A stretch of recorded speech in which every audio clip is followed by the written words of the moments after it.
What's good? I'm Skip. And I'm DJ. And this is the Cypher.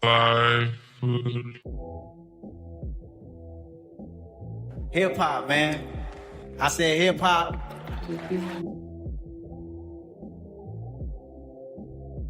That community is just crazy that the things that we were able to see and experience because of this thing called rap and hip hop.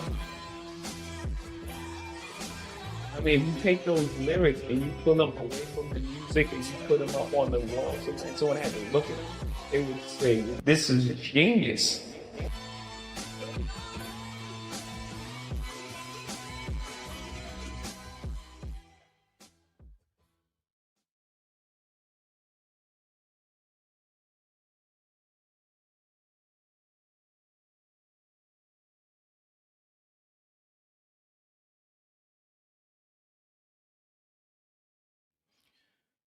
Yo. Mic check. Mic check. 1 2 1 2. Let me know how I sound in the chat.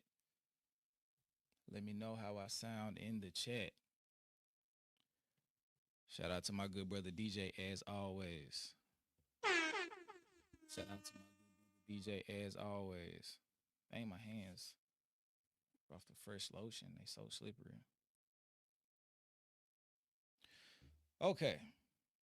As you can see by the let me get my hat straight. I look crazy. This one might not be. Just flip it over. Go LA Dodgers on them. But as you can see by the thumbnail and by the subject line, the topic of discussion today will be none other than Rory Farrell. Before we get started, I do just want to say shout out to everybody in the chat. Shout out to my good brother DJ. Shout out to all of our members, all of our moderators,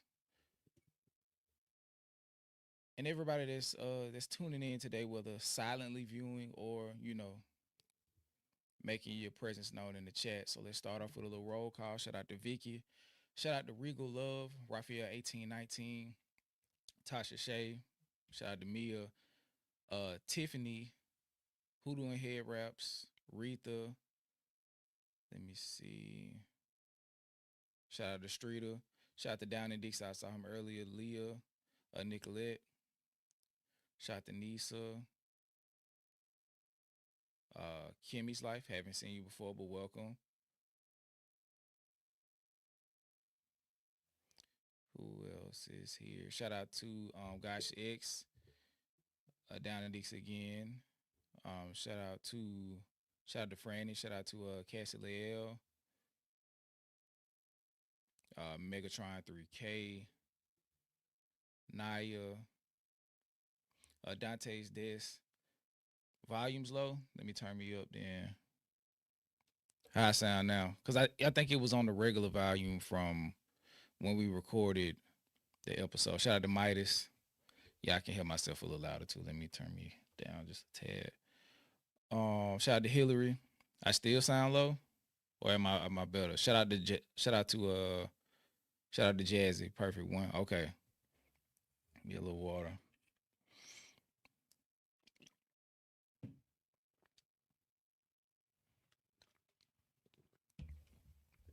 Okay. Good now? All right. Position the mic. Yeah. It was down at the level that we recorded when we're recording on the standard recording. I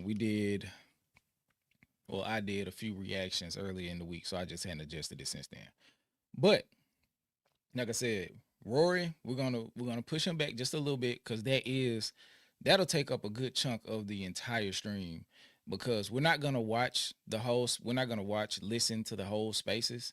I did take notes. I listened to it a second time, and I took some notes of just like timestamps that I wanted to pay kind of close attention to, and like just see the progression of where it went, how the people who were reacting inside the chat, how he was being led by both sides in the chat, how he handled himself, how his responses continued some of the standout moments of the spaces too, because it is a piece of content at the end of the day. But even more important than that, the super revealing nature of the tone in which was displayed by numerous people inside the chat as well. So not to not to exclude Africa Black. I don't know him from a can of paint, because went crazy. The input from his co-host Rory and producer of the show Damaris, I think that was important.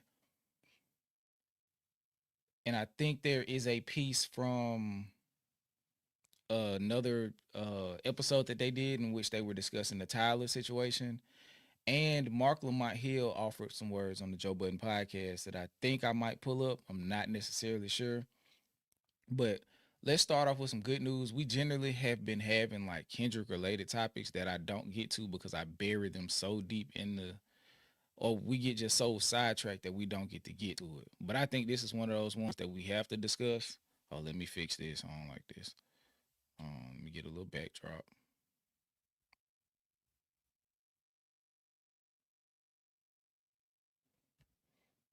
Okay. So this one is per Hot New Hip Hop. Kendrick Lamar seals a Shatter record for highest grossing hip hop tour. Move this out the way.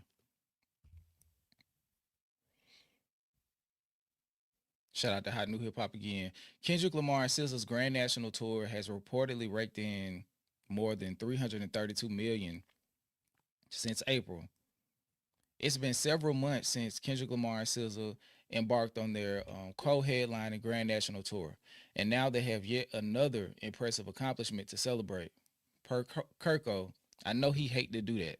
I know he hate to be the one to have to put it up, but he probably has some type of weird, he or she, some type of weird meta context or something like that. But per Kirko, the tour has become the highest grossing hip hop tour of all time, and there's still more shows to come. Reportedly, it's managed to rake in more than a staggering 332.1 million so far.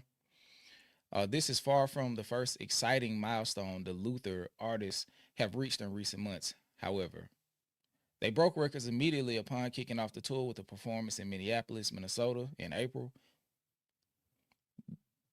The show because I'm guessing the show became the highest grossing hip hop show in history, grossing over 9.124 million thanks to a whopping 47,354 supporters. The Grand National Tour is scheduled to close on December 14th. Shout out to Bay, happy birthday. Following shows in Melbourne, Ballarat, I guess, Perth, Sydney, and more. SZA will not join Kendrick for the Australian leg of the tour, though it will feature Schoolboy Q as a supporting act. Let's see. And this is the crazy part right here. Because when you start to add up the numbers, it really makes you think that there's a possibility that they gross $500 million on this tour. But Kendrick Lamar and SZA's Grand National Tour is now the highest grossing hip hop tour of all time, surpassing 332 with only 34 of 47 shows reported. So let's say they're averaging about 9 million a show. They're missing 13 reported shows. That's almost an extra 130 million right there. That's, I think, 121, not 121. 9 times 13 is 90. 127. No, 117. I'm sorry. Yeah, I think. I don't know. But anyway, it's very close to one. It is one. I don't know. It's very close. So that takes you to 450 right there. And if they have an Australian leg with 4 or 5 shows left with another 9 million per on average, we are looking at very, very, very close to $500 million on tour. And it's just leaving every other competitor in the space left in the dust. The initial time when Kendrick set the record was the Mr. Morale and the Big Steppers tour.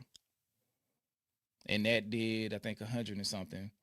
50 came behind it with the G Unit reunion tour, and then the band currently known as Drake, in tandem with several other recording artists, including J. Cole. I think Lil Wayne had a couple. Whoever else was on there. It was a bunch of people on there. It was all a blur tour, and that eventually caught up and beat out Mr. Morale with like 80 shows. And if Kendrick and company are going to do about 54, 53, 54, and hit almost $500 million, that is a staggering amount of earnings in reference to the tour, and that'll set him apart, and this tour apart, and the album apart, because I feel like that also will go into the Grammy conversation, kind of. It'll go into that conversation to some extent. I do think that as we get closer and as numbers continue to tabulate, which goes into the cultural impact and influence and all of this stuff, a worldwide stadium tour that grossed $500 million, it's going to, I thought it was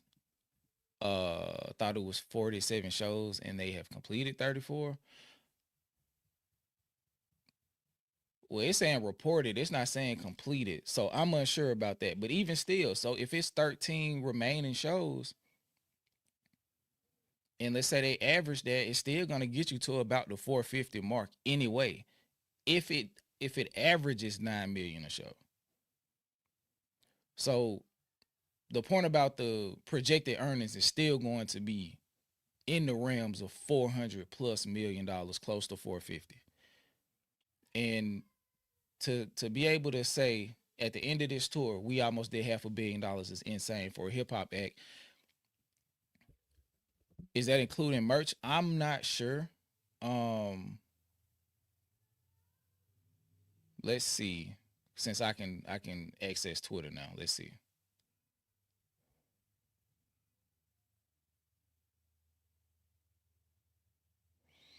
Man, these bro, I hate Twitter, bro. Twitter is not a real place. The first comment was from some dude. He say, Kenny is doing his thing, but let's be serious. Drake is the only rapper alive who can sell out stadiums in every country on earth. It's like, what? This is why I'm not on Twitter, like for real, because it's like they just come on here and say anything. They just come on here and say anything. Like, what stadium has Drake sold out?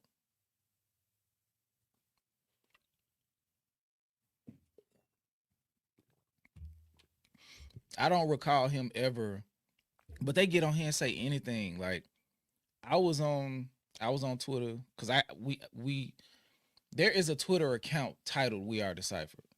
We don't have a Twitter account. Like, we don't use it. I just created one so I could look and see what's going on without having to jump through hoops of like Safari and all this other stuff. I just want to be able to get straight to it. So there are no posts. So don't follow us. It's nothing going on over there. And if we do change that, I'll let y'all know. But like, they had pictures up of Whitney the other day talking about, I see why Dave Free did it. It's just like, it's just crazy. Like, it's just insane the lengths they go to. But if this is only 34 active shows, that means we're at about 10 million. We're right at we're still at about 9 million a show. So it has a chance to be insane, the final number. And I think that deserves to be applauded. But real quick, let me put a goal in the chat. I tried to do it earlier and it wouldn't let me. So I'm hoping that I didn't get in trouble some type of way and they have like stopped us from being able to set goals. Yeah.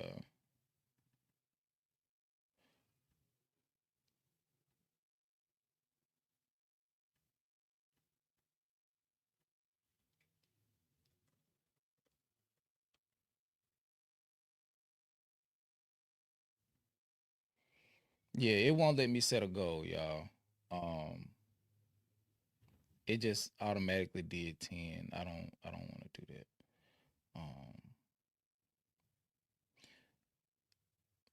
it started a goal. You know, generally on Saturdays the goal is 30 super chats of $2 or more. You know, just to, you know, support the stream and the platform of what we're doing. But for whatever reason, it won't let me select the stuff.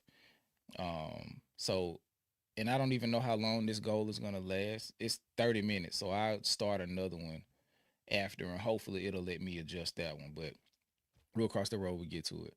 Um, Thanks in advance for the people who do support. And if you are unable to financially, be sure to hit the like button, get active in the comments and the chat, and share the stream. If you don't mind. Let's see if it's any more of the article to read. The tour has been a massive success so far, but it hasn't come without its downsides. SZA, for example, has received some backlash for her decision. Man, hold on. I'm not selling ads to my people, y'all. And y'all ain't paying me either, so cut that shit out. SZA, for example, has received some backlash for her decision to include Rich Baby Daddy on her set list despite Kendrick's feud with Drake. She defended her decision to do so during an interview with GQ published earlier this month. Why wouldn't I? Poetic Justice was in the set list, so why wouldn't I keep Rich Baby Daddy? She questioned. Bro, come on. Folks really must not be supporting Home Depot, I guess. I don't know why I shouldn't be celebrating some shit that I ate up. SZA went on to discuss the beef as a whole and why she chose not to get involved. It was something between two grown ass men. Why would I insert myself between something between two grown ass men, you know?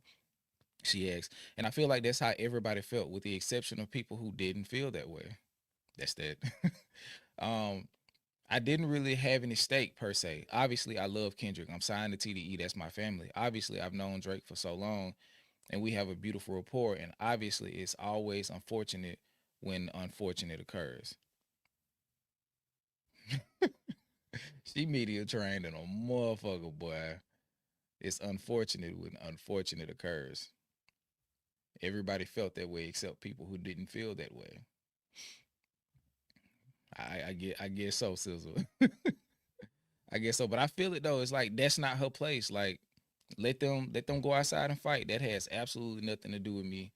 And I didn't even think of it from that perspective. Poetic Justice definitely was in there. So if Kendrick could keep the Poetic Justice song in there, why can't SZA have Rich Baby Daddy? That's stupid as fuck. Shout out to KJ. Long time no see, man. I'm about to contribute to the tour gross on December 3rd in Melbourne. Excuse me. As an Australian, it feels surreal to get Dot and Q at the same performance. Yeah, that's gonna be crazy, man. I've been trying to see Schoolboy Q for years. I missed the Crash Talk tour because I was kind of disenchanted with the album, but then I got jealous when I started to see the response to the tour. I was like, damn, I could have went. And then the Blue Lips dropped, and I wasn't really super in pocket to go on tour. So I missed that one. And then y'all about to get them on a stadium tour in Australia. I'm kind of jealous, bro. I ain't gonna hold you. Shout out to Hoodoo and Head Raps with the $10 super chat. Much appreciated. Shout out to T-Mac, $10 super chat. I've been looking forward to this live tour to go. Thank you for supporting it as always. Shout out to my good brother D2B2. Let me lift my seat up. Just when I thought I was out, they pulled me back in. Diabolical D2 in the house. Shout out to Skip, DJ, the Top Shotters, the Dakotas, and the chat. Hold on. Welcome into the party, D2. I'm pretty sure you gonna have a lot to say once I start playing these videos or start playing the clips from the stream or from the spaces. I'm already knowing. Shout out to Nisa. I wish I wasn't such an introvert. I want to experience this tour. If you can, like, it's a lot of people, but the type of experience is you're able to like be insulated in a sense because it's so many people. If that really makes sense, like it felt like it was me, DJ, and my wife when we went. It really felt like it was just us. Like outside of a couple people in the row in front of us, it felt like it was just us. Like it's just so many people that they're focused on one thing that you won't even feel Like you'll feel like you're able to participate, like independent of everybody, but also like independent of everybody, but y'all are doing the same thing. The biggest thing, and it's probably where the anxiety will come in as an introvert, is actually getting in the venue. Getting out was much easier, much more pleasant, but getting inside was the hassle. But y'all already know, I was on CP time, so I missed the entrance. I missed the mustard set. I walked in as Squabble Up was starting. But yeah, it was a great show. So if you are able to, because I know like it's in the Australian leg, I'm not sure where you're located, but if you are able to go and you can wrap your mind around it, please. It is an amazing show. It is an amazing show, and I think Kendrick will have. It'll be a slightly altered show because he'll have more individualism in his set list as opposed to going back and forth with SZA. So I think he'll add he may add some different elements for this last leg, if this is in fact the last leg, because I know they kind of teased the Asian leg as well. So who's to say? But if you can go check it out, highly recommend it. Shout out to WTF Hodor with the $20 super chat ties because I got paid yesterday. Shout out to it. Me too.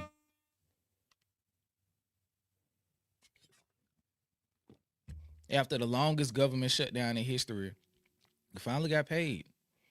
Finally got paid. I can let these people know that they don't have to tie me up and sacrifice my limbs in organ harvest. Shout out to Raphael 1819. Hello, we are Deciphered, Mods, Dakotas, Cousins, and Looters. Shout out to everybody that's in the stream. Make sure y'all put a like and all of that good stuff. But let me see what we got next. Like I said, Twitter is not a real place. It is not a real place. And I don't know how I feel about its existing. Okay. That StreamYard. Okay. We're gonna work our way. Yeah, I know habitual line stepper. I know. It's very possible because they got agendas and they want to get their agendas met. We'll be more prepared this time, just like mentally, to navigate it, because we didn't think it was gonna be this long this time, but I would not be surprised if the next one lasts for months. Shout out to Cam Salon. Rory has gotten too comfortable in the culture to the point he can't even do a serious apology. He was more upset on being caught than anything else. Plus, Miles should be ashamed for not checking him. That's the thing.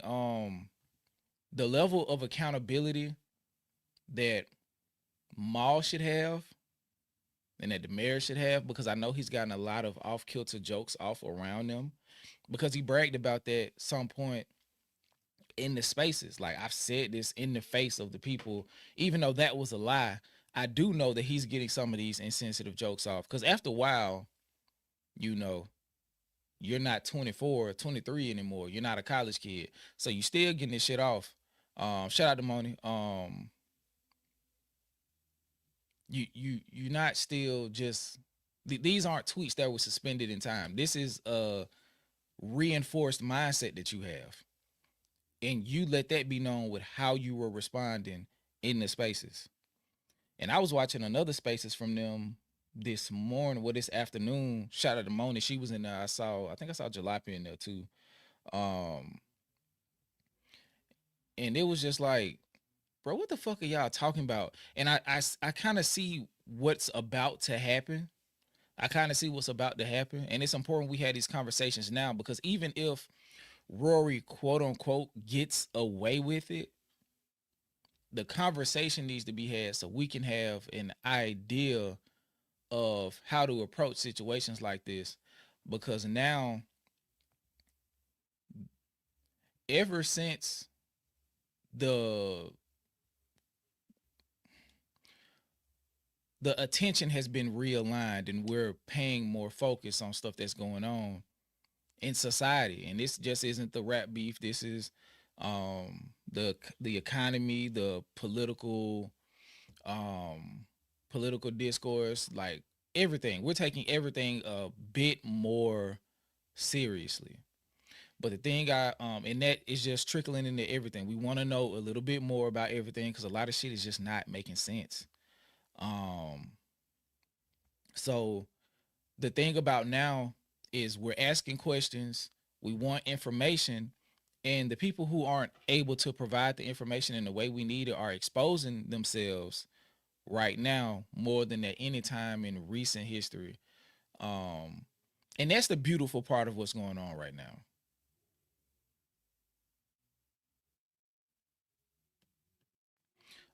The dot stands made it unbearable to an extent. It made it look crazy at first. What is it? What did they make look crazy? Shout out to CJ. He said it's a recession outside. No more. Let me see if I can reduce the size of these. They too big.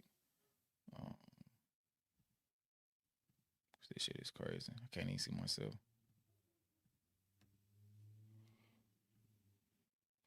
I don't know. Guess I can't fix it. But it's a recession outside. No more invitations to the cookout. Shit, we can barely feed ourselves in this mug. It's time we close the damn gates. Yeah, man. I was having a conversation and in relation to the Renegade video we put out, I think Friday. And like Rory is just an example of really what's going on a larger scale in reference to hip hop. And it's not the fact that white people or non-black people are in the culture. It's the fact that some white people in the culture have gotten too comfortable to a point where they feel like they can dictate and push culture and regulate how the culture exists, if that makes sense.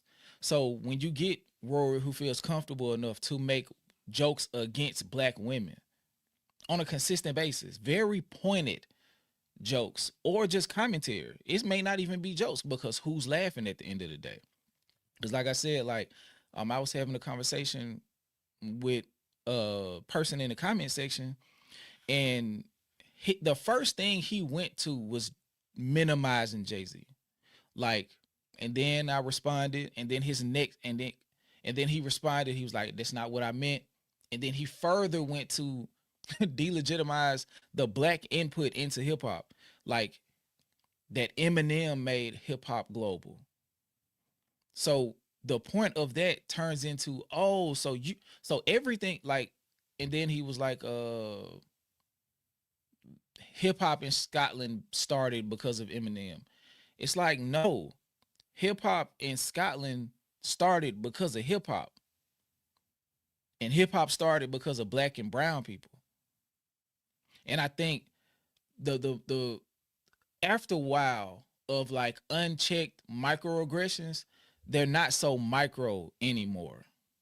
They're not so micro anymore. Hold on, let me unplug my phone. They keep doing that. But yeah, the microaggressions aren't so micro anymore, and it gets to a point where they feel like they can walk into the space, tell you how to feel, tell you what's important, tell you what you should value, and tell you that what they think, what they hold important should take the highest precedent. And that's where the disrespect comes in.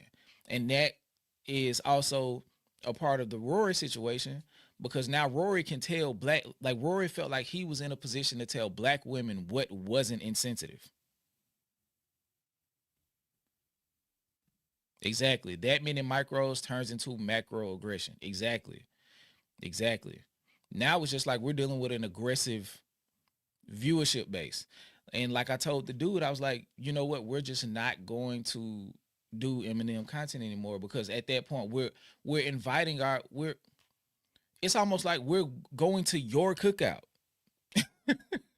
And y'all aren't as great, not y'all, but those individuals, it's Eminem stands and some of the fans in particular are not as gracious with their invitations to the cookout. They walk into our cookout, they don't take their shoes off at the door, they throw their jacket on the floor, They start going in the kitchen, telling you what smells good, what spices are needed. This is once they get comfortable, what spices are needed, the what recipe we should be using, and all of this stuff. And it's like, damn, like who gave you the authority to speak with this much gravitas? Like who, like how did we get here? And then, for example, you do an Eminem video or something like that, or Eminem comes up in any given context in regarding to hip hop. If we don't choose him, the level of gatekeeping and the level of disrespect that comes with that is not, it's not even hip hop related. Like hip hop is the Trojan horse for the racism. The hip hop is the Trojan horse for the closeted, not even closeted, for the racist undertones that they really want to get off, but they need to be able to get into the room. For example, oh, they're talking about street shit. That doesn't mean anything. Oh, it has, if what you making is supposed to be in the club, that means it's not insightful or thought provoking. Oh, what he was doing doesn't matter. We don't relate to it. When were y'all, when did Eminem fans become the arbiters of hip hop music and the value of it? And when did what you deemed expressive literature, insightful literature, become the end all be all? Exactly. This is an amazing point. Shout out to Gosh X. Hip hop becomes the black friend. And that's the connection that the parallel I'm trying to make between Maul. Maul is ironically the black friend to Rory, which has allowed him to microaggress his way into becoming hyper aggressive towards black people. So much so, when challenge comes, he's more surprised at the challenge than the fact that you've been caught aggressing in public. And we're gonna go through it. I made a few timestamps. I do want to get to this bullshit that academics made, because that's another beautiful part of what's happening right now, is because like some other content that's been released in the last month or so, we're getting to the point now where you got to show and prove. You can't just do one thing. You got to keep showing why you meant to be in certain spaces. And if you're not meant to be in certain spaces, you will eventually fade out unless you've carved a particular space for yourself where there's a small sect or niche in the ecosystem who wants to see you more than they want to see what you discuss. That's the only way you'll continue to exist. But yeah, off the Eminem shit, I was just using that as a parallel. I kind of already mentioned it, I think. But yeah, that Renegade was the last time we'll ever mention Eminem on the Eminem on the platform as far as any content, anything like that. I'll leave Marshall Mathers LP up because it's still a good album, because it's not Eminem's fault, it's his fans' fault. So I'm not going to disrespect what he contributed as far as the music, but I just won't discuss it because the discourse that gets invited as a result of that, mentally, I'm not willing to continue dealing with it. It's different to be disagreed with, but like to be like subjugated in the process is not something I came on YouTube for, and not something I'm gonna put up with, because that shit is like literally insane. Like at the end of the day, this is a rap verse. This is a rap verse, and how did it get this far? You feel what I'm saying? So nah. Let me check some of these super chats out. Some of them that just came in. Shout out to everybody who has sent in a super chat so far. Shout out to T-Mac. Think Kendrick may reconfigure set list for Australia, Schoolboy Q, Doechii, Kendrick, man, oh man. That's a hell of a lineup. Because I'm thinking it's going to go Doechii, Q, Dot, or if, because I'm not sure if all three of them will be on the show together. But that's an insane set list. Like, I really like SZA's music, but if I could have got Doechii, Q, and Dot, that's amazing. Like I like SZA, but I don't listen to SZA as much as I listen to the other two, like Q and Doechii. Like I really liked Control. I liked SOS. I thought it was dope musically.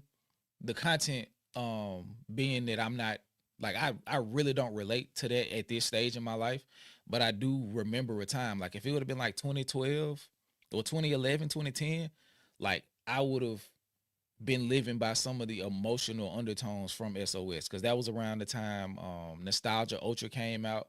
It was just like that era of like young, like just youth, like with misguided emotional attachments and all of this other stuff. But yeah, I would have loved to have been able to got Doechii in this era, Q and Kendrick on the same show. That would have been dope. Shout out to D2B2 with the big dog, man. Let me turn this up.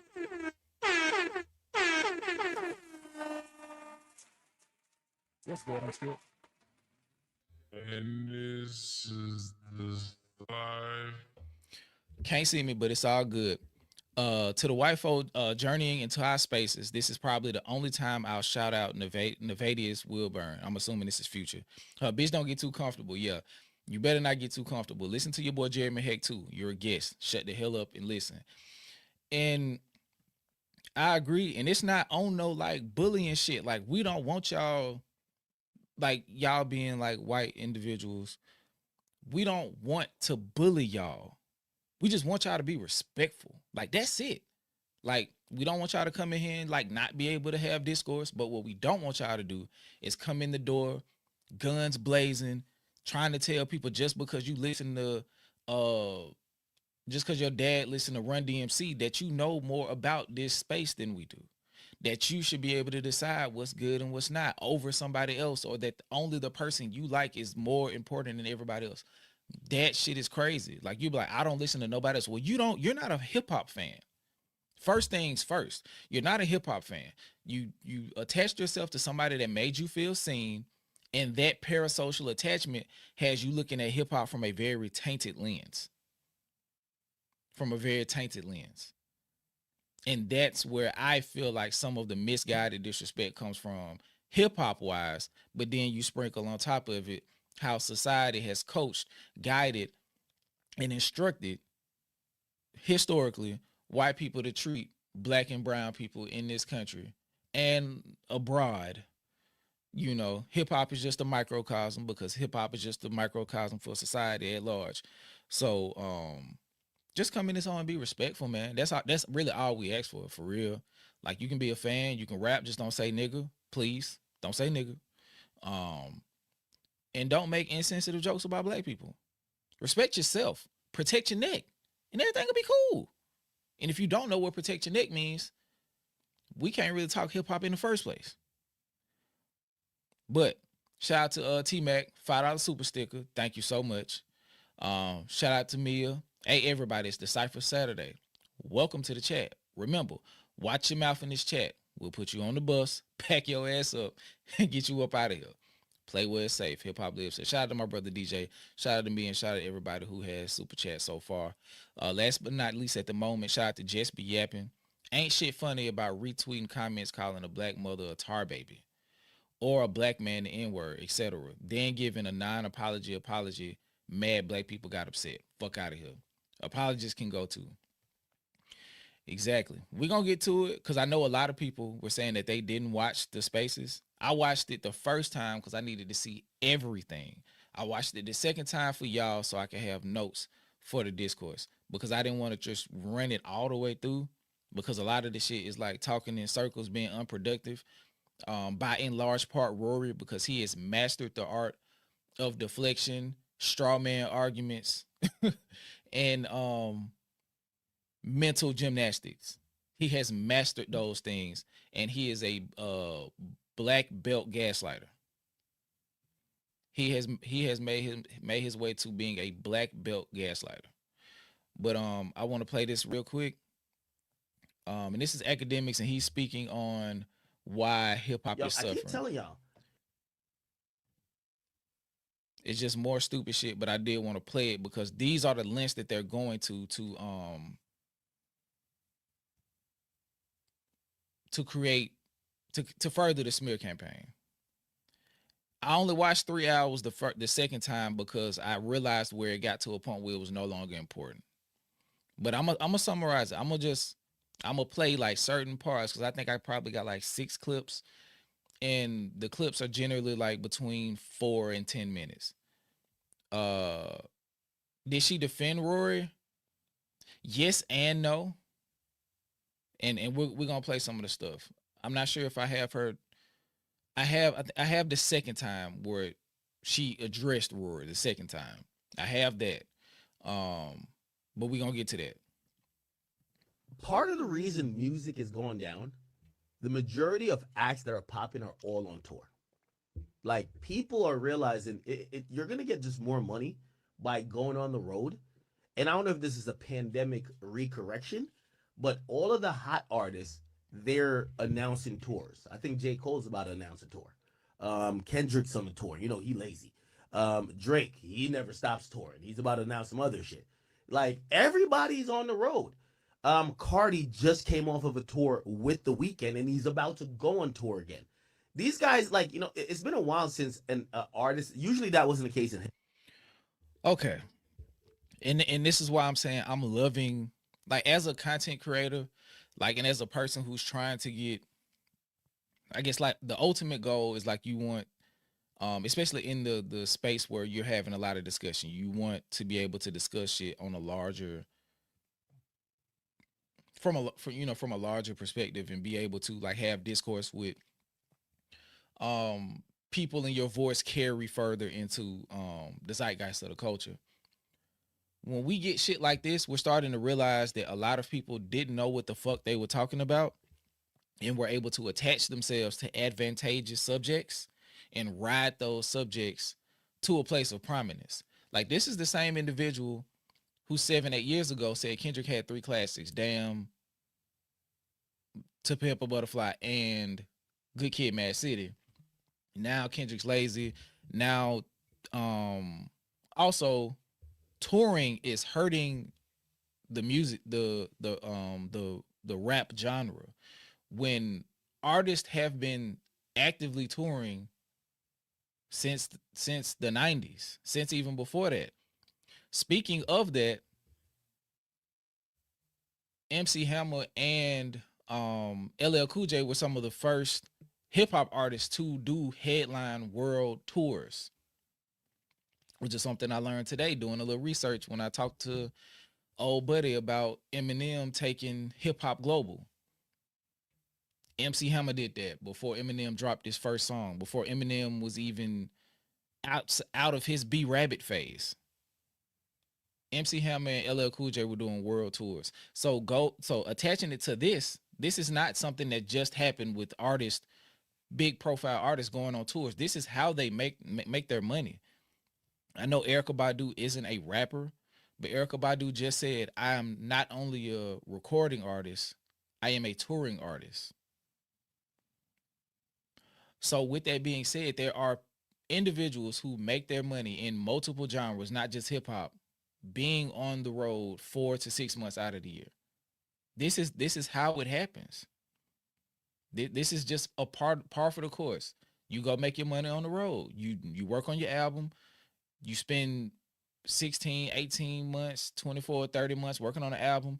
You drop the album, you go on tour. And then you go back and you start from ground zero.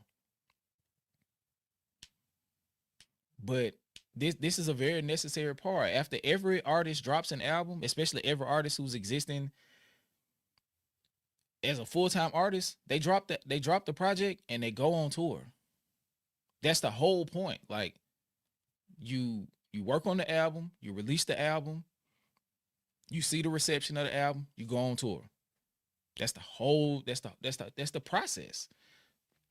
This is not something new that's just coming out of nowhere and it's affecting the rap genre. And also, Academics is an idiot. I'm trying to like contextualize what he's saying and have an intellectual conversation, but it's just stupid. Like, he did call him lazy, but it's just like he got to get a slight anywhere he can, you know. If we're being technical, Kendrick has more albums than J. Cole. Is J. Cole lazy? Like, what the fuck are we talking about? J. Cole hasn't released an album since 2018 with KOD. Off Season and Might Delete Later were not marketed as albums, if I remember correctly. Off Season may have been, but Might Delete Later definitely wasn't. So if that's the case, he hasn't dropped an album in like 4 years. He hasn't dropped an album in like 4 years. Like, Kendrick has toured every single album he put out. He damn near toured the Untitled. He damn near toured the Untitled album. He turned the Untitled run into a festival run, which eventually turned into him taking a break to finish Damn, and then turning Damn into a tour run and a festival run. Every time Dot drop, he do a tour run and a festival run outside of the Gen X tour, which is a stadium run. He doesn't need the festivals right now. He's performing at festival, like in front of festival sized crowds by himself. So the Off Season was an album. Okay, so when did it drop? I'm thinking 22, maybe. Let me look it up. Because I'm not saying that it was bad, because I kind of like Off Season. It came out in May of 21. It'll be 5 years. It'll be 5 years since he dropped an album in May.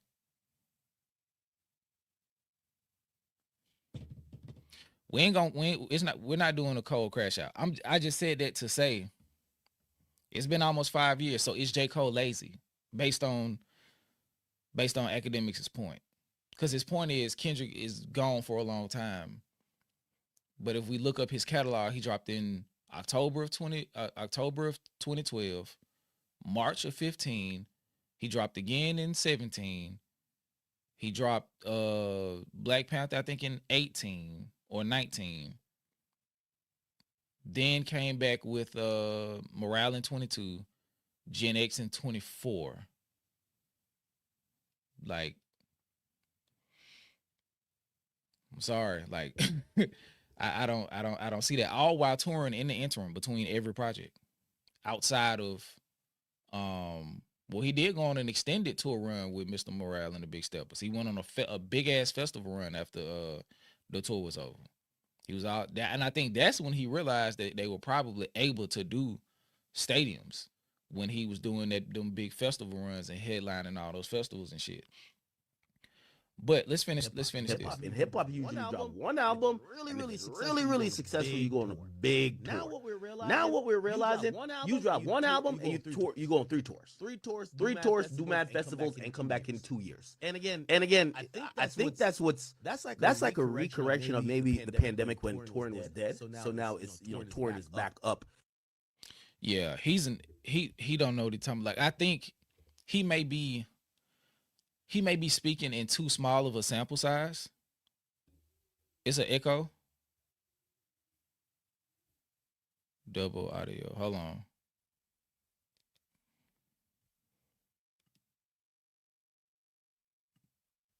Hold on. Okay, what about now? Or was it him? I'm confused. Am I still echoing? Only when playing the video. Oh, okay. Okay. My bad. But yeah. Oh, you can hear it through my headphones. Oh, okay. So that means I'm too damn close to the mic. That just means I was too close to the mic.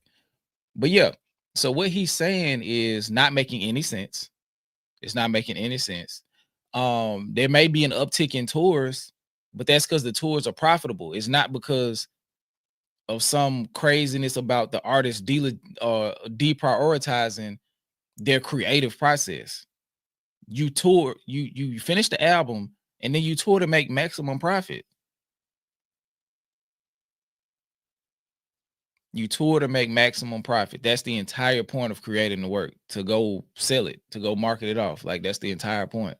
And then you come back, you get back in the creation process. But he was saying people come back every 2 years. That's kind of standard, bro. Like the only person who was dropping every year like that was Drake. That was the only person in hip hop who was really dropping every single year. Let me pull up his catalog real quick, because if I'm not mistaken, bro dropped like every year. And if not every year, every 16 months. He dropped So Far Gone in 2009, Thank Me Later in 10, Take Care in November of 21, so basically 22. Nothing was the same in 2013. I mean 2011. It was the end of 2011, so basically 2012. Nothing was the same in 23. What a Time to Be Alive, and If You're Reading This in 15. Views in 16, More Life in 17, Scorpion in 18, Care Package in 19, Dark Lane Demos in 20, CLB 21, Nevermind 22, Her Loss 22, For All the Dogs 23, Some Sexy Songs 24. Drake is the only person dropping that much other than Currency. And Currency is an independent artist, so he has to. And he drops that much music, so he always has new material to tour.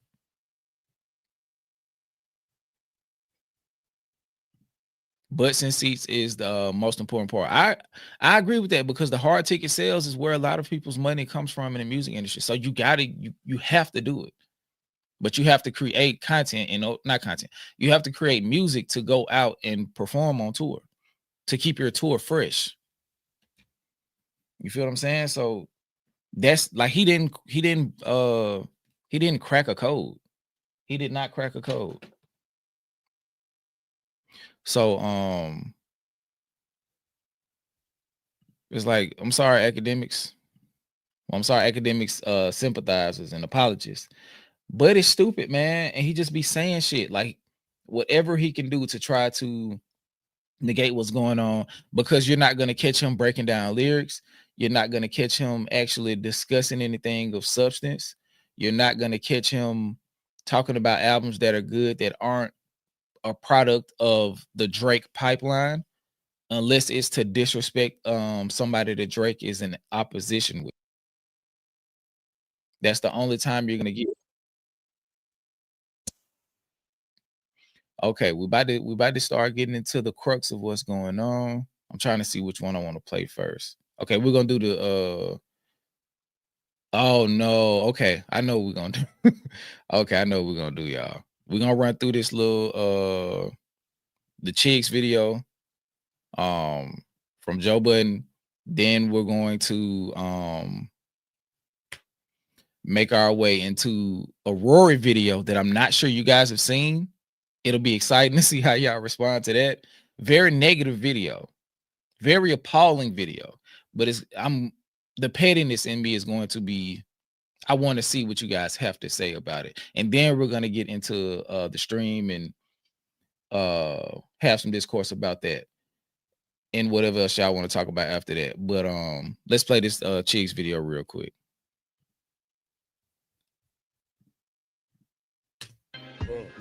Get ready. You know what to do, Chicks. So look at Chicks Smooth. Hey, Chicks Smooth. Appreciate all the coverage that you've been doing. I've been watching your shit for a while. I just subscribed to your shit too, bro.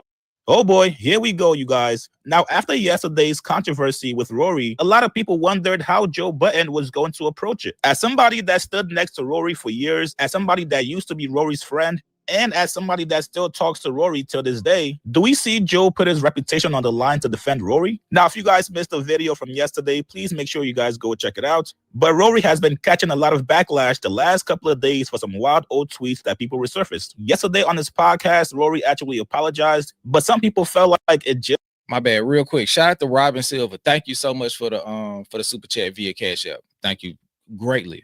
Greatly appreciate that. This was not enough. Now, this all came after Rory, Mal, and Damaris were talking about Kendrick Lamar's Grammy nominations. Damaris caught some backlash for basically saying, yo, if Kendrick sweeps and Clips do not win, I'm going to be upset. The one thing they did wrong is go on Twitter and argue with fans about it. If you're going to be a media personality with opinions, you gotta know not to engage with everybody. Damaris was on Twitter showing people her playlist, trying to prove to everybody that she's actually been a fan of Clips. Now, the funny part of this whole thing is that Rory said, yo, I know Kendrick is a Grammy darling, which is actually the same thing Joe Budden said about Kendrick a couple weeks ago.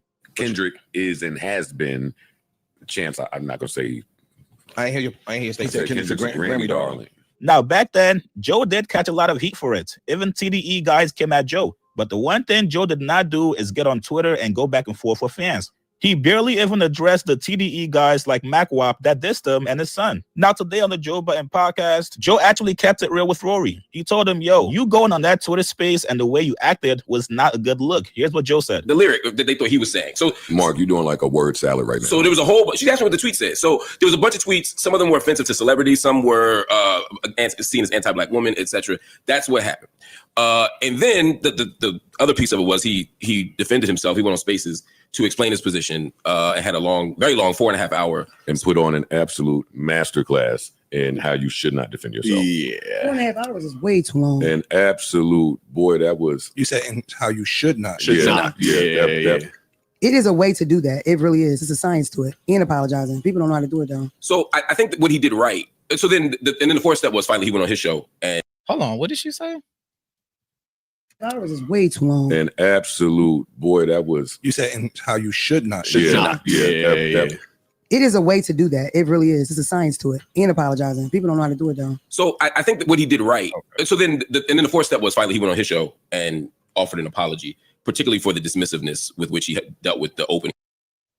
Hold on. Mark Lamont Hill talked way too fast for me to have it slowed. Mark Chiz is just gonna have to meet me in traffic. I cut it out if you want me to, but I can't digest what they saying. These niggas talk too fast. An absolute, boy, that was. You said and how you should not. It is a way to do that. It really is. It's a science to it. And apologizing. People don't know how to do it though. So I think that what he did right. So then the fourth step was finally he went on his show and offered an apology, particularly for the dismissiveness with which he had dealt with the opening part of that conversation. In the spaces, dismissive, smug, condescending, snarky, arrogant, snarky. What? His position was anybody that knows me knows that I don't hate black people. I'm not a racist. Yada yada yada. People were trying to tell him we all don't know you. Right. And Right. this is how these tweets come off. A lot of the tweets. Hold on, y'all. These were a lot worse than the looking in my rim rap lyric part that I want to know the worst. I wouldn't read them. Oh. Yeah, I don't feel comfortable. I wouldn't even read them, but Okay. they were pretty bad. So I think people were just trying to hold him accountable and get him to at least acknowledge that in them resurfacing, there are people that weren't around back then that are hurt, that feel a way, that listen to you, that follow you, that look up to you, yada yada yada. All of the But bells even and the whistles. people that do know you, they still be hurt about it. Even if they like people get hurt by stuff. Okay, now this is a part that I will kind of discuss. I'll discuss it at length, I guess, when we get into the stream, not the stream, but the spaces. But the whole thing about him being raised by black women and basically nurtured and cared for by black women. You show your care and your adoration and veneration for those individuals by how you handle yourself in the spaces. You're talking to a bunch of black women who are telling you they were offended by something you said numerous times throughout the years, and they just want to know how you feel about it in the present and how we'll handle it going forward. And your response to these black women is either such and such knows me, so I shouldn't have to explain nothing, or I'm gonna call y'all out of y'all name, I'm gonna cut you off while you talking, I'm gonna do all of this other shit except actually acknowledging what the fuck is going on in the current moment. Like, how is that honoring the black women that helped you get to where you are now? How does that make sense? Like, how would they feel listening to you do what you're doing to these other black women?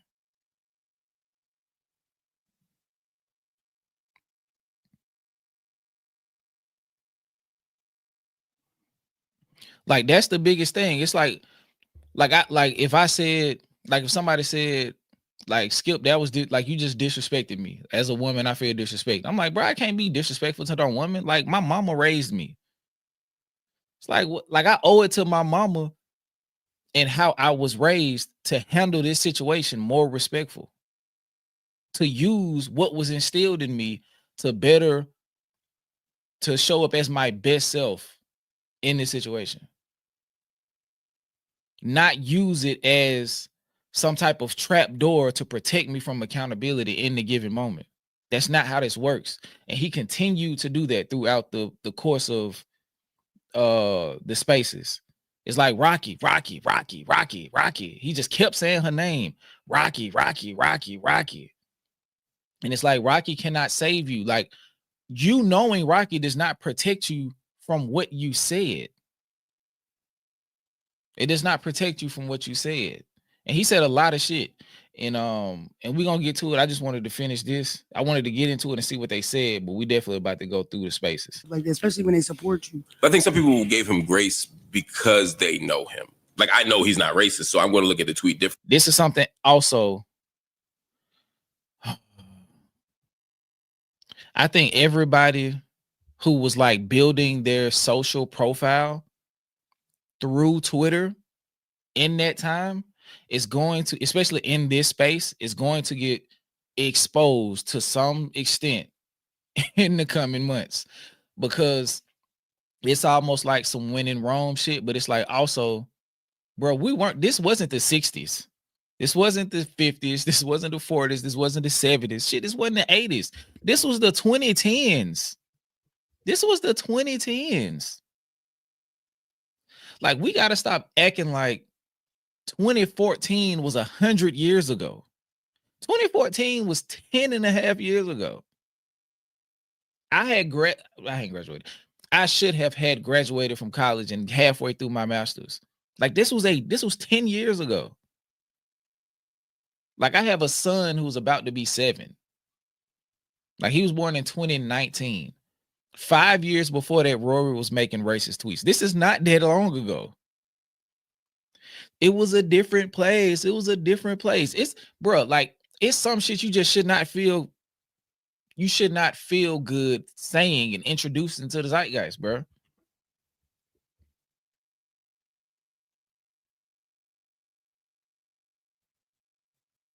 It's just some shit you just should not feel comfortable saying. Like, okay, you said it, like you might have said something. And then, okay, somebody pull it up. It's like, okay, we found this. It's like, I apologize. I understand where I am now. This is not reflective of who I am, who I'm trying to be, and who I was becoming throughout the last decade. So I apologize from the bottom of my heart. If it's anything I can do to make this right, let me know, and I will continue to comport myself with that in mind going forward. It's that fucking easy. But the thing that they don't want to do is, once you get held accountable, they're afraid that the label is going to be attached to them. And also, if they accept and take accountability for what they did, they know now they have to consciously work on not repeating it. That's the biggest thing. If you accept the fact that you did some misogynistic shit and you haven't fully healed from that, or healed from that mindset, or like escaped it, you have to police yourself to a higher degree going forward.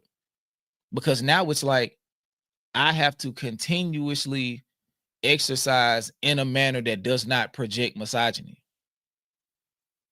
I don't even know what I'm doing is super misogynistic, because I haven't come to the realization that I've practiced misogynistic behavior. And I think that's where Rory is. He does not realize how disruptive, disrespectful, and offensive a lot of the shit he was saying is, because nobody has brought him to the floor to actually be held accountable in a way that he has accepted.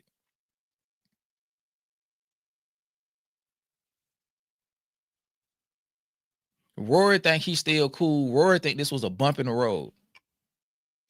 You could tell by the tone that he has in the spaces, he thought he was going to be able to wiggle through that and it was going to die out.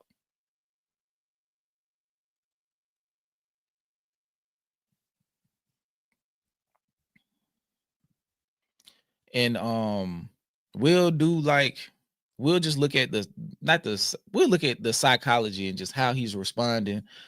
And also their brain is so warped with internet. They own, especially Rory, Maul, and Damaris, they were looking at it from the perspective of this is only content I'm being addressed by content creators and potential content creators looking to make content. That's where he was looking at that serious fucking moment. That's the perspective he was looking at it from. He was telling people, hey, come up and make your piece of content off of me. On top of him willfully trying to navigate through the minefield of his explosive tweets.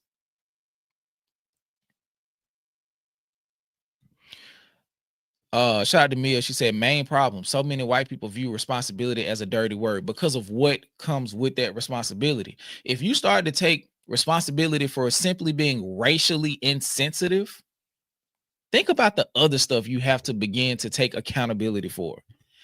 If I'm existing in a culture that profiteers off of bare minimum racial insensitivity,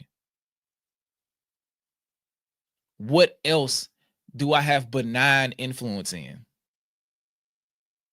And then on top of that, when we start to get to the root of it, what do I have malignant influence and intent toward?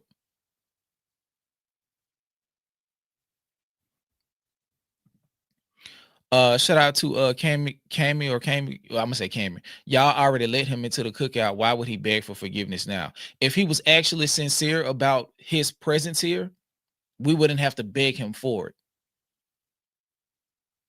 Nobody's actually begging. We're more so demanding. It's like, hey, either what are you going to give us? Because that tells us how to handle you going forward.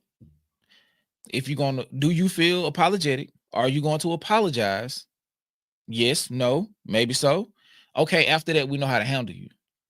It's just like, okay, just because somebody can perceive something as a mistake doesn't mean the mistake can't be corrected. And I think a lot of people have to stop thinking from that mindset, because that right there is why a lot of people get away with shit.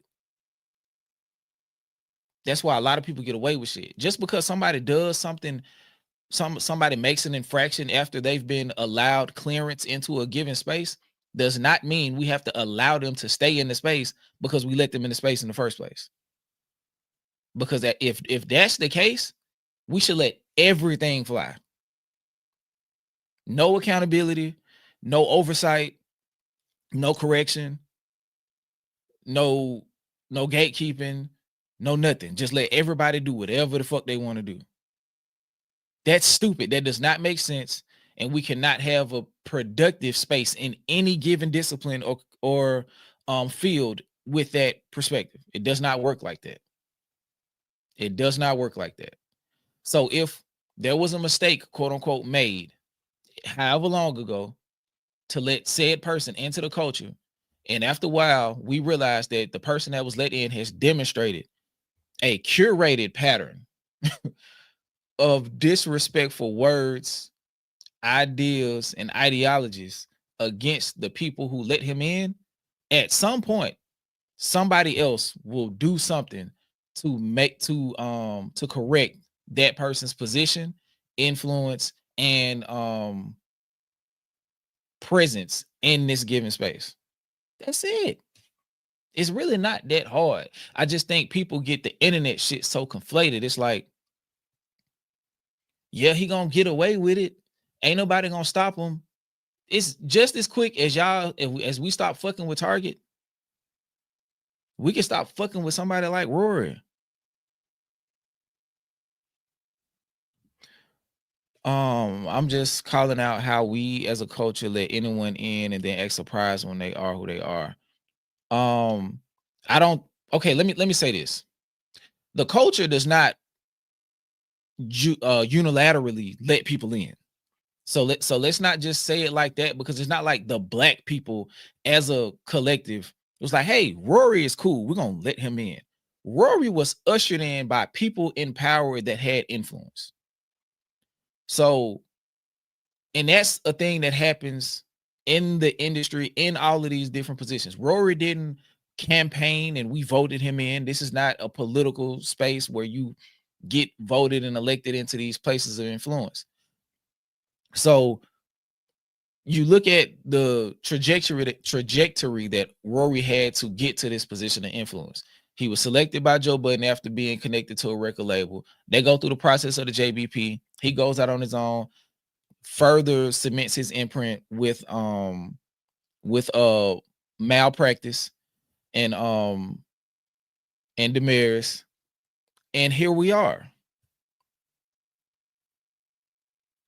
We can't we can't lay, and that's the thing too. We got to stop blaming black people for what non-black people do to black people. That's the equivalent of blaming a female victim or a woman victim for being victimized because she wore something.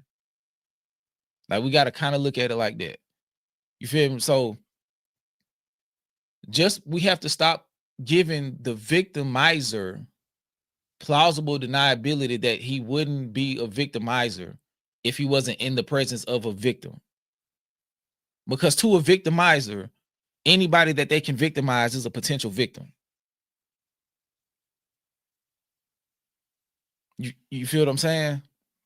Maul's name is now Malpractice because he is committing malpractice as a black man for allowing Rory to get away with the shit he's doing. This shit is malpractice. Like, I got a white homeboy that I've been cool with on varying levels since I was 14 years old. I cannot stand on my 10 toes and tell anybody that I know for a fact he's not a racist. I can't do that. I can't do that. And the fact that Rory chose to do that, like somebody he's with day in and day out, who he knows has said these things in the past and has repeated some of this shit in the present. It's like, come on, bro. Like, then you sit here trying to tell people that they're taking it the wrong way and that they're choosing to feel a certain way. Is like 93 level high octane gaslighting. This shit is insane. Yes, Geneviews. Let's finish this and then we'll start to get to the actual reason we're all here today. Like, I can't know a white boy enough that he can't say nigger. I don't care. And he didn't. Oh, well, I'm just saying. Hold on. I was going to wait. Let me take this video down. We're gonna play another video really quick, and then we're gonna come back to that video. Just keep what she just said in mind.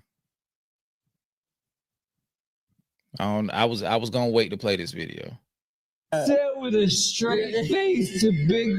Did you see? Hey, so that was he said with a straight face to big. Did you see Banks' face when he's? Oh shit, man. Hey, so that was he said with a straight face to big. Did you see Banks' face when he's? I was just flirting. Hey, so that was he said with a straight face to big. Did you see Banks' face when he's? I was just flirting. Yeah. Hey, so that was he said with a straight face to big. Did you see Banks' face when he's? I was just flirting.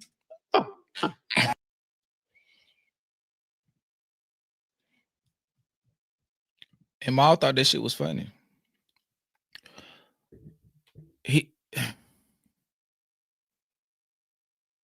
Yeah, I know what he said. He looked Maul dead in his face and got that shit off. I wish. I don't wish that situation on me and my white homeboy. I don't wish that. But he not getting this shit off in my face. This is crazy. Not only did he say it, He said it with swag. He said it with confidence, and he said it knowing that Mal wasn't going to take any offense to it. To be bold enough to get that shit off on camera, that shows that he says that comfortably numerous times. He says that multiple times. He way too comfortable. And I don't just think it's a comfortability thing. Like, I think that's even giving him a pass. It's like, no, you're expressing how you really feel. You're not trying to fit in. You're saying what you mean. You've just been given a certain amount of bullet points that have afforded you illegitimate cover. I don't care how many black women you had sex with. I don't care how many black women you know that you say yes ma'am and no ma'am to. I don't care how many black women houses you ate at. I don't care if you know how to make sweet potato pie. I don't care if that's your favorite dish. I don't give a fuck like if you know what collard greens taste like from a southern chef. I don't care. None of that shit makes you actually sympathetic to the black experience.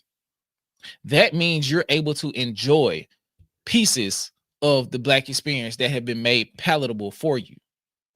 I was having a conversation earlier. Just because I make you feel good, I mean, just because you like how I make you feel does not mean you like me.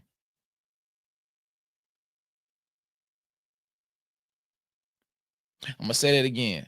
Just because you like how I make you feel does not mean you like me.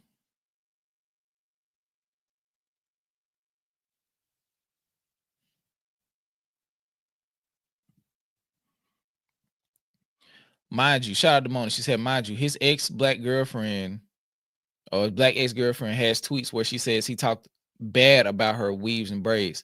It's a tweet that Rory actually posted, and it said, I quote, "I'm not going to let a woman with poetic justice braids tell me what I can or cannot say."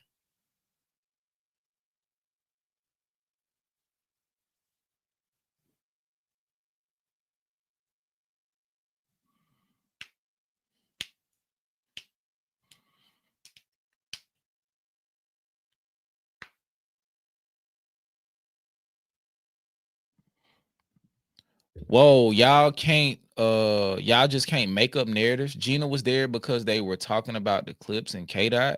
Then Roy showed up changing the subject. Who well, I don't know what everybody saying in the chat, but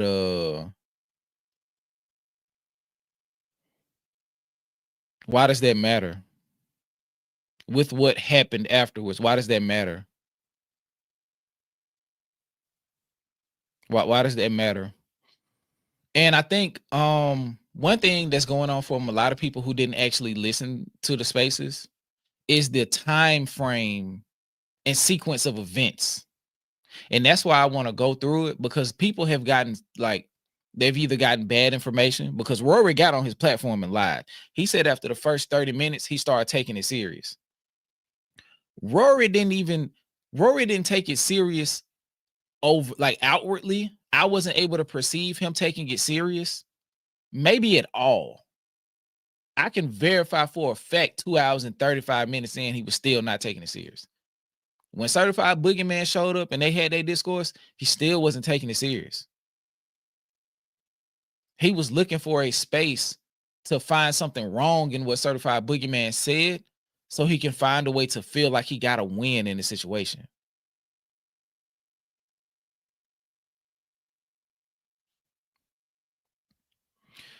Now, don't get me wrong. The Twitter Spaces was not created for Rory. The initial reason for the Twitter Space was to, by Rocky's definition, shoot Damaris some bail because she wasn't familiar with Kendrick Lamar prior to Mr. Morale and the Big Steppers. She being Rocky.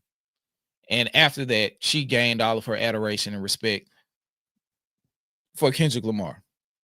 So sometime in the pandemic, she started fucking with Kendrick. She started actually listening to his music. I'm trying to see how you a DJ and you don't know, at least on some level, the catalog of one of the greatest rap artists of the generation. I don't understand that unless you're not DJing hip hop. I don't know. Like, I'm not saying you got to know all of his songs and love them, but the fact that you didn't even know outside of his commercial singles, it's insane. It's insane. But yeah, after y'all will see. I don't know if how much of the beginning I'm going to play, because I think my first note was like the beginning when Rory came in, and then I skipped to like an hour because that's when the shit starts happening. That's actually important. It was a lot of tap dancing and people not understanding how they wanted to approach Rory the 45 minutes after he came on. But we saw Rory just say the N-word. We saw that. We heard it. We saw it in whatever resolution this is. Real quick, let's go to this video right here. And I just want to show y'all how they responded to no, I don't want to watch that. I'm trying to see if I got the video about how they handled the Tyler situation.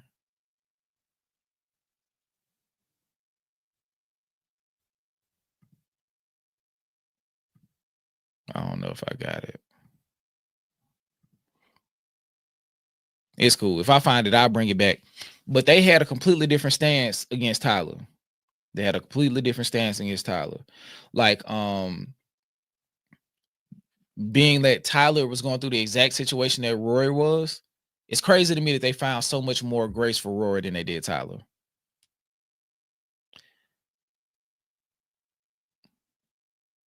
It's insane that they were able to do that. And it's crazy that a lot of other Black people in the spaces in some capacity were going out of their way to find a way to either nullify the conversation in totality or like poke holes in it and minimize it to a point where it shouldn't be a pressing issue. I don't trust anyone who voluntarily worked for Adam 22. That's a character flaw. Who did that? Monty be knowing everything. But yeah, who did that? Who voluntarily worked for Gina voluntarily worked for Adam 22? Damn.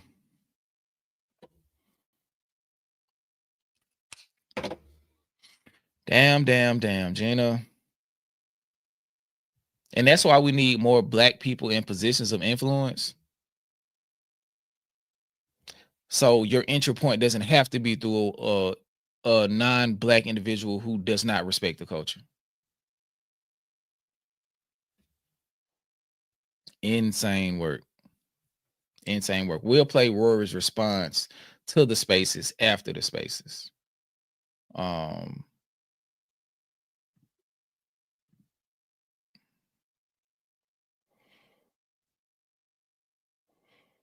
And there's a specific tweet that comes up that I want to discuss, and we'll discuss when it comes up. And we'll discuss the Pusha T at some time as well. Don't let me forget that, because that is important. Oh, let me pull up the spaces. My bad, y'all. I had kind of got distracted. Oh.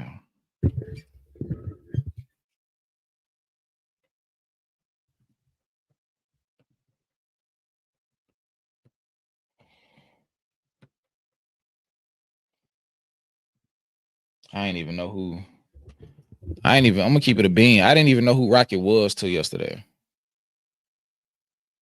I done searched this lady name like 4 times today.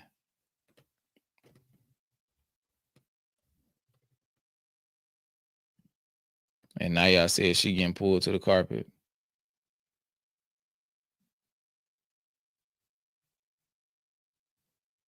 What the man?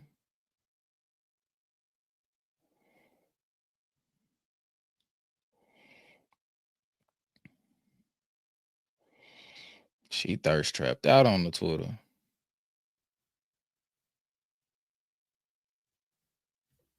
Okay, here we go.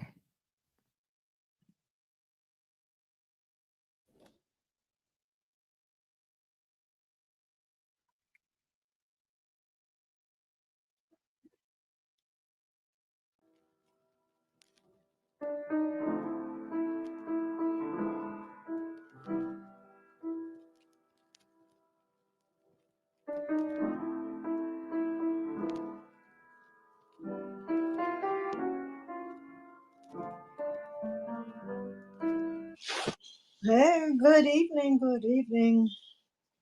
Good evening. Just doing a quick 1-2-1-2 little mic check. I didn't see anyone on the timeline with the space going. Didn't seem like any. Okay. So let me pull out my notes. Let me pull this back up. Can y'all hear it? Can y'all hear it good? This is the same rocket from the reality TV shows back in the day. Okay, yes. Because I didn't know who this was. Okay. Yeah, I had no idea who she was until yesterday. But I will say, in regards to this space, this individual space, this one right here, the Rory breaks down the tweets.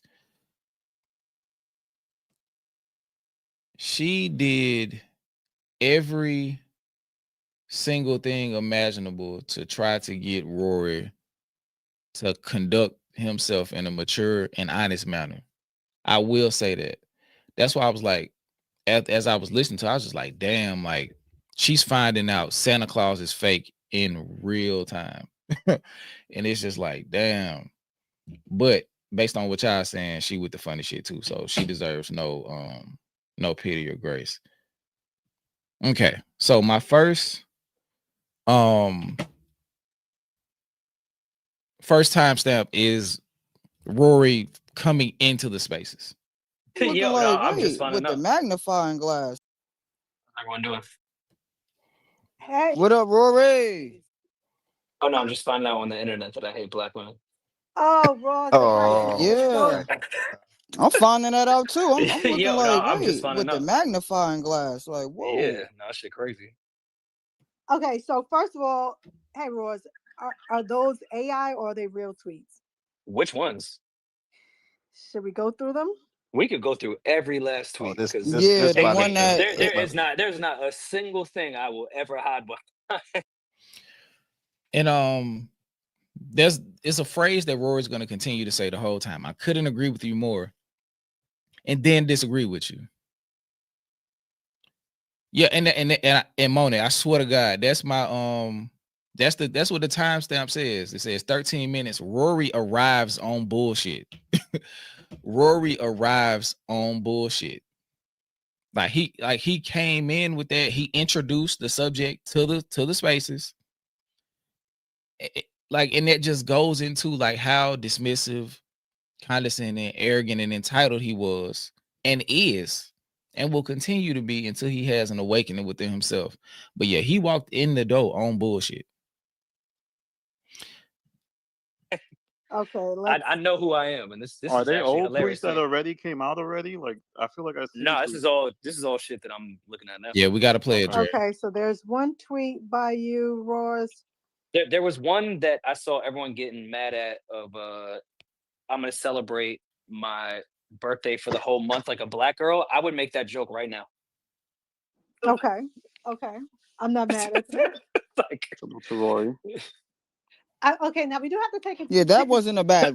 That's not a bad one. I would make that joke today.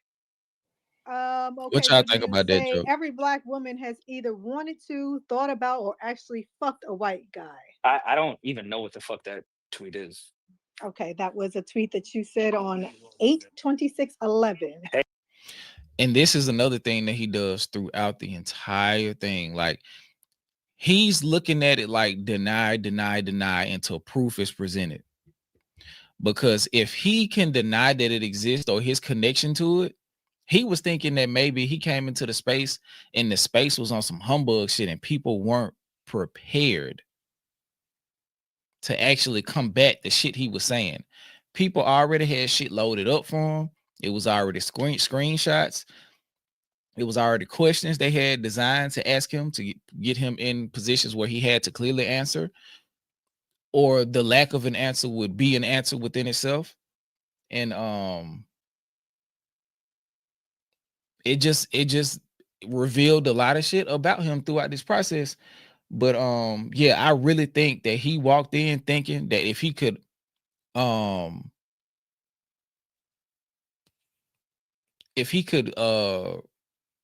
ask enough questions as a response to questions and confuse the people, he could walk out without having to actually say anything. My boy was really a Republican press secretary in this spaces. Hey, man. Okay. What was there? There was a hashtag on that. I don't know what the There was a conversation was. hashtag. The There may hashtag, have been an argument going on old Twitter at the time. Trending topic. the white, Yeah, like it's white people facts was the hashtag. I don't know if that was Oh. something that I was jokingly arguing with White people. people faxes. Shout out to Lillian Crazy. Turner with the Yeah, cash I mean, app. no, Much I'm not like appreciated. a full blown racist. But at the time, I just want to be clear. At the time, the trending topics were like that, like rich people problems. You know, you went to this college if like that's yeah, how Twitter like was. I'm sure I was arguing with somebody, not Hold arguing, on. but like joking back and forth on the timeline. On about something. 5/17, But I mean, 14, listen, man. you I'm sorry at 21 that I said that. at 5/17, 14, you said your bitch is fixing her makeup in my rims, N-word. That's a lyric, I believe. Okay. Oh wow. You got a little Don Imus in you. Whoa. Okay, can anybody in the chat tell me who Don Imus is? I didn't look him up. Can anybody tell me who Don Imus is? And don't tell me I'm ignorant for not knowing. I have no idea who that is.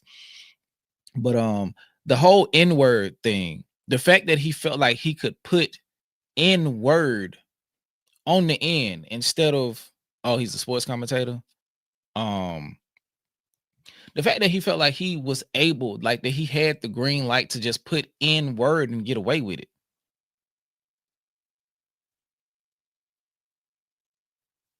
That just shows like you really felt like you could get this shit off in public. Like that's what I'm learning more and more. Like as we rewatch it, get more context. Like he really just felt like he could do this shit in public. On 12/17/14, you That's said a lyric, and I didn't say the N-word. No, you said N-word, literally N-word. Okay. And then you said, I've never seen a good-looking black woman. That Come was on. on December That's 17th. duh. Like who we Is that the AI vert? Is that the like? AI? What are we talking about? Yeah, right now? like you what pod are we with one. talking about right now? Yeah, I'm saying because you pod with one. I don't think I believe that one, man. That's crazy. Rocky, Okay, so Rocky. Yeah, Rocky. I'm listening. Rocky. Listen. What are we talking about right now? Rocky. You sound Buddy. like Kendrick. Hit me with the buddy. It's the appropriate time to say buddy. I mean, this is the perfect segue since we just talked about Mr. Morale and the Big Steppers. This would be the perfect It actually is. you know what I'm saying? I appreciate you coming up to even discuss it, Rory.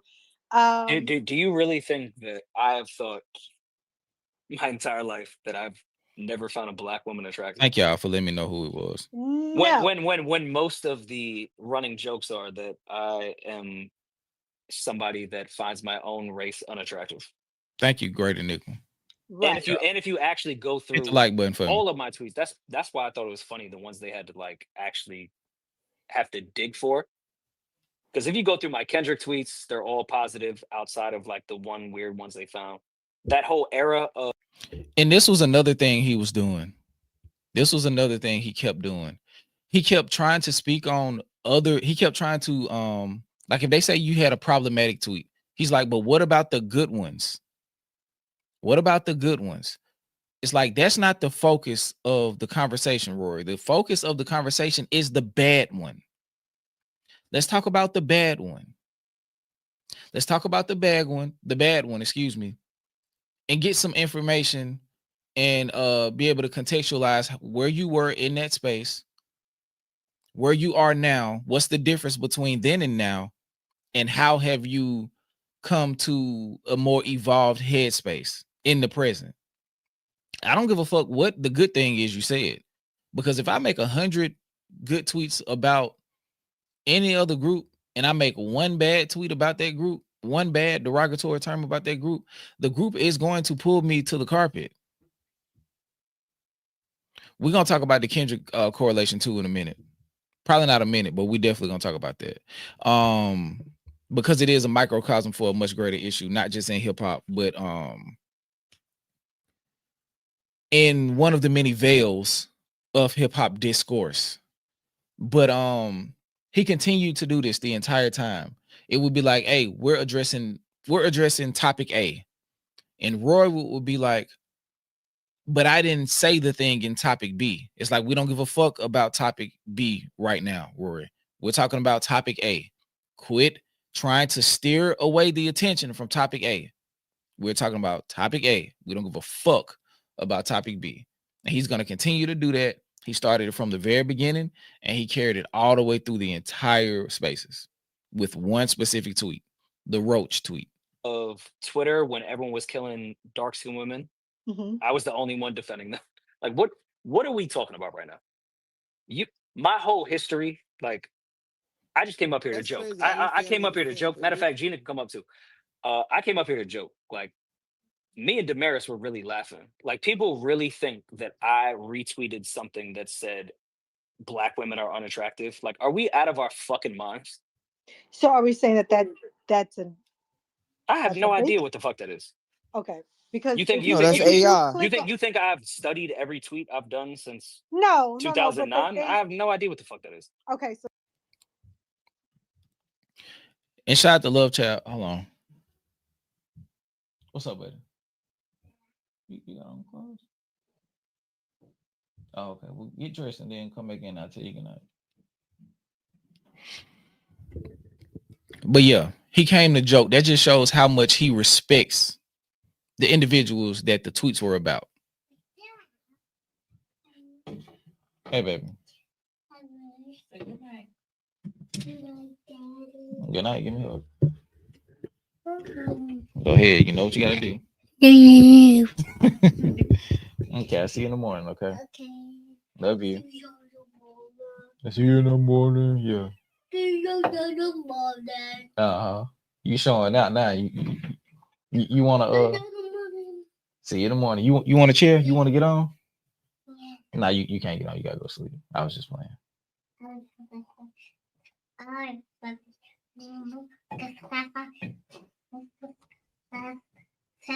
For you, Daddy. You got something for me? Yeah. What you got for me? We'll have a tea party tomorrow, okay? Okay. Okay, I'll see you in the morning. I'll wake up. Yeah, when you wake up.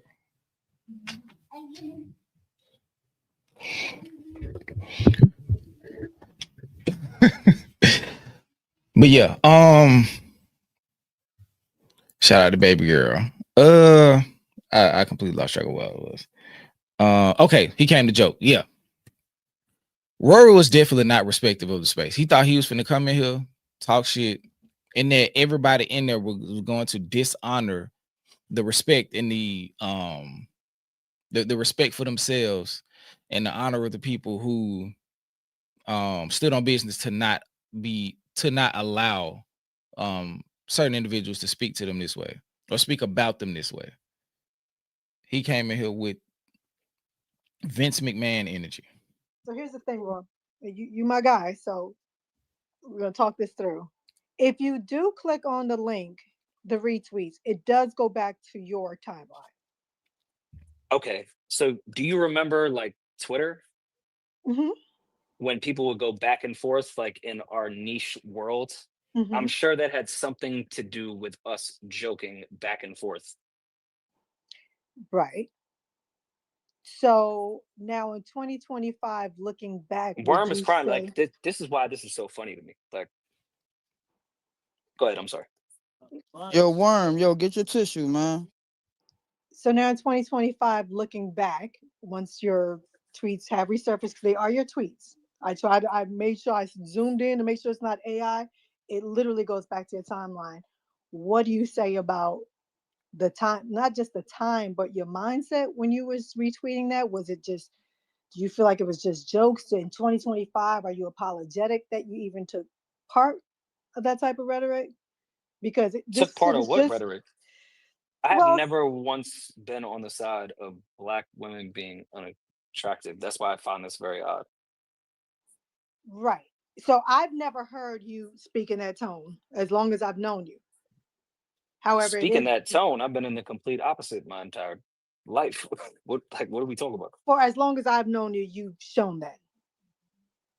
Right. So, but the fact of the matter is that it does still link to your account. So, do you have anything you want to say to that? Do you think it's? I'm trying to get the right words here because, for one, What I mean, okay. what would be the right words?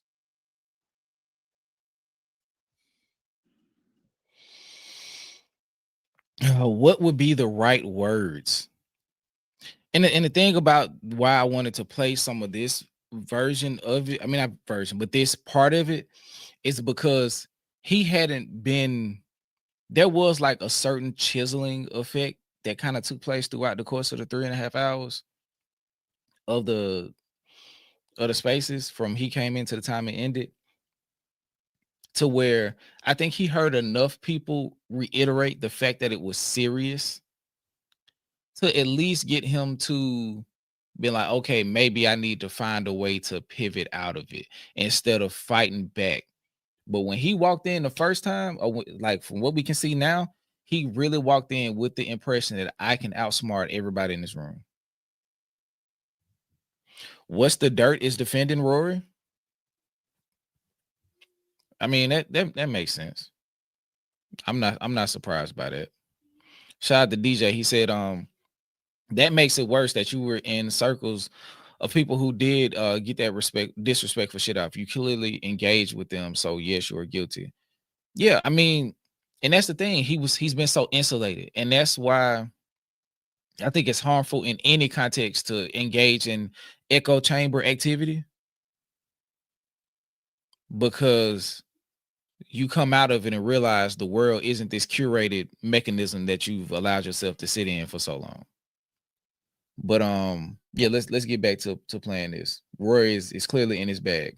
I think she means she's I trying to guess find being her verse. apologetic for. I have no idea what that tweet is about or what joke was going on Twitter. I may have been retweeting that in the sense of during that time when everyone was killing dark-skinned women on Twitter, and I was the only one defending them during the wild, wild west of Twitter, which he was around for, Rocky, which all these people in probably in this spaces have no idea what that time was like. When I was the only one defending dark-skinned women at the time, I may have retweeted that as a fucking joke because we were all going back and forth of like, this is insane that somebody would even think like, I don't know.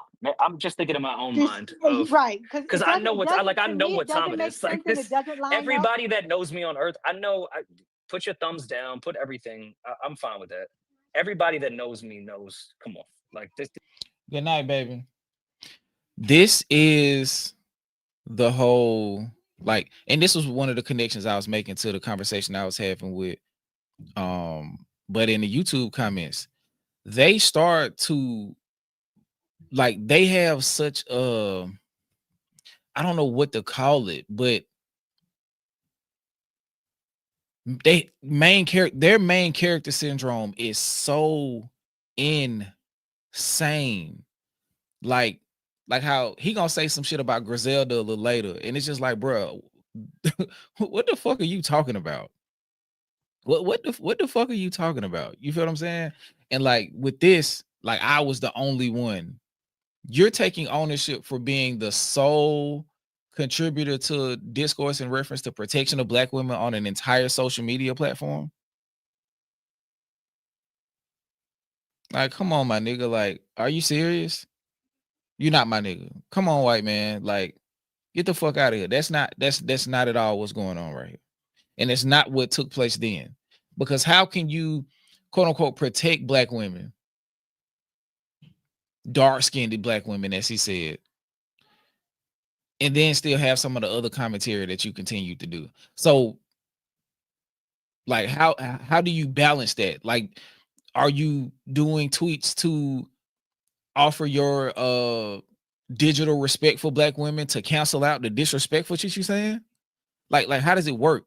Like, or have you convinced yourself that you're able to do both because because of some type of unbridled entitlement. Like how does it work? Like what like how do you level the two? Like, because it's not some type of, it's damn near like you robbing Peter to pay Paul. Like because you're not doing something intrinsic like Robin Hood. You're not making fun of somebody, or you're not robbing the bank to give to the poor. You feel like just because you speak sometimes to defend black women that you can be like, all right, now I'm finna go back to kicking their back in. Like, no, my nigga, that's not how it works. It's not how it works, white man. I'm sorry. This shit is crazy. We finna Damn, the whole space throwing their thumbs down. This crazy. And nah, one thing I could vouch was when I they don't was doing need you to vouch. No. I'm just shit. You need a little something, like shit. All I'm saying is I remember when the dark skinned Twitter, you know, shit, and I remember he was like stepping up. He did had a couple tweets I where he do was. recall that as well. Yeah. Roy, do you mind if I let people on stage? There's a bunch of people. Absolutely. Let's have at it. You gonna address this on the pod? Okay. I think this part is kind of like where it wasn't. Shout out to Juliet Cadet too. Thank you for the contribution via Cash App. Let me go back because I just wanted to show y'all how he came in. Let's go a little further to where I think Rocket starts to realize what the fuck is going on. And even if it's from a perspective of self-preservation, she starts to well, she had already given him the opportunity to show him how he could conduct himself. She does it again here. Just what It's about the 53-minute mark. you know, the black Twitter, man. You know, they you know. Yo, Rob, you think I'm Let me run it back a little bit because that's interesting. The way that they, and I think Mona said this earlier, the way that they continue to make it seem like it's a Kendrick issue. This is not a Kendrick issue. Even if this has some root in the discourse with how you were conducting yourself with Kendrick, or in reference to Kendrick with these episodes that you were creating, that was just a catalyst for people to go back and see what you were saying, to see if it had some type of, if there was a deeper, darker criminal link. Like, let's see if there's any context to why you're speaking on Kendrick in this fashion. It wasn't to find more things that you said about Kendrick. It's like, no, I want to see what's going on. I want to see what's going on. Just like when, for example, when Pusha T was getting ready to write Story of Adidon, and Drake brought up his wife. He said, let me do a little bit of digging and see what's the reason you keep bringing wives up into these situations. Why do you keep attacking women and people who aren't connected to the back and forth that we're having? Why do you keep doing that? So he got curious, did a bit of investigative journalism, and uncovered things about his true character, which would create a pattern or reveal a series of thought processes to why you would say the shit that you're saying in the present. The past just contextualizes the present and can also and sometimes predict the future. That's why they went back, Rory. They didn't go back to try to get you in a gotcha moment related to Kendrick. They were trying to see exactly why you keep saying this crazy shit about the person who is presented to the masses as a person being not only for hip-hop culture, but for black people as well. Particularly around the two albums that he did it the most, being To Pimp a Butterfly and Mr. Morale and the Big Steppers, and later into GNX.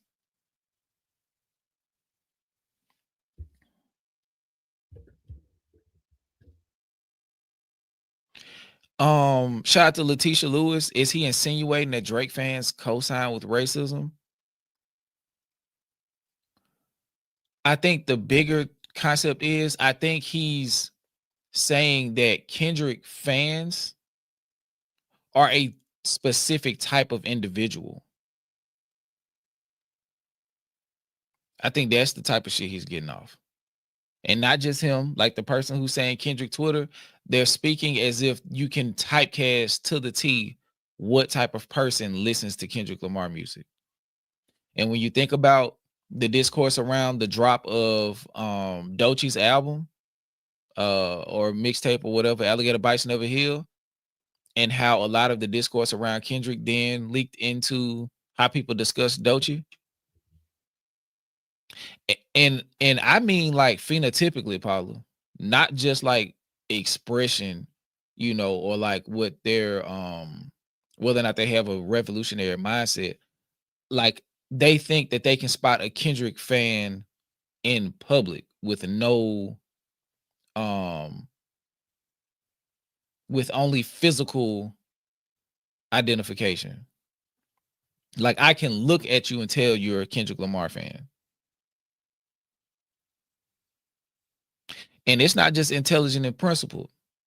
Like I'm not like I'm like the point I'm trying to get to is the shit is purely racial. It's not about the type of person you are. It's purely racial. And it's a specific subsect of the race. That's what I'm saying. And we'll get a little bit of indication of what I'm trying to say without saying it a little bit later. What are we even talking about?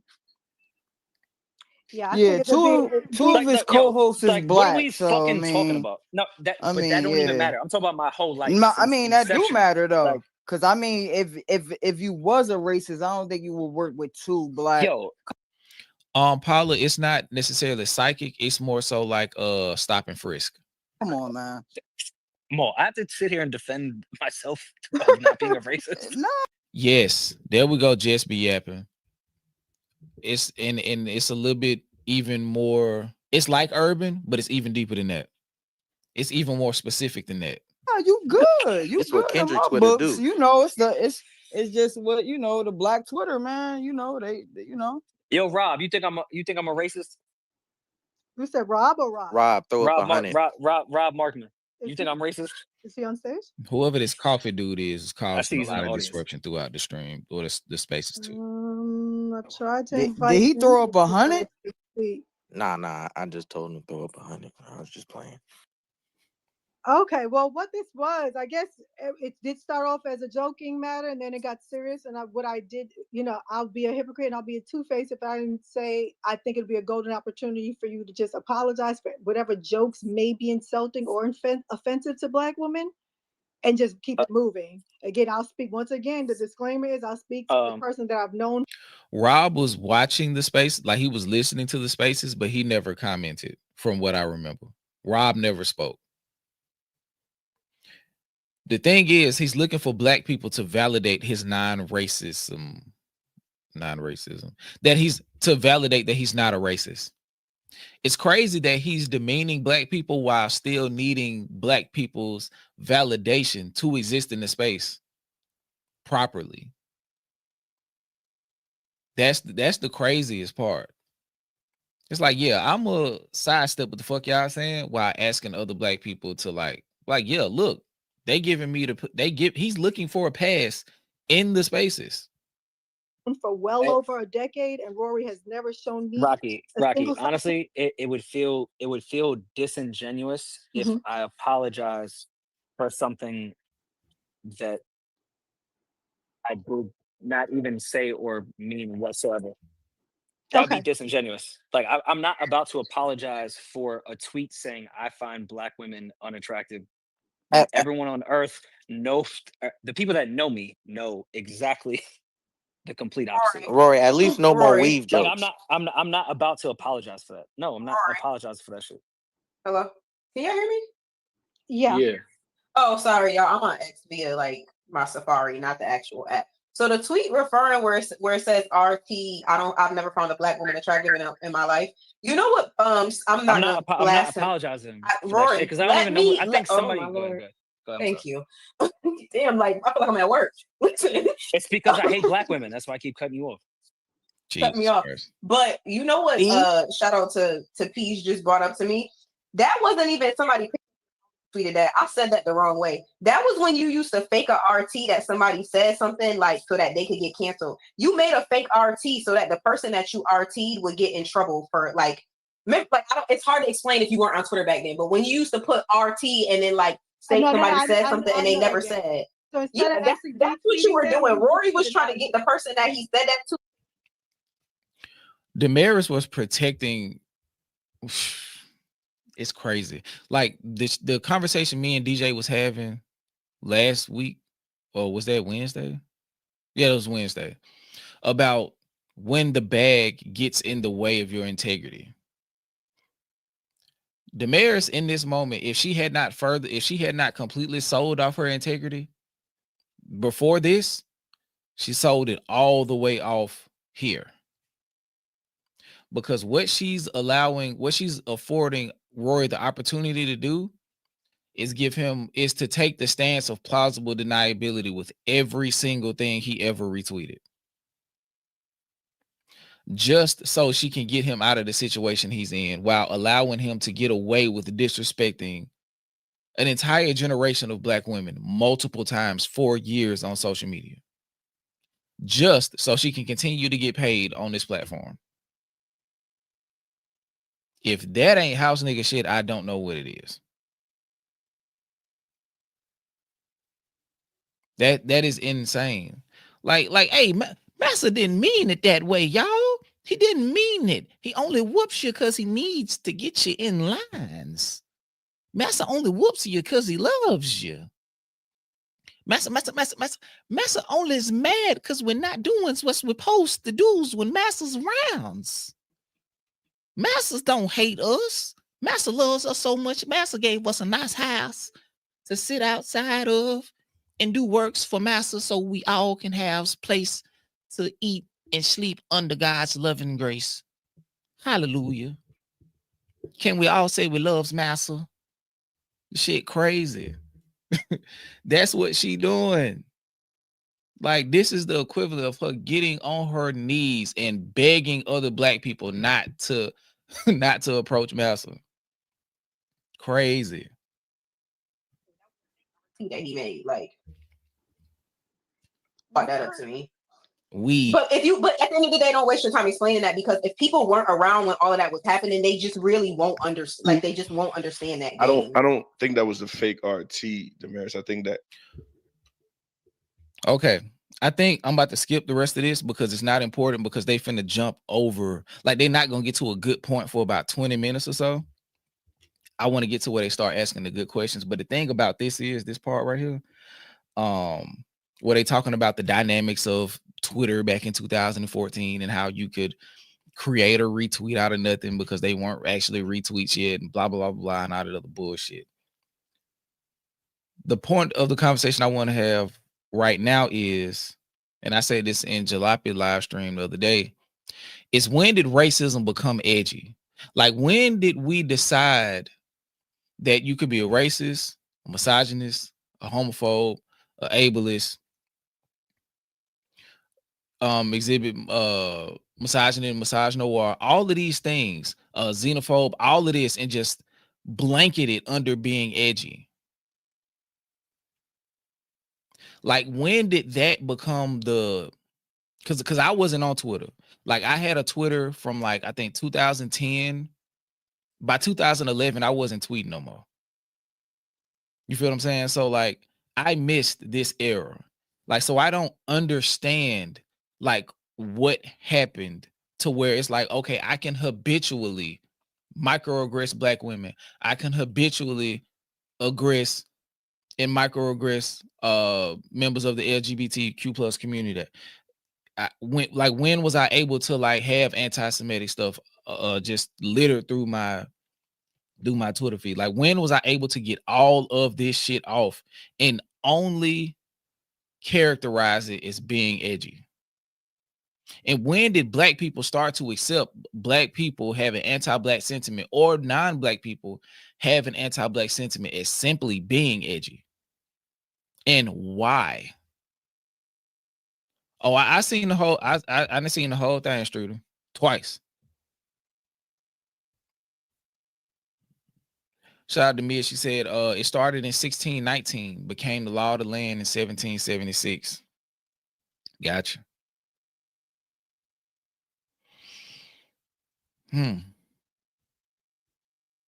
I'm going to skip a little further. I'm gonna play it to the hour mark, and then I'm gonna skip forward if it's necessary. If it's necessary to When play it to the before hour. you had the repost button, address the tweets. The tweets are real. It's not a fake RT. No, Okay, no, you don't get it. Okay. Okay, they still tap dancing around. Whether or not it's fake or not. Okay, so the next spot is the hour 13-minute mark. And this is when one of the people in the space named L comes in. And shout out to Diego. And this is when another part of the Rory Mal Damaris propaganda starts to take effect. And it almost railroaded the entire space. But we had some very intelligent people come in and allow us to redirect what was going on. Shout out to DJ. He said if y'all weren't there during that time, y'all not gonna understand. Please shut the hell up with that. I'm so tired of that. Exactly. It's like this is the same shit, and like a lot of people like, why you making it this deep? Because it is this deep. Back during Jim Crow, we could do certain things. You couldn't eat with us. You couldn't use the same bathrooms with us. You couldn't go to the same schools. You couldn't work in the same places with us. That was just the time. No, the fuck it wasn't. Like, granted, that was the time, but you had the option to decide how you wanted to conduct yourself. Just because some shit is like in style does not make it right. And we got to stop accepting that, because the end goal of that is to be like, slavery was cool back then because it was the thing that everybody were doing. You feel what I'm saying? Like, that's their goal. If they can continue to get you to walk back sensitivity to racial aggression, the end goal is to make Black people apologists and sympathizers for slavery. Because we can get you to rationalize the fact that it was happening in that era, because that is what society dictated. And if we don't make a stand here on light shit, like tweets, because even though like this is just a tweet, quote unquote, this is a part of this is a pawn on the chessboard that they're using to get to the ultimate end goal of dehumanization.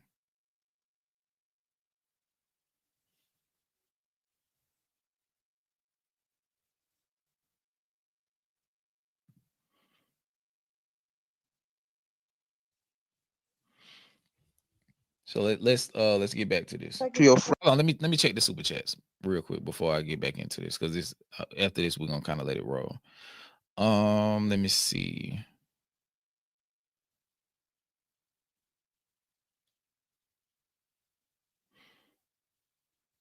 Okay. Shout out to Cam with the super chat. Other cultures have boundaries and rules, but when it comes to our culture, they think they can just come in and take advantage.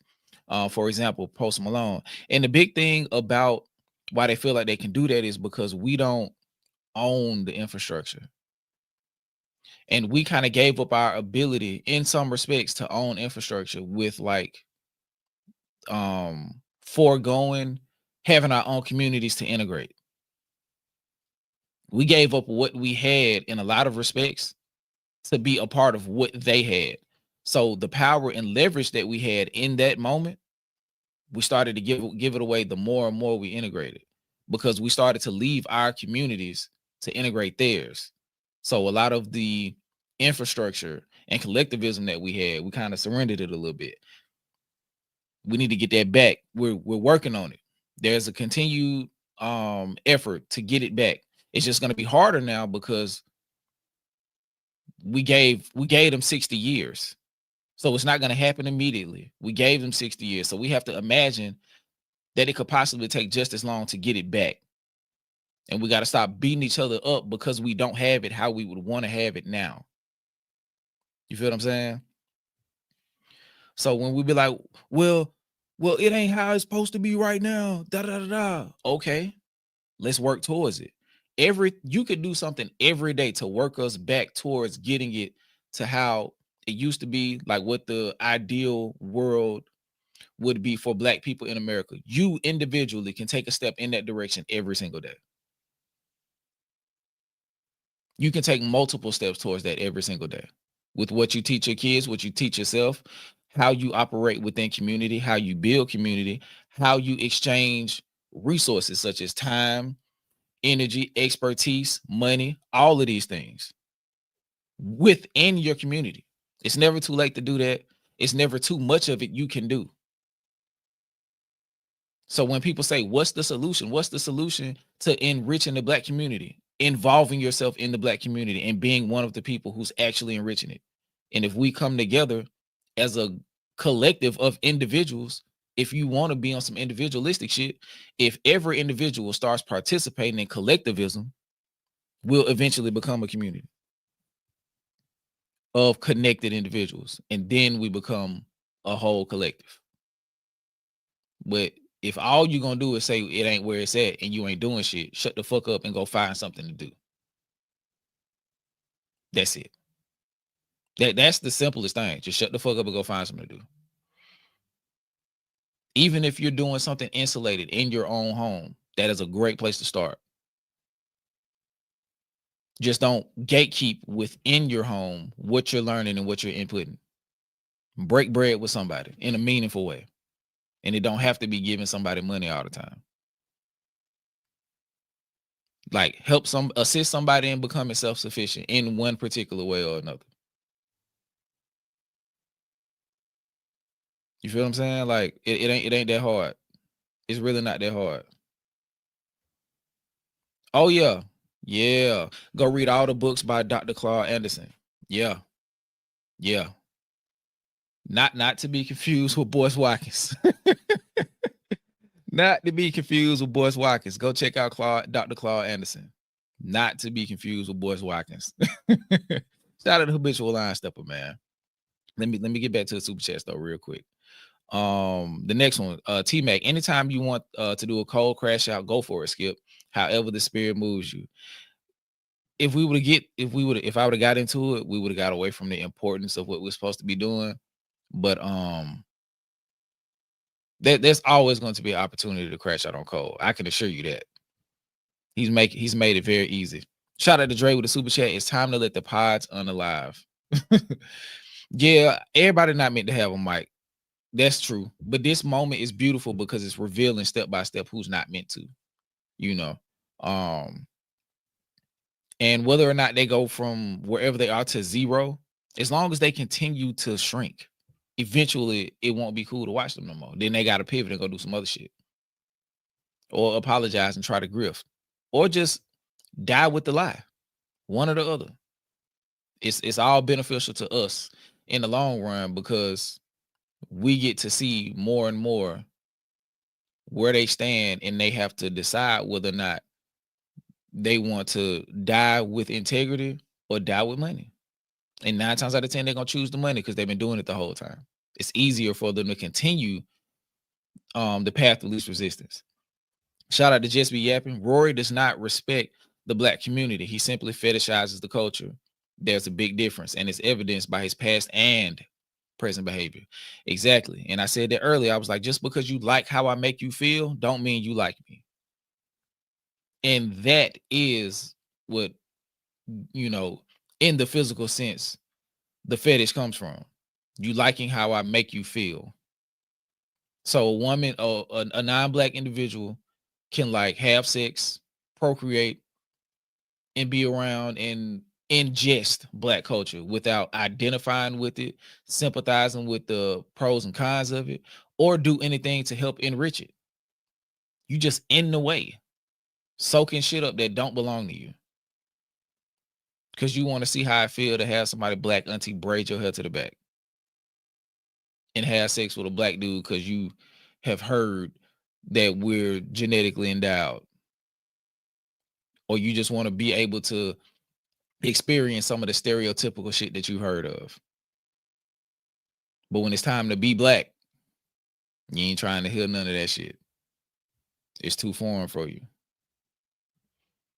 Shout out to D2B2. He said there's a very stark difference between love and appreciation and fetishizing. That word been whooping my ass all day. Bland ass Rory fetishizes black women.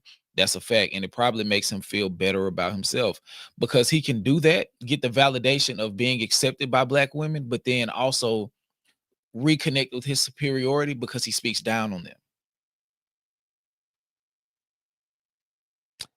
I think that's exactly the whole push and pull of it. I salute black women because I can because I understand that I'm pedestal. I'm on a pedestal. So when I say it, it's like, hey, y'all, stop messing with black women because I'm in control. I can tell y'all what and what not to do. But I can do it because I feel a sense of superiority to them in the first place. And also, I can get them to have sex with me. So that means that there is something special about me that attracts me to that attracts them to me. So it's a validation in the aspect that they choose him to be intimate with. So that's what he's seeking with the fleshly communication and with the interaction that he has with just black people in general. And then he gets off the shit that he really feels once he gets invited in.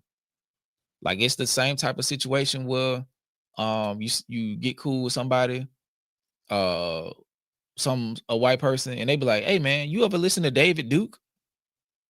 You should check him out. And it's like, I don't know who that is. And then you find out that David Duke is who David Duke is. And it's like, damn, you've been sitting here itching to ask me, do I listen to a racist? A vehement one. And now I know you listen to a vehement racist. So how do you really look at me? Is it just because you want to experience this shit up close? And try to see whatever you trying to see? It's crazy. Shout out to Speaking Freedom. Oh, my bad. Shout out to Letitia Lewis with the $20 super chat. Much appreciated. Thank you so much. And shout out to Seeking Freedom. Thanks for doing this important work with this super chat.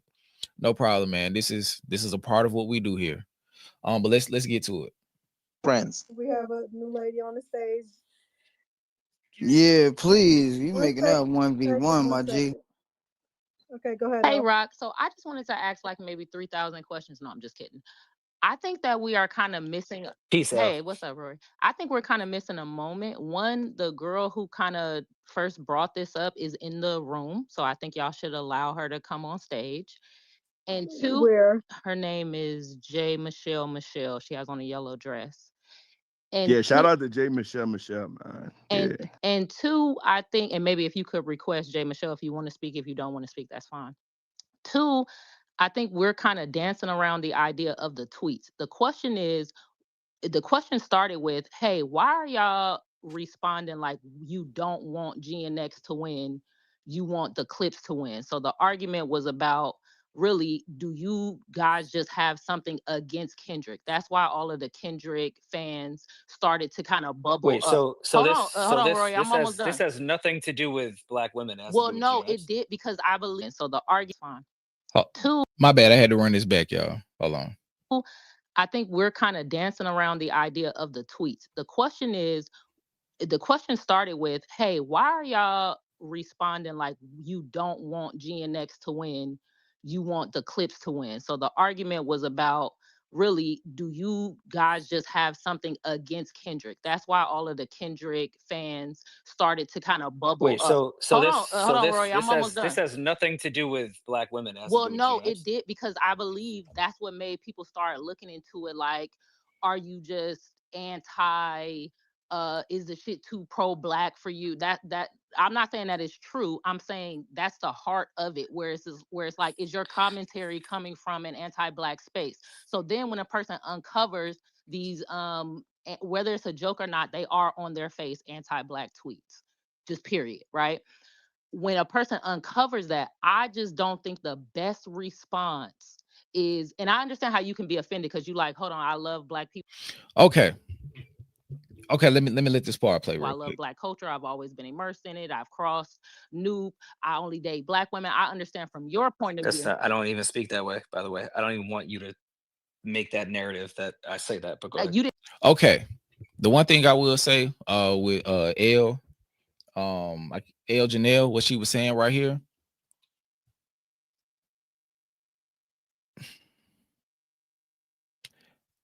it's clear to see, and I wish some of these people would have known. Rory is looking for a way out of every single conversation.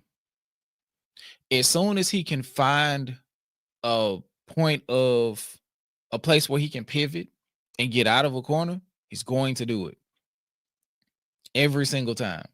And there were some really good questions that got asked throughout the process of this spaces that he was able to wiggle out of because he was able to find a small crack in the way that you presented the question. But also with this part, she's saying something that Rory continued to imply, but he never expressly said. So he was able to say that he didn't say it. And the people without the IQ to realize he's been inferring this shit the entire time, they was just like, yeah, he didn't say that. He didn't say that exactly. So it's like you putting words in his mouth. But really, this is what Rory has been saying. When he's like, the people who know me in real life know that I'm not like this. But how do they know that you're not like this, Rory? It's because you've done a certain amount of things to build your I like black people resume. You have black friends. You have black co-hosts. You've dated black women. Like, these are the things that you're clinging to give you validity to speak in this space. It's not just because they know that I'm a nice person. It's not just because they know you're a nice person, bro. It's because you've created several relationships with black people to make it a blanket statement that you can't be racist because you got black friends. Yes, the fuck you can. Yes, the fuck you can. You are using your proximity to blackness to shield any anti-black behavior, to shield you from being labeled anti-black. You can be connected to as many black people in the world and be anti-black. Candace Owens is black and is anti-black. No, I get that, Moni. I don't think she was either. She was kind of trying to give like a catalyst for how all this shit started. But Rory was going to use it to pivot to create the Stan Wars conversation. And that's the part that I was about to get to. She gave him something else to drive the focus toward. Oh, not talking to me. Okay, cool. But yeah, that he was able to derail what she was trying to get off, because he was able to take that very small detail and create a bunch of disinformation around it and confusion. Well, not disinformation, but confusion. But yeah, let me pull this down. We good, Money. Didn't say that, but that is what is inferred by some of the because to me that's a weird narrative just to begin. Which part? I love black culture. I cross Kappa. Like I don't Exactly, even speak that way. Which part is weird? Because in a way, that's kind of what it insinuates when you say. I've never insinuated that. When you say, "Oh, I can't hate black women. All I date is black women." So I've never said that once. Was that said in this room? Huh? I love black women, but I never said I can't hate black women. I only date black women. I never said that. I love black women, but don't put that narrative on me that I'm one of those people. Okay. That I only fuck with black women. Can I also say I something never too? said that. I don't even move that way. That's never been me. Like Okay, I see the slight difference, but what I'm saying is I think the dismissiveness of it is kind of missing the point. What people are really trying to investigate is what is the issue with GNX winning the Grammys, and is it because there's a revolutionary black kind of tone that you're getting from Kendrick, and why is it like, instead of saying we want the Clips to win the Grammys for this reason, instead a person is saying we don't want GNX to win. That's where all of this started. Okay, so I'll step in. Hold on, Rory. I'll step in because Rory isn't even the one that said that. I got you, Master. I got you. I was going to protect you from the means those black ladies, Master. I'm not going to let these jigboos stop you from being who you're supposed to be and who's yours, Master. I'm the one that said that. Yeah, I like I'm the one that said it. Rory wasn't who said it. She said she'll be angry if GNX wins. Hold on. I need. Yes, Give me 1 please. second. Let Rory answer, and then I guess D, if you want to jump in, I think Rory said he wants to answer for himself. Go ahead, Rory. You keep doing the triple mute shit. My bad. L, Nah, that was my bad. L, I did that too. My bad. L. By the way, I'm glad you came on the stage because I fuck with Thank you. you. But I never once said that I would be mad that GNX won. I said I would like to see the Clips win Rap Album of the Year.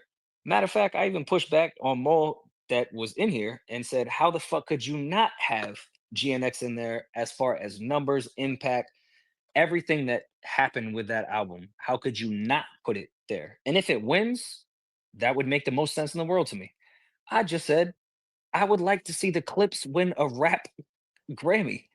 Now, I realized that that went to Kbot Twitter, and now they're trying to make sure that I hate black women, which is absolutely insane. When I simply just said I'd love to see the Clips win a rap Grammy, I would never be angry if GNX won. I told Mo it's recorded, like we do a podcast, it's recorded. I said to him, "How the fuck could you ever take GNX out of a category based off numbers and impact and what it did?" And quality. You So have this, truth.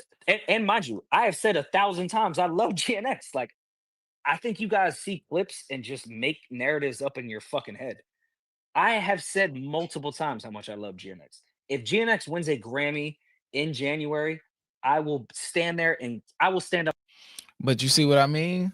Just like this, like he's mid narrative spin, like how they've now completely derailed what the conversation is about. It's no longer about the tweets. It's about Stan Wars. He thought he was cooking right here too. He thought he was getting out of the doghouse right here. He thought he was gonna just be like, oh, see, it's y'all's problem because y'all have made this so much of a Kendrick defense thing that y'all have went and dug up all of this shit and created false narratives about me because I like the Clips more than I like Kendrick Lamar's music. That was the goal in this redirect that he's doing. Up and clap. Like, I don't give a fuck. But the fact that y'all took that and now are trying to paint me as somebody that hates black women, and I'm not saying that my tweets weren't crazy in that regard, but it was a different Wild Wild West time in Twitter where people were fake retweeting and we were doing jokes inside and out. It wasn't this big ass Twitter that y'all know. So I'm not mad at anyone that's upset about those tweets without context. But the fact that this is why y'all are doing this is insane to me. Like, because I said I'd like to see the Clips win a Grammy? The fuck? Like, what the fuck? I think that's a fair. Okay. So one thing I want to say right here is, first of all, what's the context? What's the context, buddy? Secondly, you can make terrible comments, and not automatically be labeled as a thing. It's called insensitivity. Like, he won't even acknowledge that he's being racially insensitive. He thinks it's either he's a top tier racist or he's nothing, or he's normal, he's Rory. I thought you was gonna eventually pop up in this one, Moni. But shout out to Jazz Renee for the super sticker. Thank you so much. But yeah, he's like going from, and this is a typical sign of somebody who's like trying to gaslight you. Like, if you say, hey man, I just want to address something that you said, oh, now I'm the most disrespectful person in the world. No, I didn't say that. I did not say that. I did not say that. What I said is you were being disrespectful and that you disrespected me, and I'm trying to get some type of clarification so we can move forward. Like, oh, I'm the worst person in the world. It's like, bro, I'm not saying that. And they do that to get you to come off of your point, because they want to make it seem like you're painting them as the worst of something. It's like, no, it's tiers to being disrespectful. It's tiers to being racially insensitive. The end of that poll is racist. However, there are a bunch of different steps in between. And if you're not willing to acknowledge that you participated in any one of the tiers on the insensitivity to race, like full-blown racist pipeline, you're being disingenuous, however you say that. And neglecting the emotions and feelings and earnest gripes that the people have in this space. Shout out to DJ. He said it doesn't matter if you were exposed out of spite. You were still exposed, so you got to address and handle it. Exactly. But he feel like if he can find a way out, he ain't got to address it at all. He ain't got to do it at all. That was his intent. But these people came with some good questions. Bro, what are we talking? glad you're. Like, what are we talking I'm about? glad you were able to get it Everybody out. that knows me for real knows what time it is when it comes to black women. What It's time the is only matter of fact, I disrespect white women. I think fucking Charlie Kirk Twitter should kill me. Another white dude recently said this too. I ain't gonna say his name. Another white dude recently said this. This does not make you more pro-black or less anti-black that you disrespect where you came from. It does not help your situation as it pertains to black people. You could just be a blanketly disrespectful motherfucker. It does not mean that you're less anti-black because you disrespect white women. That don't mean shit. That don't mean nothing. A lot of disrespectful folks do this shit. Aiden Ralston did it. The Neon dude did it. It's like, bro, I disrespect white people too. Who gives a fuck? I'm talking about you disrespecting me. I don't give a fuck who else you disrespect. I'm checking you about disrespecting me, my boy, or you disrespecting my sister. I don't give a fuck that you disrespect the cuz around the corner. I want to beat your ass because you disrespected me and my sister. If we decide to jump your ass, buddy, around the corner, if he decide to come around with his sister and beat your ass too, we're going to collectively beat your ass. But what I want to beat your ass about is between me, you, and my sister. I don't give a fuck what you did over there. I really don't. I don't give a fuck. Mia said, Rory said, all disrespect matters. That's crazy. How much I'm on the side of the women that raised me that are black women. My grandma raised me. Sound like young boy. Shout out to Kwani. My grandma raised me. Listen, I get the tweets. I would be mad at them too if you get them out of context. It was a different time. And I'm not defending them. It was a different time when we were joking back and forth with fake retweets and sarcasm and things going back and forth. But every last person that knows me for real, like, what are we talking about right now? I'm the one that hates black women. But now I know it's only based because you guys were mad that I thought That's cap. that I thought clips It's fucking cap. that clips should be a fucking Grammy winner. Well, I mean, you kind of cut. Like, what are we talking about right now? Talking, but I don't. Oh, go I ahead. think you kind of Who's cut ever me speaking? off a little bit. I'm sorry. I think you kind of cut me off a little bit because I was going to finish with I think Damaris, and I'm sorry if I pronounced your name wrong. Damaris. She tweeted something, and you said, "Oh, you can't. So we can't say we want the clips to win now." I believe that was the beginning of people being like, "Look, we're tired of y'all." Am I correct? That was in response to Chigs posting a video of us saying that we were hating on Kendrick because we like the clips. That was a response to Chig's smooth video. Right, but am I correct that that's the beginning of people starting to retweet you and call you anti-black? I don't know. Listen, if you guys want to call me Mary said she'll be angry and mad if Gen X wins. That's the crux of this issue. It all started from there. I think it's crazy that this went along. Remember, ladies and gentlemen, it all started from there. It all started from there. You are disrespecting GNX as a musical masterpiece. I do not like it. I don't know.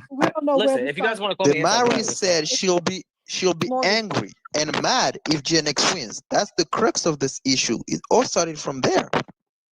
I think it's crazy that this went along like this because I know Rory has been bigging up Kendrick on the podcast repeatedly. I brought OD to Def Jam with Sha Money, and he said, "I'm trying to figure it out." Dre took him. I brought Kendrick to Def Jam when Overly Dedicated happened. Like, what are we even fucking talking about right now? And I think it's crazy that What are we even fucking talking about right now? I think it's crazy that it went along like this. What the fuck does that mean? What does that mean? You commodified a black man. You were attempting to commodify a black man. What does that mean in reference to you saying racially insensitive shit? You liked Kendrick when you thought he was just a rapidy rap dude. When he started standing on cultural shit, you started to have a problem. Like, bro, that don't mean I don't give a fuck. I don't give a fuck where you took him, because you didn't take him. You were trying to find a way to sell his product and probably get some money off of it. You probably wanted to cut. If Kendrick would have signed the Def Jam, you would have wanted 5% off the deal that he signed. You wanted something out of that. You didn't do that for the love of music. Like, get the fuck out of here, bro. Don't do what, DJ? To know him is to love him. He gonna stand on business every time. What? I'm waiting on DJ.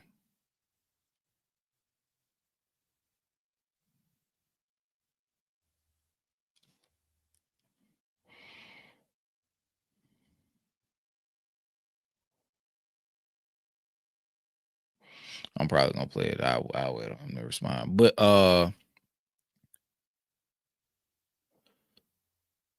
or here come Rory with his dumbass accolades. I don't know. What you talking about, DJ? What were you saying don't do? Okay, I'm gonna play this. But the point I'm making is, like, Rory he didn't do that out of the goodness of his heart. So that doesn't absolve you. And even if you do something good for somebody at one point in time, because this is the same problem that Drake had, you're convoluting the fact that you did something wrong in 2019 because you did something good in 2012. Nobody gives a fuck. Nope, nobody cares. That does not mean anything. That does not mean that you didn't do something wrong in 2019 because you did something that can be excused. I mean, that can be considered good in 2012. Oh, the accent. Why can I not hold on? Why can I not do the accent, my friend? Is it because you feel away? Huh? Tell me why. Tell me why, DJ. Why do you feel away about me doing this accent here?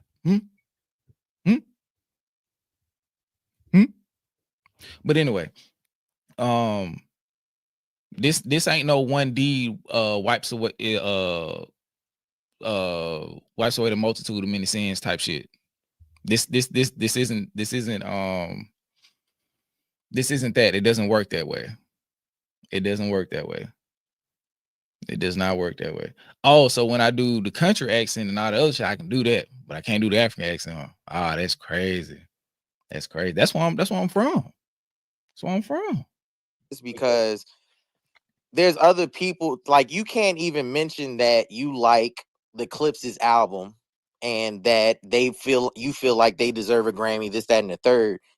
And Kendrick has a fucking track that's up for a Grammy with the Clips That's as not well. what this is about. I love how you Exactly, guys are Fergie. trying to spin this. That's not what any of this is about. No, it started as. I'm saying, we're not gonna let you slide. You I'm not made trying to slide. You're trying to reduce. No, it I'm not. to fan. I'm not. Yes, you are. You're trying to reduce it to fan wars, stan wars, all of that. Calling it. It started with that. Oh no, Let me finish. listen. I stand by. Shout out to Keisha said Skip. Now when you sang Hotline Bling in the med school Indian accent, I did that. Damn, I be tripping. I feel like the mayor's in this moment. I don't be remembering all the shit I be doing, bro. The power of the Black Panther has been stripped away. But nah, for real. I made sure I put the name of this young lady, Laughing at You. This is the individual who's gonna be talking now. She got straight to the shit and she was able to introduce a level, a particular question, a particular tweet that I feel like did not get nearly enough discussion. I feel like if they would have stuck on this question, it kind of solves everything that Rory was doing with one tweet. With one tweet.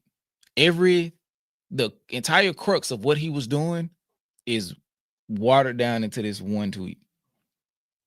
Shout out to Furry B. We got to do a compilation of imitations of all your favorite YouTubers showing the parts you love about their shows. Man, that should be crazy. I feel like that'll probably start something because everybody does not like being made fun of, even if it's in good fun. I feel like niggas would be mad. I already know it. Delete it gonna get me. I mean, I ain't did nothing to him. I think that the clip that he snatched was like a good clip to like be a part of the intro. I feel like once I saw it, I was like, okay, I can see, but I ain't did nothing to bro. So he shouldn't have a reason to come for me. But yeah, I know if I did a compilation like that, just like really capturing niggas ticks, ideations, and they voice patterns and shit like that, somebody will get mad, and that's all it'll take. And then next thing you know, it's a hate campaign against me, saying that I'm trying to get these people into back and forth to like boost the channel and shit like that. And I can see it ending bad, especially with the current state of affairs. So yeah. Yeah. I mean, it would be funny. I ain't gonna lie, it definitely would be funny. It'll be hilarious, as a matter of fact. I just think, yeah, it'll be it could end badly for me in the platform, and I don't want to do that. I don't want to do one of the videos just like, hey man, we gotta talk, and then the intro come on, and then like, yeah, man, I never thought I'd be the person that I had to be doing this, but I apologize to the people I hurt with my imitation videos, man. I love everybody, man. Skip for the YouTubers, man. I see y'all in me, man. I see myself in y'all, man. I love y'all, man. And I don't want to go through that. I don't want to go through that, man. I ain't finna be on here apologize to no YouTube about making fun of them, bro. I ain't trying to do none of that. But yeah, let's get back to this. By any tweet that I posted, I gotta Let answer that for girl it. speak. You're trying Oh, yeah, to for sure. reduce it to that. That's not what Please this let is her about. speak. You said disrespectful things about Black women, and you need to take accountability for it. You don't want to do so, fine, but it is what it is. You said it. It came out of your mouth. Okay, that's fair. Stop trying to reduce it to stand wars. Nobody gives a fuck whoa, whether whoa, you. whoa. We've been on here. We've been on here for like over the an clips hour. or not. At the end of the day, it is what it is. We're gonna pack you out. We're gonna joke about it, but nobody cares at the end of the day. Like, whatever. You said disrespectful things. Stop trying to reduce it to stand wars. That's not what that is. Okay, you have to realize we've been on here for almost an hour. Just now, we talked about the Stam Wars because after L came up, I was like, That's a lie. Somebody earlier said that's what Kendrick culture do. I mean, that's what Kendrick Twitter do. This thought process has already been introduced once before. That's why I was glad that I watched it again, because I caught stuff that I didn't catch the second time. It was important to catch it again and like take notes, because I think it was somewhere in that first hour with somebody, maybe at that 54, 53 minute mark. Somebody was like, that's what Kendrick video do. Or Kendrick Twitter does, rather. I was reading DJ chat. So they already had the undertone of finding a way to blame this on Kendrick and Kendrick supporters. That was a way out of this. oh, that's what sparked it because I didn't even know why.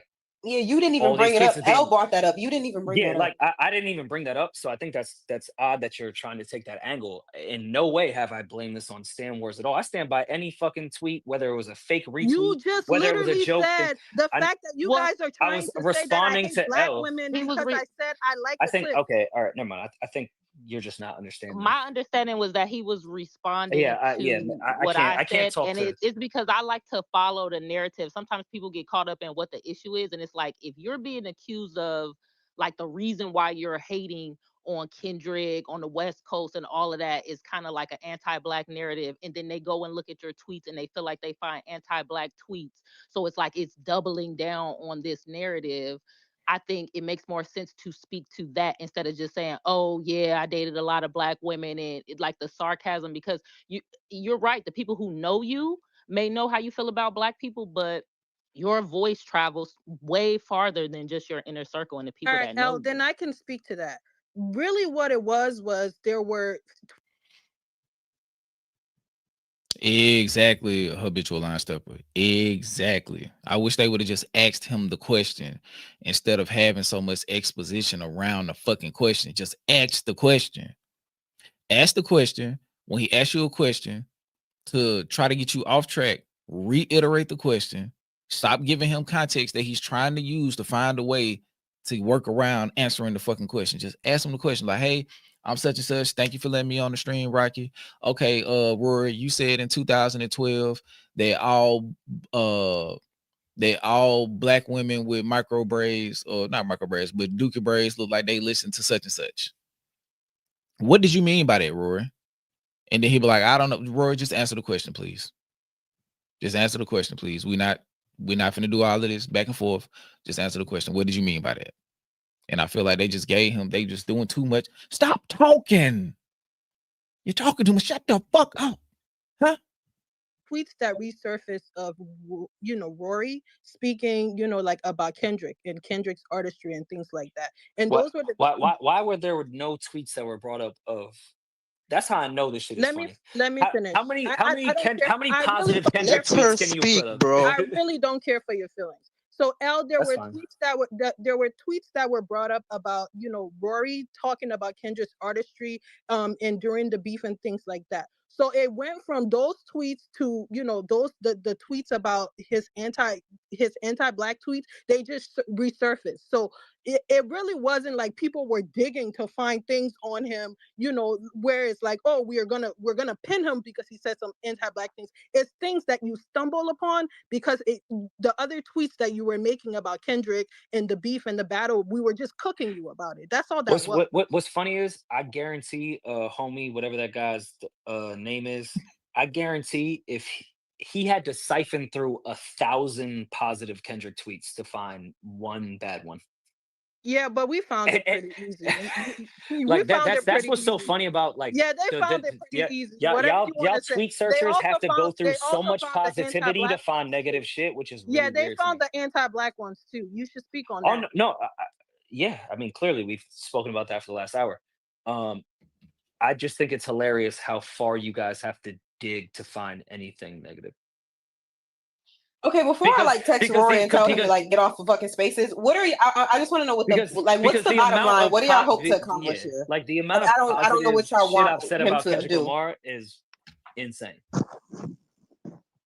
He said he's too You proud to got fucking apologize. O'Shea in here too. Like, god damn. Well, Damaris, I think that Rory said he wanted to face it head on. So Yeah, I no, think I the talked question to really anybody. is like, what is Rory doing? But he Anybody already that was said upset, I'd happily speak to them. Like, I'm not one of these people that Exactly, Mona. They acting like they just combing through the tweets like this. It's like, nah, bro. Like, all I gotta do is go to your page and search. Like, it's not that difficult. I guarantee they went to his page and typed in the word black, and a whole bunch of tweets about you saying insensitive shit about black people came up. That's why they was able to screenshot them like in like multiple. Like the fucking thumbnail for the video is like 3 different tweets, like about him saying wild shit about black people or black women. It's not difficult. How do you think they find tweets from 2010?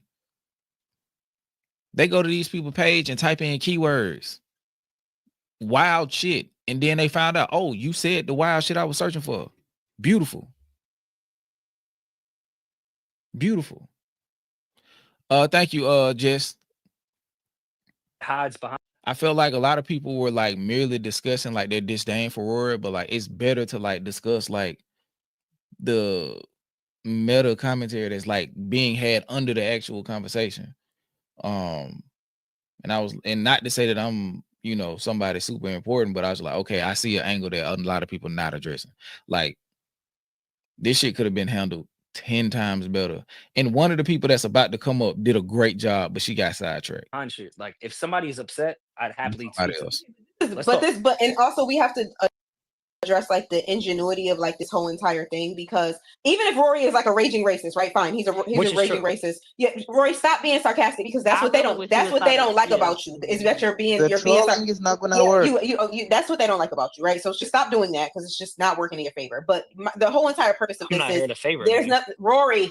there's nothing that you can do. That's what I'm saying. Like, I don't know if you're just in spaces just like because you want to talk, but there's nothing that you can say to change these people's mind because they don't know you. And on top of that, it's not like Rory's tweets just got resurfaced and now there's a whole group of people that want to find out what Rory cares about. They don't like you because they think you don't like Kendrick. So they're not going to like you no matter what you say. So it doesn't like there's no cleaning up here. So that's why I'm like, are you in here just to kick it? Because if so, like you can just go like do. Real quick, do y'all notice like the tone changes when Rory, Maul to earlier and later points in the spaces, when they want to change the narrative, they get very loud. They begin to speak as if they're the ones who have the authority to control the flow of discourse. They get all loud and it's like, hey, like let's get to the actual matter. Like let's really tell them what they're saying.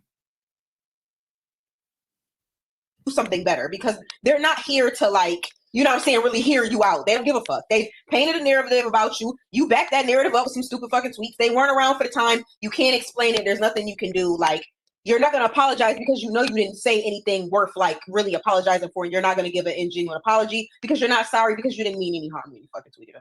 So I don't know at this point. I don't know what anybody is like in here like for, like other than to bash you. Are you seeing what I'm saying? But if you want to stay here and get bashed, like you can do that. But Damaris, the attitude you just admitted yourself, the attitude behind it is sarcastic. It's not like, you know, he's coming off as, oh, I want to have a genuine conversation. He's making a joke out of it. He's not really trying to have a genuine conversation. Oh, let's have a genuine conversation. I don't think he would be making a joke out of it because I don't think it's something that's okay. funny. Let's have a genuine conversation. Y'all, his best friends are black, bro. There's not even. And he voted for Obama. But see, but do you see? Oh, shit.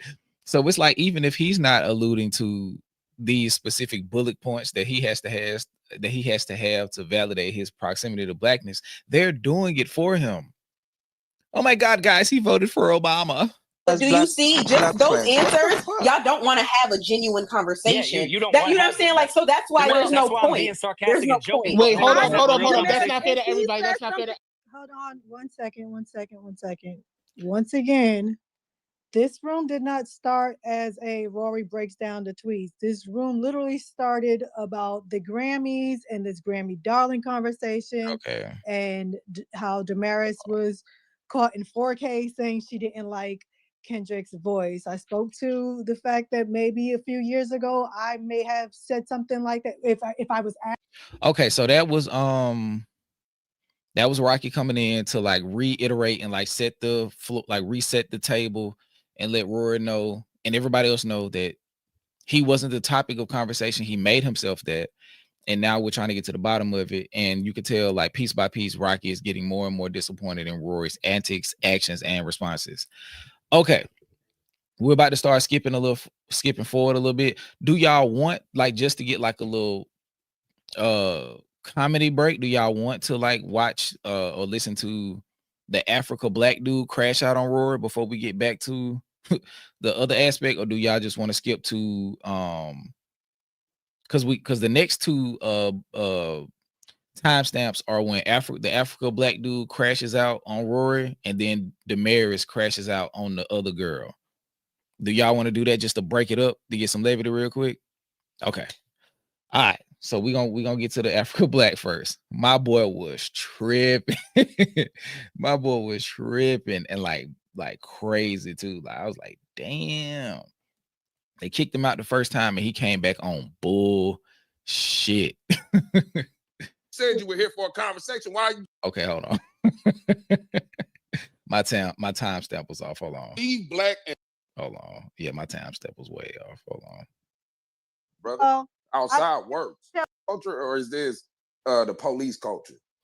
Like, and that's the problem with too many white folks getting in. This the second crash out. In hip hop culture, it's too much policing. You threaten me. Oh, I'll give you my brother. I don't need your ass. We're gonna do certified outside work. Intelligent brother, and I think that you can have the conversation without. Yeah, I am. I'm way more intelligent than any person y'all brought up to speak to this white All man right, so keep it. kissing his All right, motherfucking feet and kissing his let motherfucking us ass because hear they it. need some money in their pockets. But guess All what? right, I'm a all black right. man that make my own money. He ain't talking about me, Yeah, right? I'm a black man. I'm a All black right, man cool. that get my own dollars. I don't need no white man be up here kissing no white man. Africa. Now you want to have the conversation. Why he sound like the complete opposite of what's my boy name from the Boondocks? He sound like the complete opposite of him. Damn, what's his name? Not Stink Meaner. Or was it Stink Meaner? Not him. The other dude. I can't remember his name, but I'm gonna keep playing it. With Warrior, nah, I kind of feel like you take your aggression out on everybody on the stage, including me. And if anybody knows me, I don't fucking play Ruckus, yeah. none of that shit. I don't give a fuck if you black, white, Jamaican. Thank y'all, Uncle Ruckus. Did I double mute motherfuckers or no? Nah, he got the mic. Come Man, on, yeah, it's Africa double Black. mute, Come man. on. Come on. How long you been on Twitter Space? Rocky, shout out. Man, come on, shout out to you, sister. I ain't busting no shots. You know, I've been sitting in the motherfucking. Come on now, cut it out. And plus, I don't kiss no ass. I just talk. But yeah, let's have a conversation, Rory. Since you're so scared to actually talk about why you were sending out these tweets being anti-black. Do you think that you're a racist, Rory? When you think about the definition of racism or prejudices, let's get technical because you're a white man, right? You're gonna say, no, I don't have no power. I'm not a racist. Do you think that you hold stereotypical prejudices when it comes to African American women? Let's start slow. No. Why not? We're starting slow. What do you mean? Bruh, like I know these people wanted to slap the shit out of Rory, bro. On God, he does sound like 38 Special. He does. I've about had it with you niggas. He sounds why just not? like So why do you not believe that you hold? I held the Glock handy. Make you put it in your mouth like some rock candy. He do sound like 38 Special. Stereotypical prejudices against black women. And before you answer, remember, we see your tweets. Weave black and lace front blonde, ghetto crayon colors. That sounds stereotypical. That sounds racist. That sounds like prejudices. Let's keep going. Your bitch fixing her makeup in my rims. In the word, what's the N word, Roy? Is that nice? Is that nasty? Is that naughty? What's the N word, Roy? Can you say the N word, Roy? No, that's why it says the N word. It's a Okay, Dom, so it's a what's the Dom N word Kennedy then, Roy? line, and So it was I a didn't thing on ask you. I Twitter didn't at the ask you time. that. What's the N word, It's Roy? the Dom Kennedy West Coast. No, what's the N word, Roy? Why can't you answer questions, Roy? What's the N word? I don't say the N word, sir. Okay. I'm not talking You to smoking you. this? I'm not talking to you, black woman. Let me talk to Roy. You smoking this? If she never blew up and you met a chick in the club named Beyonce, bet money she'd have blue weave in. These are your tweets. So remember this, Roy.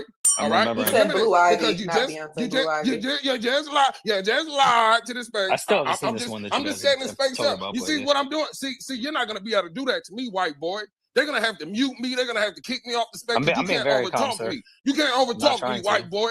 Your white ass might be where you think Being you at, but very you can't calm. overtalk me, white boy. I'm in I'm this not. shit. I'm part of this shit. I'm about this shit, my nigga. I live this. I am this. I don't have to pretend this. Okay. So go Have at ahead, it. white boy. Just be quiet. You said you were here for a conversation. Why are you talking over me? A conversation means two Oh, people the talking. conversation that got serious. The conversation got scared. I ain't up here yelling at you. Now Excuse you're me, really didn't scared. you say that That's you what it were? really Excuse is. I'm me. not talking to you. You're I'm not yelling. talking to you. You need to stay out the people- motherfucking But didn't you conversation. say that I'm you not were talking to you. You intelligent? need to stay out the Intelligent people don't have conversation. to scream to get I'm their not point. talking. I know this ain't got nothing to do with Drake, but I know if Rick Ross heard this, I know he wished that this would have happened last year so he could have made this an intro to his Drake diss track. Listen to me, white boy. This nigga sound like a truck driver who is having a bad week. He sounds like a truck driver who's having a bad week, bro. He is upset. set. Like this don't feel like he will fight Rory. It feel like he would choke Rory until Rory passes out. Jesus. Yeah, Rory getting his act right now. He getting his issue. I just wish Buddy would have been able to, instead of getting to 10, I wish he would have like stayed at a 7.9 the whole time. You need to start the conversation. I haven't threatened him yet. So you need to shut up. No. Back to what we're talking about. Get at the it, question was, shut up, black woman. Come on, bro. The question was, Oh damn, do Rory hate black shut up, women or black do you? woman. Shut up, black woman. Do Rory hate black women Shut or up, do black you? woman. Yeah. Are you gonna moderate the conversation or are you gonna mute the stage? Which one? Which one you Let gonna it do? go. Let it go, Coffee. Let it go. Which one you gonna do? Damn, Moderate the nobody likes black conversation or mute the No, stage? I'm letting it go, but you gotta laugh at that. Yeah, like laugh that at is that. like, Ha, ha, ha. like, cause you just said, "Shut up, black woman." And what Like, the that fuck is she, hilarious. nigga? Double down. And what is she, nigga? All right, And what come am on, I? man. Have your And dialogue. what is she and what am I? Have your dialogue, my G. And come on, Hey, yeah. Rocky. Go ahead. You Oh, gotta want me let to this do it? nigga rock today, out. Rocky, you want me to do You it? gotta let this nigga rock out. Rocky, Go you want me ahead, to do it? rock out. Black man. Go ahead, rock out, my nigga. These niggas. See, and this is the problem. You know, this is why. You know, I made some content about how Mark Lamont Hill. You know, Angela Rye was right about him being a failure because when you talk to this crowd of people, you all don't understand a lot of stuff because this brother just compared me telling a black woman shut up to a white man tweeting out if he saw a black woman in the club named Beyonce, he bet money she had blue weave in her hair. He just equated me telling a black woman, shut up, black woman, to a white man saying he bet a black woman named Beyonce with blue hair. This is why Angela Rott called out Mark Lamont. I ain't gonna lie, his delivery and like the point he was like the way he made the point was crass as fuck, but like the actual point that he was trying to make was a good point. Like y'all are more upset with me than the person that we're here to bring to the table. But like the way he got to the point with like aggressing the black woman to make the point valid was unnecessary. No, this is not Deontay Kai. And this is not Big Ice Cup Cat. Oh shit. Nah. Hill, but see, y'all don't understand that because y'all are the people that she was talking about. And I mean that respectfully. Don't put me in that shit. No, not you, Rocky. Okay, And you didn't say anything, Rocky. Peace. Rocky, not you. And I've heard some of your spaces. Thanks to my brother Froby. You're a very intelligent sister.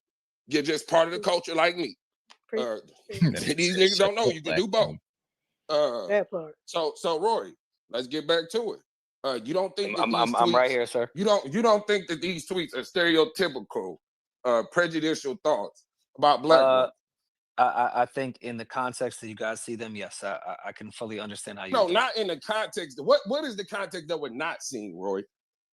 Great question. What we were talking about on Twitter in a very private space at that time. Okay, so how did these tweets get out if they were in a private space? Because Twitter at that time was very private. It wasn't what you guys know Twitter to be now. How was Twitter private? I was on Twitter many years ago when it first started up. I was probably one of the first people to get blocked on Twitter, kicked off Twitter if you can't. Yeah, shout out Grist and Eggs podcast. Tell Deontay Kyle come fuck with me, man.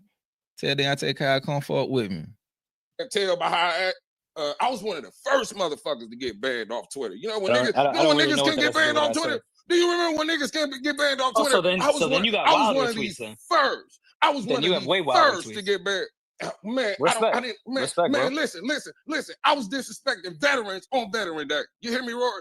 So this is the type of man you're dealing with. Okay. But let's get back into it.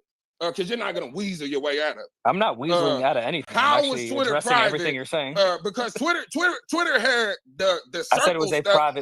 Is that what you're talking about? Are you talking about Twitter circle? What are you talking about when you say it was private? Twitter was way different at that time. Where No, we no, no, would no. joke That's not what amongst I asked you. the That's few not what I people that asked we you. were You joking with. said that Twitter was private. You said that this was in a private space. Was it Twitter circle? How was it private? Answer that. I don't need to hear about the white guy that owned Twitter before and how he ran Twitter. No, I'm asking you, how were these tweets? How was this all happening in a private space? Answer that, Rory. Twitter was much different at the time. And Okay, yes, so we then you would can't answer joke that. amongst So each you were other at that okay. time. So you were By the okay way, with sending out I'm tweets. not landing So on you were any of okay. the No, no, no, no, tweets no. that you got. Sorry. Africa, it's because it's becoming a hard listening experience. And I know where you coming from. I know you got the vigor, you got the power of Kunta up in you, Black Panther, all of that good shit. I feel you.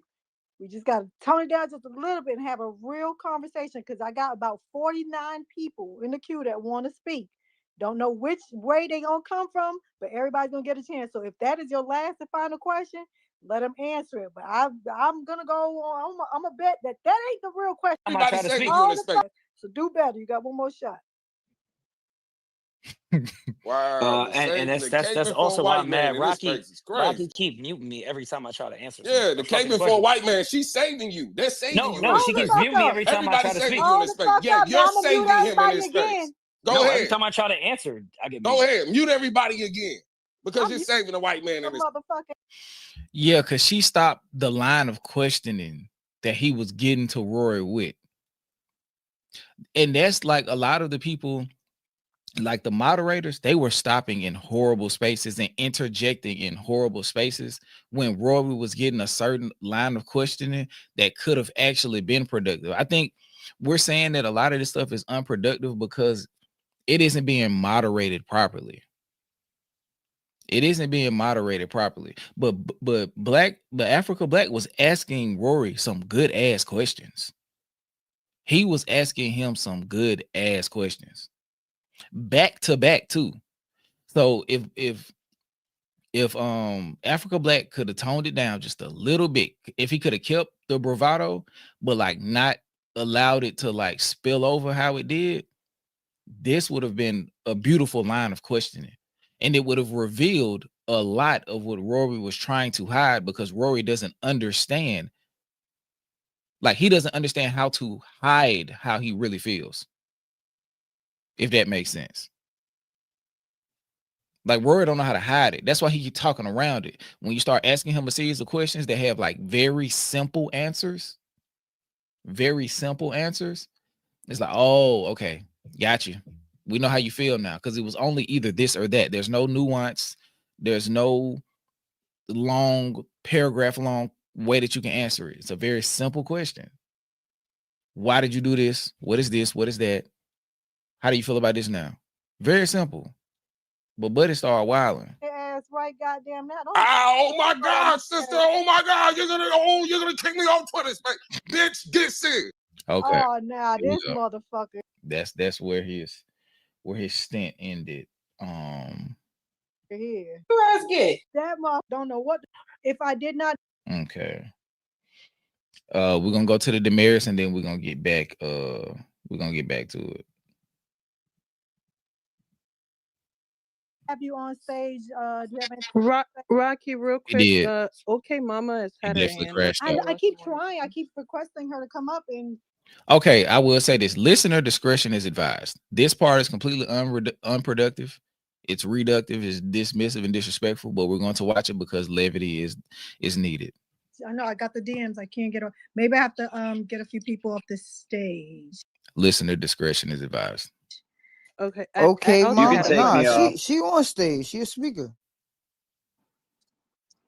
Can y'all hear me? There you go. Yeah. May I ask who's trying to dox y'all? Who is y'all? I just saw a tweet. That's Damaris' tweet about I'm about to lock my page because I'm Okay. Let's do this just so y'all can see the time. This crash, if you don't want to hear this crash out, it goes till about 1:56. So if you want to watch the clock until 1:56 and come back and turn it back up, that's cool. Don't leave. Just turn it down till it hit 1:56. But yeah, we finna play this shit. I'm not about to get doxxed for some Stan Wars, and it's like, Who's trying to dox her? Or you, if she's still on stage? I can't see. I'll get Damaris. my address out. Damaris. She not there apparently, but no, I don't. Nah, yeah, she I'm there, I'm but I I'm don't know. asking. That's just They like they a No, wild I'm question asking. to come on Hold on. stage. Like, Hello? Hold Hello? on. I'm asking Hello? because Can you hear me? Hello? Yeah, we can yeah, hear yes, we you. we can can hear hear you. you. Yes, and this is another thing I hate. I'm not no fake sensitive internet like bitch, so I'm not gonna go on here and fake say that somebody's doxing me. Motherfuckers are Well, really who doxing is me. it? I don't I'm want to trying I to don't want to see. say the name because then it brings attention to the tweet that they're saying. Do you No, I understand feel what I'm like saying? we should expose whoever's trying to do that because that's not cool. So I understand that, but it's a fake page. Okay, so let me explain what I'm saying, where I'm coming from. It's a fake page, so there's really nothing that you guys can do. So it's the same thing when people said, "Why did Big Sean retweet that tweet about somebody talking shit about Janae?" All it's doing is bringing more attention and more eyes to the tweet. So being that there may or may not be personal information on there, I'm not going to bring more attention to the name and to the tweet. Does that make sense? okay, so I feel Okay, I'm gonna be 100% honest with this part right here. This is a very real thing as far as the whole getting doxxed shit. Like it's a very real it's a very real thing. Like, and when they say dox, it's not like to get your name leaked. Like the level of doxing that they're referring to is like when people get information on your like name and address and shit like that. That's the only part I'm speaking on. Like just to say that it's amount of seriousness that comes with the whole doxing shit. But other than that, like you listen. You You brought made attention a to it whole by tweet making the about it, so post. you're bringing attention to it. We're I'm just bringing trying to get attention to the to it, but bottom I'm of not it. bringing attention to the name that said it. Because when you go to the name that said it, you'll then see the information. I thought you Me was talking saying about the somebody, Damaris, I feel like you got a history of lying. You didn't got caught in like Y'all 2 can lies go to her today. timeline and And see it. shorty, I'm not gonna hold you. you I'm not gonna got hold you. caught in I'm not 2 gonna lies. hold. hold on. I just want to go back to get the build up so y'all can so y'all can witness it.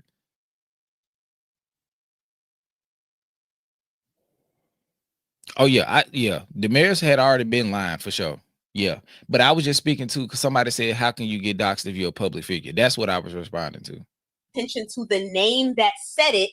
Because when you go to the name that said it, you'll then see the information. I thought you Me was talking saying about the somebody, Damaris, I feel like you got a history of lying. You didn't got caught in like Y'all 2 can go lies to her today. timeline and see it. shorty, I'm not gonna hold you. You I'm not gonna hold got you. caught in I'm not 2 gonna lies hold today, you. I'm and not you gonna hold lying you. right I don't now. gotta lie about You shit, bitch. I said don't that gotta lie somebody about trying to shit, dox. So bitch. you said I somebody don't trying to got, dox okay, you, and so they're let me not. put it on the big Girl, screen. stop Let me fucking put it on the big lying. screen That for is you, so doofy weird to ass lie and bitch. say Let somebody me put trying it to on the big screen dox you, and they're not. for you, Look doofy how ass mad bitch. you're getting. 1 Oh second. my God, look how 1 second. mad you're 1 getting because you second. got You called out fucking for doofy ass lying. bitch. Oh my What's her God, name you so that I are can so add her? mad because What's you her got name so called that I out can for add her lying, fucking bitch. doofy ass Get a bitch? fucking You a life, doofy ass bitch. bitch. Stop You a fucking Kendra boy, lying. fuck you and Get another some nigga dick, you self-esteem dumb about bitch. yourself. Now, Rory calling you Hey, that's more like Nah, it. call people. Let's. Wow. I knew she was finna take off when she said, "Shorty, I'm not gonna hold you." Shorty, hey, Shorty, I'm not gonna hold you. I'm not gonna hold you. I'm not gonna hold you. Like, bro, what the fuck? I knew it was coming. Shorty, I'm not gonna hold you. I ain't gonna lie. Jesus. I knew that was coming. I knew that was coming. Yeah, Shawty said, "Hey, Damaris, you been lying. You're a liar." Damaris lost it. Let's go. Oh, lying ass. I don't know why you mad at me. Come on, Rory Coffee. calling Don't you mute ugly. that. And you Let that sitting go. right, you sitting right next to him They in the every pocket fucking throwing week hands. while y'all doing y'all podcast. You not now mad at him. You mad at Rory, bitch. I posted You're the mad tweet at in the Rory ass. and I you posted the lying, tweet in saying the ass. somebody trying to Somebody put dox it on. you. You Somebody stupid put it bitch. on the You're mad jumbotron. at I posted Rory the tweet in because the that ass. nigga called Somebody you put it ugly. in the And said the other jumbotron. black girl Somebody put it ugly. in the You jumbotron and send the put it replies. about And then hush this weird ass bitch up because look please, how mad It's you're better than getting, any girl. hush Vanity this You're place. weird upset ass energy bitch because up. Rory Yeah, calling but you you're not gonna accuse me of ugly. motherfucking lying about. Hey, Moni, is it any way that we can make this like fuller screen, or is this the most you can do like on the Twitter like online.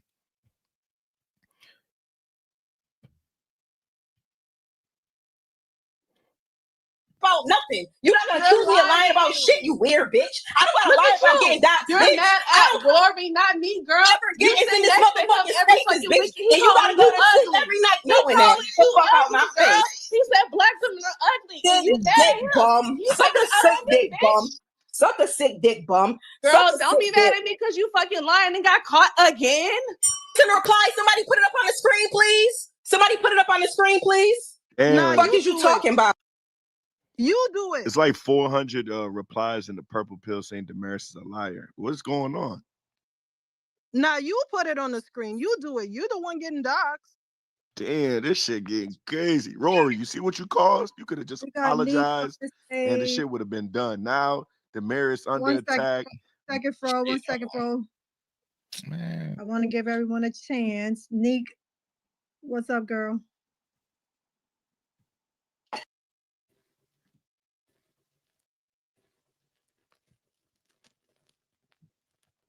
Ah, shit. Hold on.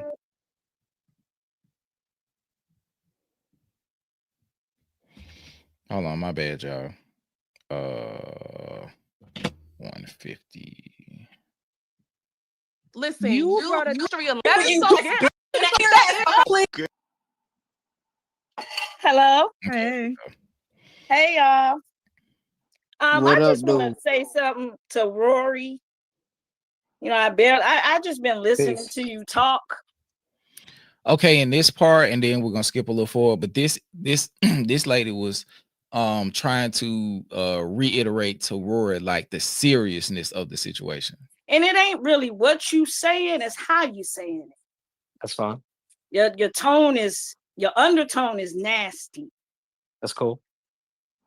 You know, I love my people, and I feel when my people are telling you they having a problem with what you're saying, it's hurting their feelings. You don't have to have that nasty undertone, that sarcastic undertone you having. Like an example, like if my people can understand, you know, like when you go into a store or if you're driving down the street and a white person just give you a certain look, and you know you. But yeah, I wasn't just trying to zoom like in the Twitter spaces, especially like because I got Twitter on my phone, the app. Like you could kind of see what they had on the jumbotron. I was trying to see if Damaris actually put the proof on the jumbotron. That's what I was trying to see. You feel what it's like, a feeling you get. You can like almost know what they saying when they look at you. That's the type of undertone you having in this spaces, Rory. I don't know you from a can of paint. You know, this is my first impression of you listening to you in these spaces. And I understand your colleagues and friends are saying, well, he has black friends. He likes to date black women. That's not Like that not what don't they're make. saying, but go ahead. They are saying that. Like he likes black women. He dates black women. We love him. Okay, but that don't make you unseasoned. Just because you got them little trump cards, like everybody, we don't know you.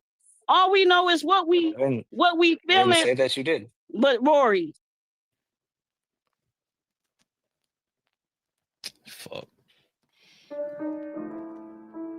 Love you like my dog. Know you for years. They having a problem with what you're saying. It's hurting. Your undertone is nasty. That's cool. You know, I love my people, and I feel when my people are telling you they having a problem with what you're saying, it's hurting their feelings. You don't have to have that nasty undertone, that sarcastic undertone you having. Like an example, like if my people can understand, you know, like when you go into a store or if you're driving down the street and a white person just give you a certain look, and you know you feel what it's like, a feeling you get. You can like almost know what they saying when they look at you. That's the type of undertone you having in this spaces, Rory. I don't know you from a can of paint. You know, this is my first impression of you listening to you in these spaces. And I understand your colleagues and friends are saying, well, he has black friends. He likes to date black women. That's not Like that not what they're don't make, saying, but go ahead. they are saying that. Like he likes black women. He dates black women. We love him. Okay, but that don't make you unseasoned. Just because you got them little trump cards, like everybody, we don't know you. All we know is what we I didn't feeling. say that you did. But Rory, I'm saying your undertone is nasty. Like if black women coming to you, Let that black woman if talk, black man. women are coming to you, Rory, and telling you, look, man, I don't like what you said. It's making me feel away. And you are in a shared black space. You are actually in a black hip hop is actually urban street culture, like Glasses always talks about. It's our space, and you up in here, and we telling you how what you said is making us feel a certain way. You ain't gonna understand that feeling because you ain't black. It's not to like make you feel a way. I'm just being truthful. You don't know what that feeling is gonna feel like. I couldn't agree with you more. I'm saying, And I'm pretty sure, no, let me speak. And I'm pretty sure you probably have a black woman in your life that you love her. You love her dearly. You probably have black children too. So they're gonna Nigga ain't got no experience kids. this. I mean, he ain't got no kids. I said, nigga, man. Oh, well, one day he will. Because he likes black women, so he's a bit. Shout out to Robin. She said Rory's avoidance behavior. Distract, deflect to avoid accountability. As you said, in a better moderator forum, if he dodges, the moderator can steer him back on course. Exactly. They just let him run amok. They let him run amok. Let me hit play again. Thank you, Robin. Eventually gonna have black children. They're gonna come to you with this. And you're gonna have to learn what you say. You need to tighten up. That's all I'm telling you. Like this little sarcastic tone you have, and you making jokes about the tweets. He's laughing right now, like the shit is funny. No, I'm not trying to disrespect you. No, I'm saying I can literally hear him laughing. He's snickering, like the shit is funny. It's not funny. It's a serious thing. Like these are feelings that people are telling you how they feel. Like you got to be considerate of that at least. No, I agree with you. You ain't gotta like apologize for your tweets, because if you don't feel sorry for them, don't say you sorry. But if somebody's telling you they feel a way, you don't have to be sarcastic because you feel like you backed in the corner. That's what most white folks do when niggas back them in the corner now. They get on this little sarcastic tone and shit. Like that's the typical kind of white response. I'm not trying to like put you in a box. What I'm saying is it's typical. We understand that. And I know your friend Demara, she want to take up for you because she love you. But sister, come on. Well, I'll You start a with saying sister peace. too now. And I agree with everything you just said. And this ain't even sure what that has to do with Dot me. stands or Dot fans.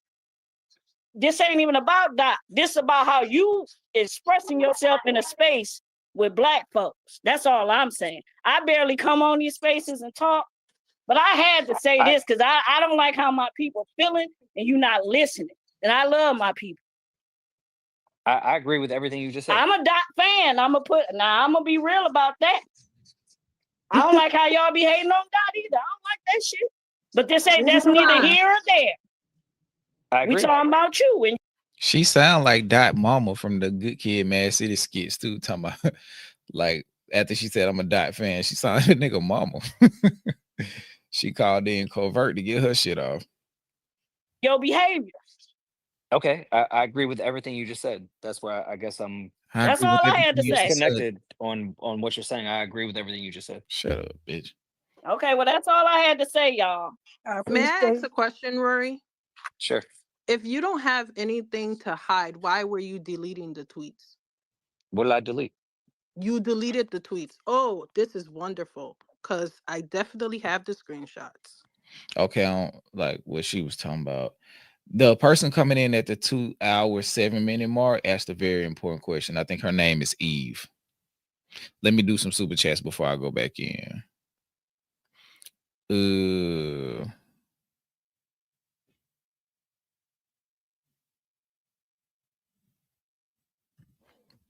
Shout out to D2B2. He said coal is cold trash. The fall off is a lifestyle. I don't know how many times I gotta tell y'all. Yeah. What he said, I wanted to be memorialized that I wasn't the one who was going in. Folks think I'm crazy and I'm usually just chilling. You be wilding sometimes, D2, but we love it though. We respect you for it because we know you're gonna tell it like it is. Shout out to Jazzy Renee with the super sticker. Thank you so much. D2 again said also Rory is an anti-black bigot that fetishizes black women. I fucking hate YouTube censorship. Yeah, we gotta work around it. They did something with the goal, so I'm wondering if that's involved, but we're gonna make it work. Shout out to Cage. I'm doubling up super chats for the quality of analysis and depth which you always provide. It's why this channel is necessary and so appreciate it. Appreciate it, Cage. Thank you, man. Shout out to you for the super chat as well as everybody else. Shout out to Habitual Line Stuff. I did something good once. So that man I shot shouldn't be angry, head ass. Exactly. Exactly. I would love to hear Deontay Kyle's take on this. Wednesday will definitely be exciting if he decides to bring it up. But he's definitely standing firm on the sentiment that he don't give a fuck about white people in black spaces and what they have to say. But I think the fact that this involves like the intentional, willful, continued disrespect to black women when the opportunity to make amends was in his face, I think he'll address that. And he probably gonna address it from the perspective of we gotta stop expecting these motherfuckers to care. Because I could definitely see a lot of people speaking on it from that perspective. It's like, yeah, like why do y'all think Rory is going to imagine the like why do y'all think he's going to miraculously start giving a fuck about how y'all feel? If he been saying and kind of standing on this shit for 10 years plus, because some of the tweets go back to 2011, what make y'all think he gonna miraculously start giving a fuck? And another question would be, do y'all think he ever gave a fuck? You know, like he's not because one argument could be he's not taking accountability because he doesn't give a fuck. He doesn't feel like he has to, because who are you to call him to the carpet for some shit he's doing? He don't give a fuck. Like this whole smug shit is like, he may really feel like he's above this conversation. Like, and that's why he's just like, I stood in there because, number one, I'm not finna let y'all talk down to me. And two, I think I'm smarter than y'all. So I think I can go in here, achieve my own objective of satiating my pride and superiority complex and being able to let y'all say whatever y'all want to say and y'all get nothing from me. I think if Rory is who I think he is based off how he's acting, he took a great deal of pleasure of getting all of this shit off and y'all not getting nothing from him. He got to still microaggress and be disrespectful the whole time. And at the end of the day, none of the people in the space that's mad gonna see him in real life 9 times out of 10 to do anything about it. But what I'm hoping isn't his fate is some Wu-Tang Joe Budden or whoever it was that ran down on Charlemagne outside the radio station. Like, you can be seen in public. You in one of the busiest cities in the world where a lot of famous people go and just a lot of people in general. I'm not advocating for anything to happen to you, but you just pissed off a bunch of black people. I was looking at the numbers from Rocky's streams or spaces around this time. The other ones was like 4,000, 3,400. This one has 70,000 views. So it's going to attract a lot of individuals. I would not be surprised in the next couple months we see a video of some black dude running down on Rory. They might not get to him to lay hands on him, but I would not be surprised we see a video or two of somebody running down on Rory in New York in the street. And we hear a couple, fuck out of here, nigga. Fuck out of here, nigga. We're going to hear some of that shit. Shout out to D2B2. Shout out to Cam too. Never trust anyone named Demerits. Also, Jesus way things went off the rails. Yeah, it's crazy. Listening to this really makes me enjoy when that man told Maddie Nosebeards to shut the fuck up and let him talk. Yeah. That period is coming. Shotty Cam again, sarcasm at the wrong time can get you slapped real quick. Rory should know that. Rory probably ain't been slapped before. Shout out to Mookie, badass. Just became a YouTube member. Thank you so much. Shout out to Mr. Unfamiliar, new member. Thank you. Cam came back again. He said, honestly, this is one of the reasons why I don't agree with interracial dating on both sides. We should keep our culture and money in our own communities. Yeah, and yeah. Cause it's yeah, man. It's a touchy subject, but in all actuality, it's an important subject because if the person you're involved with don't love, understand, cherish, and adore enough about more than what you do for them, y'all will never really have a fruitful relationship in the first place. If that makes sense.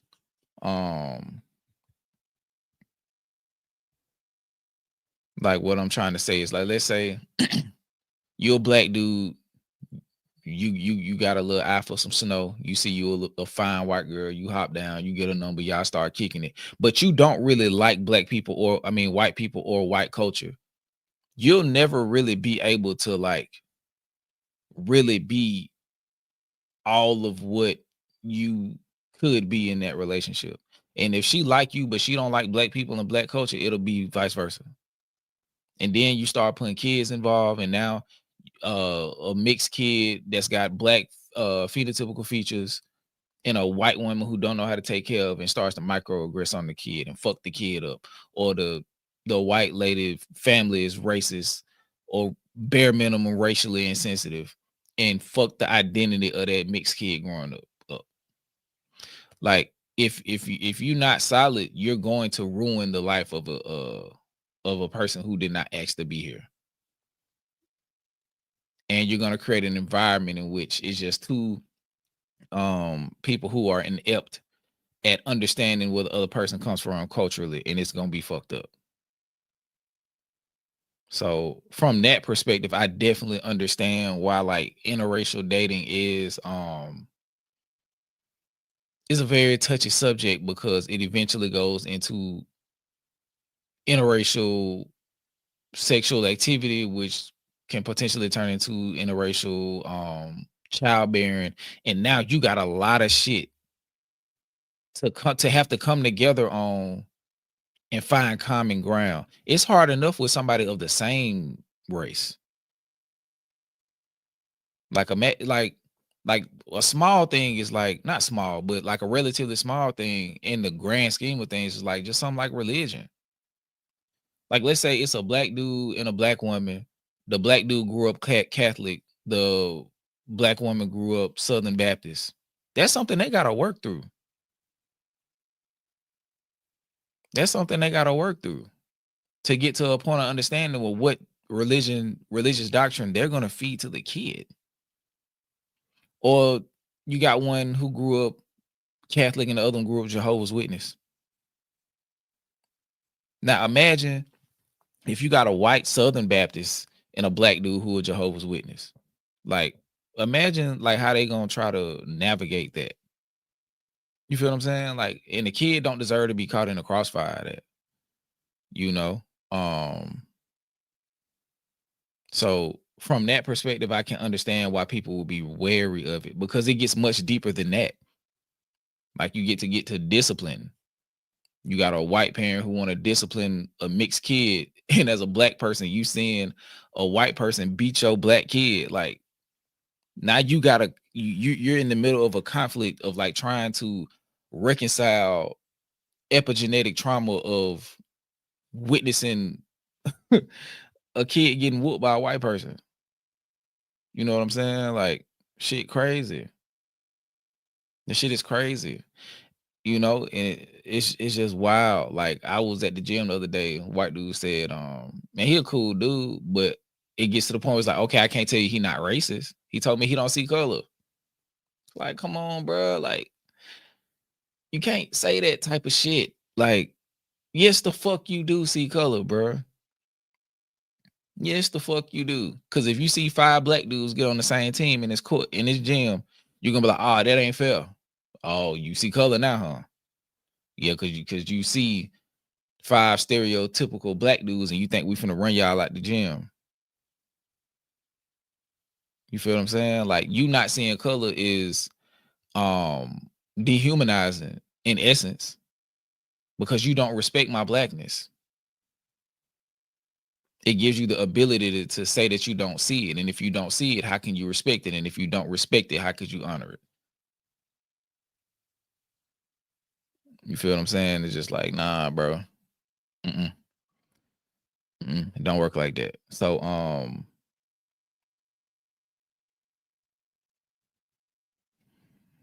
you know, let me press play.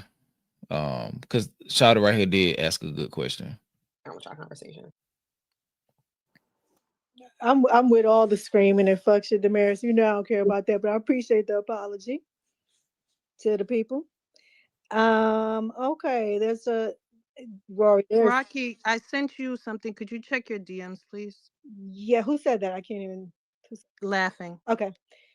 Okay, we got laughing. We got Neek. There's a few women. Tamara Lynn, if you want to speak. I want to allow some of the ladies on the stage. Yeah, it's about to be 50 requests. Tamara. Shout out to Jess, the whole let's make she say, yeah, but if 2 parents get it and are on the same page, that's not an issue. If you're talking about the interracial component, now we start to get into in-laws and family dynamics and environmental dynamics and stuff like that. Like, it continues to grow, so it's like the parents have to be that much more in sync and understanding, because now they have to convince their families to get on board, because it's all going to eventually trickle down to how the child is handled, how the child is reared, how the child is socialized, how the child is programmed and socially engineered. So it's gonna have to be more than the parents, because now you got to kind of retrain your friend group. You got to look at everything that you do going forward from the moment of conception of that child with the interracial couple. You have to do it with the understanding that the child is the most important thing. And with that, you also have to take inventory on the things racially, environmentally, and in some sorts genetically that are going to be disadvantageous to the child. And if you're not willing to confront that within yourself and then your family and your surrounding environment, it's going to ultimately fuck the kid up. So I'm not saying it's impossible. I'm saying, like, it is a daunting task to do it effectively. It's hard enough raising a kid that you're on one accord with. But the other stuff that gets into it when you involve yourself in an interracial situation, you gotta be like twice the parent, twice the friend, twice the spouse, twice the son-in-law. Like, you gotta be willing to do some really, really brave, honorable, and distinguished shit just to be at the baseline of same race couple. So I don't think it's impossible. I definitely don't think it's impossible. I just think it's very difficult. And it's gonna have to be yeah, that's what I'm saying. I don't think it's impossible. I think you really gonna have to stand, you gonna have to you gotta be a white woman or a white man with a mixed kid has to be pro-black, bare minimum, and vice versa. You feel what I'm saying? You got to be pro-black, bare minimum, because you're raising a black child, and you and your partner have to collaborate to now understand the progression of microaggression that the kid is going to go through to get them prepared for that. you're gonna almost have to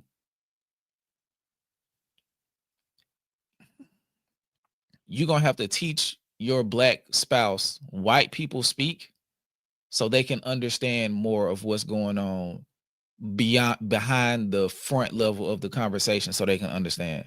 Like, you gotta, it's like I'm saying, that shit is crazy. Like, it's crazy, but it's possible. And I think the goal of an ideal world is to exist in a place where we correct the shit so it no longer continues to happen. Like, I'm not Dr. Umar. I'm not Dr. Umar. I'm not that. So I'm not gonna lean on the fact that it's impossible, that it's genetically an abomination or no shit like that. But yeah, you just gotta, like, if y'all do that, I think even before y'all start being serious about having sex, y'all need to have those conversations. Cause any one of those sexual encounters can create life. No, absolutely no school. I got class though. I got class. I don't have a school, but I definitely got class, and class is always in session.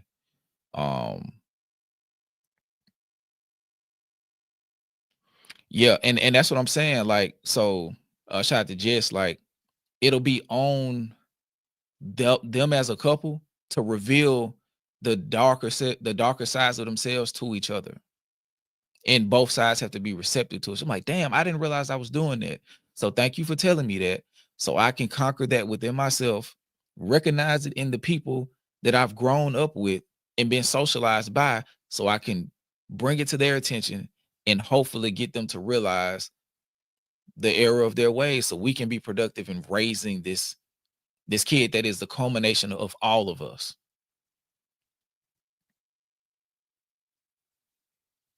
Like, the shit is really courageous if it's done properly. You feel what I'm saying? Like, it's courageous if it's done properly, because it takes a lot to get it done. Like, you might even have to separate from your family. You feel what I'm saying? Like, I ain't the only black person that came home like, and be like, don't bring no white girl in here. And it ain't on no like just super racist shit. It's just like,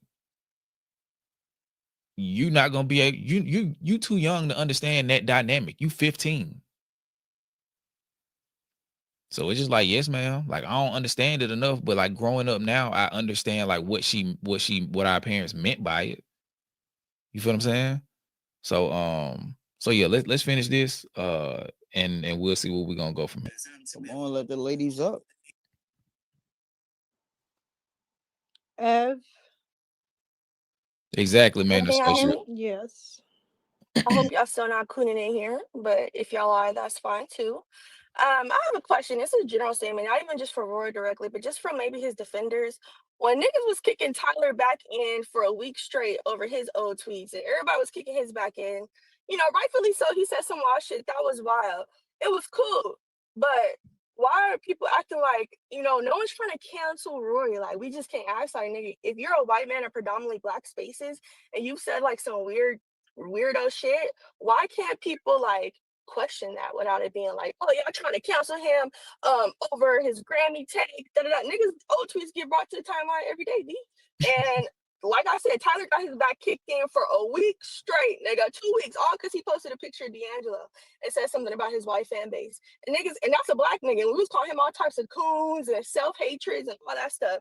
So I'm just confused. Like, why are we acting like we can't ask this white man about his tweets disparaging black people?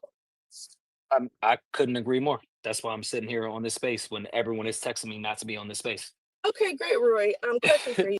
Rory won a participation trophy so bad. Like, my nigga, it's not my nigga. White man, it's not enough for you to be here. And this is a part of what I'm saying. Like, it's gonna take so much fucking investment, understanding, empathy, and self-reflection. He think just being in the space is his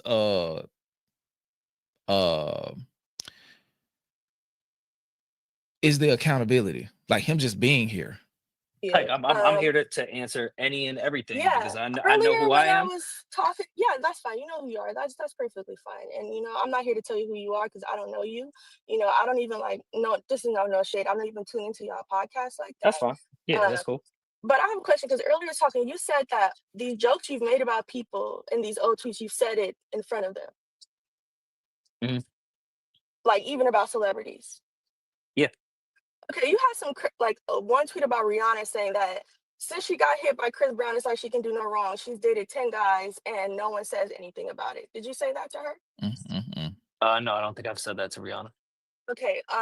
Same thing with the Beyonce tweet. Did you tell her that if she didn't blow up and you heard her name in the club, you would automatically assume Not she wears a speaking blue not speaking weave? about any of that, but yeah, go ahead. Well, no, I'm just asking because you said you said Were these you in front of these scared? people before. So I was just asking, what about what have these tweets have you said to these celebrities' faces before? Maybe I'm missing some tweets. That's all good. No, I mean I think I answered it. No. I didn't say that to Rihanna. No, but earlier you said in general, you said I don't get that these tweets you've made about joking about these celebrities you've said to them to their faces before. Mhm. So I'm just want to know which ones have you said it to? I mean, I just answered your question. I said I didn't say that to Rihanna. No, I'm not saying who you didn't say it to. I'm asking who did you say it to? Thank The you, jokes DJ. you made about them. Who have you said it to them in front of their face?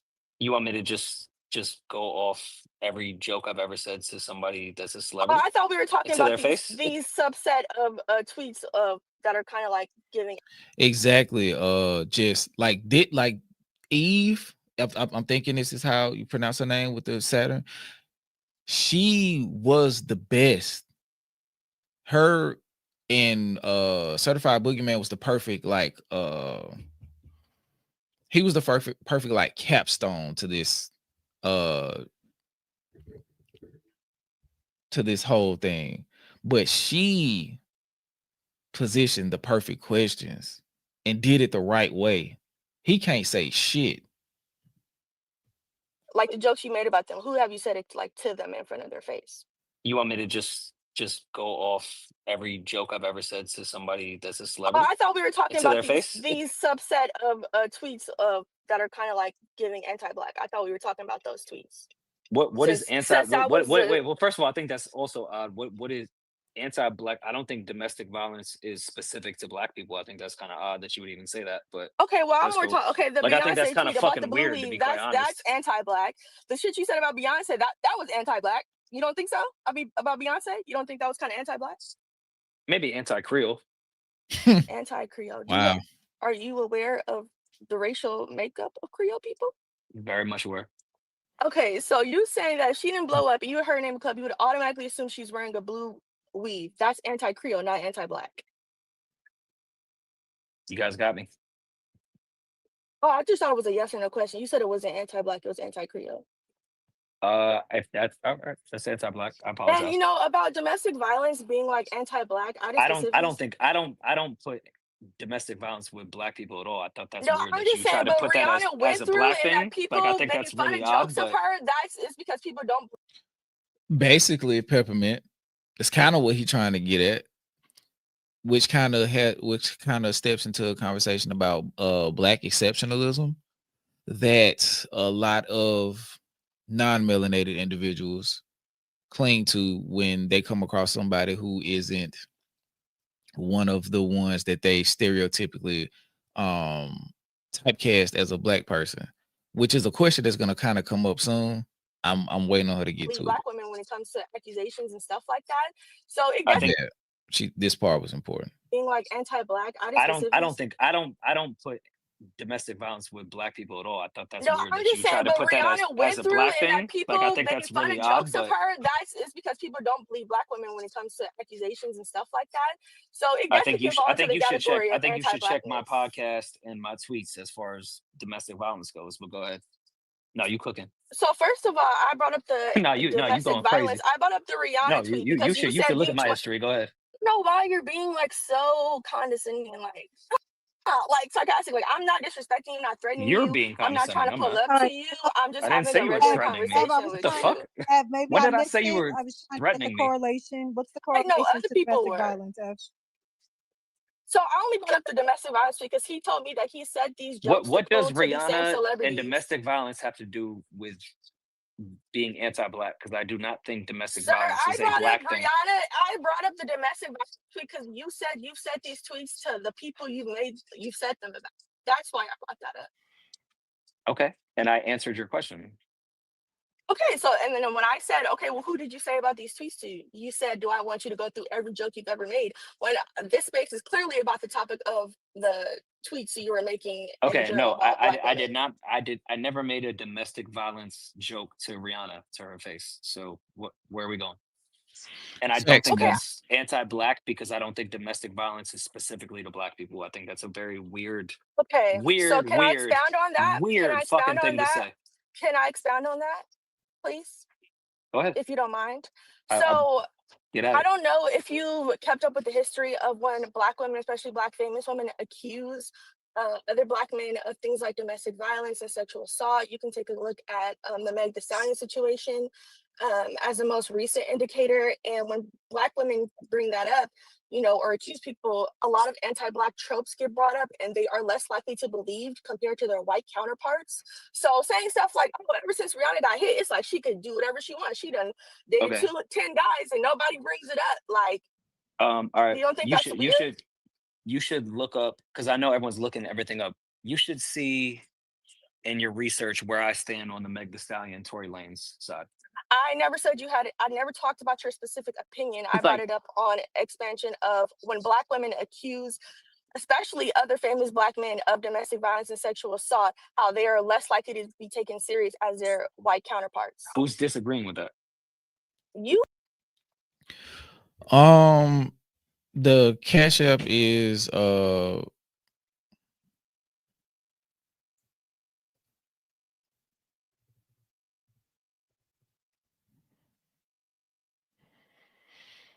but yeah, he trying his best to work out of this shit, and it's not happening with Shatter. Ooh, the one that said why? Well, what was the correlation between domestic violence and being anti-black? Didn't you just ask me that and try to Yeah, call me a weirdo for correlating the two? yeah, because I don't think that domestic violence is specific to black people. I was talking about Rihanna and the specific situation I about know Rihanna's I know domestic violence exactly what you were case. talking Who about. is a black woman, right? Black woman, right? And who Yes. has Thank been y'all, Mia and Aretha. who She was was fucking assaulted. Yes. crucified over her assault, and even to this day, people crucify her over that. So that's why I brought that up. I don't know why you're trying to throw this like, oh, that's very fucking weird that you said domestic violence is specific to No, black people, because you I said it never was. said that. You said the tweet was anti-black. I'm I not said your defending. son I'm said not defending anti-black the tweet. tweets. I'm not defending the tweet. Tweets, I'm saying plural, that multiple you're saying it of was them. anti-black, and I'm saying I don't think domestic violence has anything to do with black people specifically. Okay. I think So domestic violence is a problem. Okay. Shout out to Black Hiller, in particular. Like this is like what she's addressing, correct me if I'm wrong, is like the massage noir element of the disrespect from Rory, and how it has a greater connotation than how black women are negatively affected when they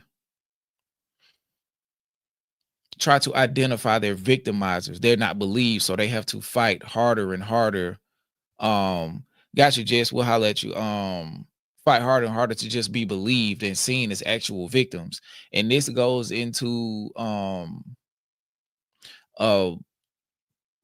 black women being pregnant and how they're mishandled, through the delivery process and stuff like that, and how they're mishandled after the delivery, and that results in a lot of health complications and even death with the black woman and sometimes the baby. So that's what she's speaking to, at least from my perspective. That's what she's speaking to, how black women are disregarded in reference to domestic violence. So his stance on it is inherently anti-black and massage noir. Is that what we're getting? Am I picking up what what's being put down?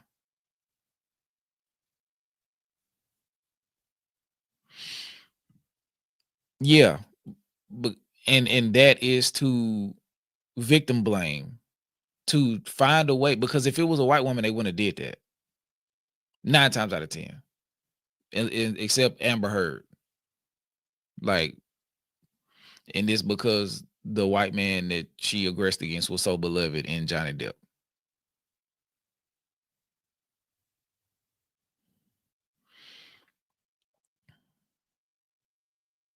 And that's what he was saying. Like, she slept with 10 dudes after, or been with 10 dudes after the Chris Brown shit.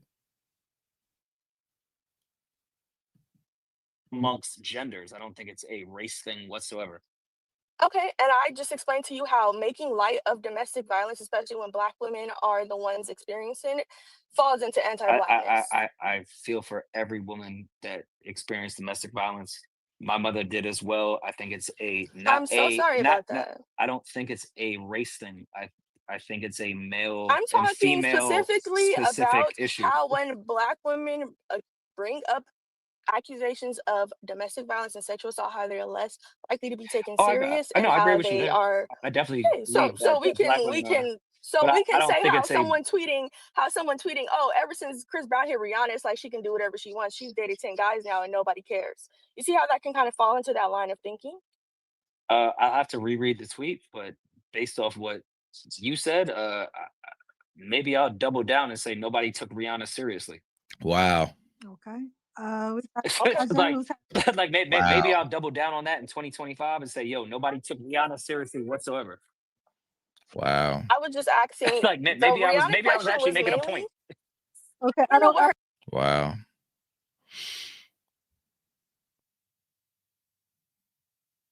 Wow.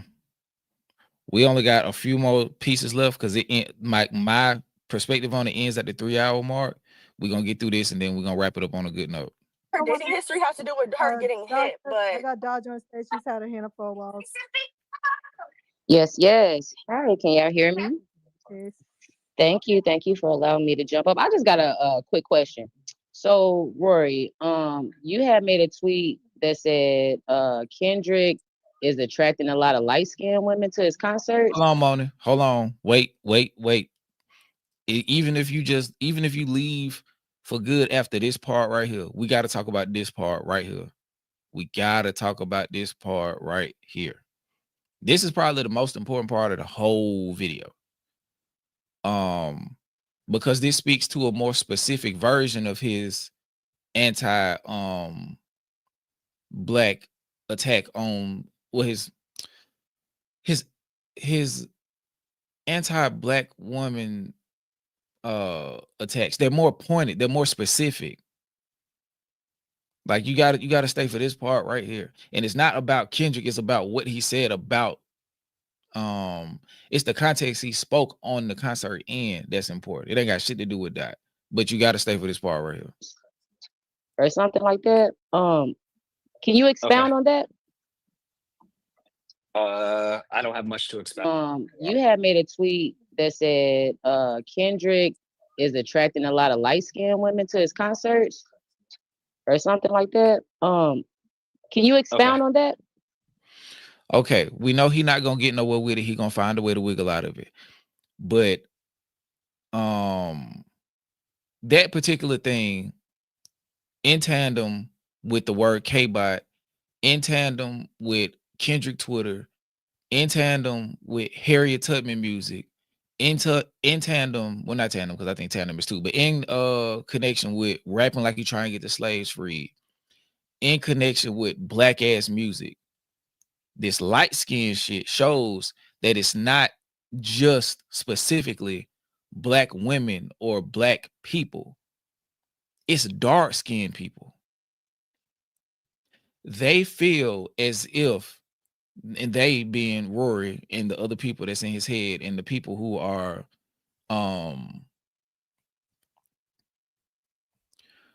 sympathizers and apologists of what he's doing here. And another person came in at some point in the spaces and said it too. It was like Kendrick got a whole bunch of ugly black people coming together feeling like they can talk about other people. So Rory right here with this tweet and with how he's approaching it is telling me that Roy's issue specifically is with dark-skinned black people, in particular dark-skinned black women.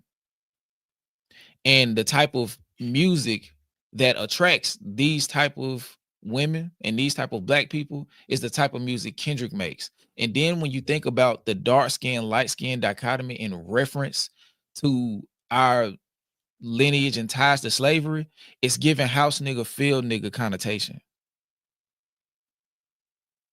Like, that's why I wanted to talk about this part specifically, but I wanted to work our way through it. This is the most indicative part of the entire spaces to me, because it really speaks to a specific level of deep-rooted racism. The tweet was Kendrick brought out the light-skinned women, or Kendrick really brought out the light-skinned women at this concert. And this was back in the Section 80 days, which doesn't matter. He just wanted to provide context, he being Rory. And then you go, anytime it's a race issue involved with it, it always goes to the whole Kdot thing. And when they talk about Kendrick, it's always it's always shot at black people. But now we're getting a lens at the specific black people that they're discussing, and that they mean by the subtle shots that they take at Kdots and slave music. It makes all the sense in the world now that they look at Kendrick and what he represents as the lineage of the field nigga. And that's why it's a different level of disrespect that goes to those individuals, because it's connected to the least valued person on the plantation. And that developed and evolved over time societally to where colorism exists to a point where the darker you get, the less value you have. The brown paper bag test, how they found a way to infuse it into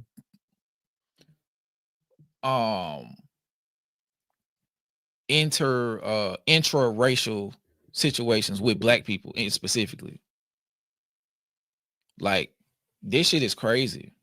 This shit crazy as fuck, actually. And that's what I'm saying. Like, they're in this shit together, just like disparage dark-skinned black women too. Like, that's the point. That's where they at with it. It's fuck dark-skinned black women, especially. It's like we don't fuck with black women, but it's especially dark-skinned black women and niggas who sympathize with them and niggas who speak to them. Because basically he was saying, I think the only women that listen to Kendrick is dark-skinned women, which is also women that I consider unattractive. And it's not their face, it's not their features, it's the fact that their skin is darker.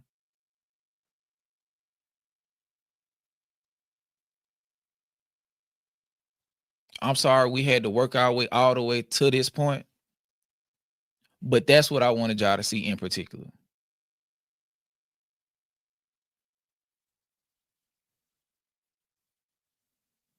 And that's why I was so triggered about the Eminem shit earlier, because it all leads to this point. It's all just a way to say nigga in people's faces, to mistreat a certain group of people. They're just finding different ways to do it. We let them in, or they get in, however they make their way into the space. And eventually this bubbles to the top, because this is how they feel from the beginning.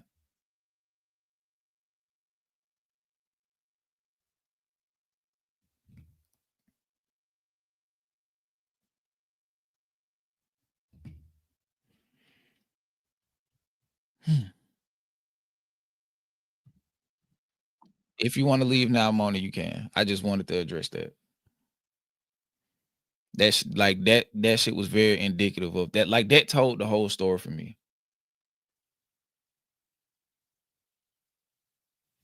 And it's one more because hold on, let me see. 236. I don't know what's coming up right here, but it's important. Eve is not Blue Ivy. Oh, I know.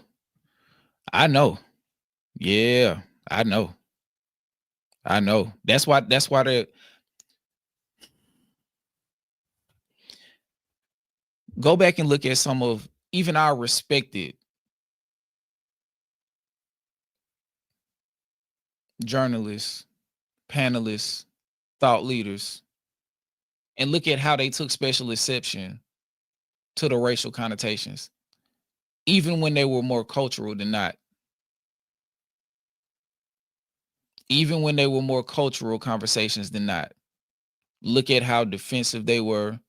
Look at how they made it a racial thing when it was clearly reiterated numerous times that it wasn't, if you understood the nuance. This was definitely a racially charged battle. And we see that going forward. I mean, we see that off the heels of it. Because look at how they're starting to treat black artists and like artists who make black music and artists who stand for and uphold black music. They're using the light-skinned motherfuckers and the mixed motherfuckers as facsimiles for white people in this space, or token niggas to get their shit off because they don't have the voices that these people have. So they speak behind the shield of these people. So when you see that they're talking about Kendrick, they're not talking about Kendrick. They're talking about black people. Kendrick is a facsimile for the entire diaspora of black people. More specifically, when they get mad enough, for dark-skinned black people.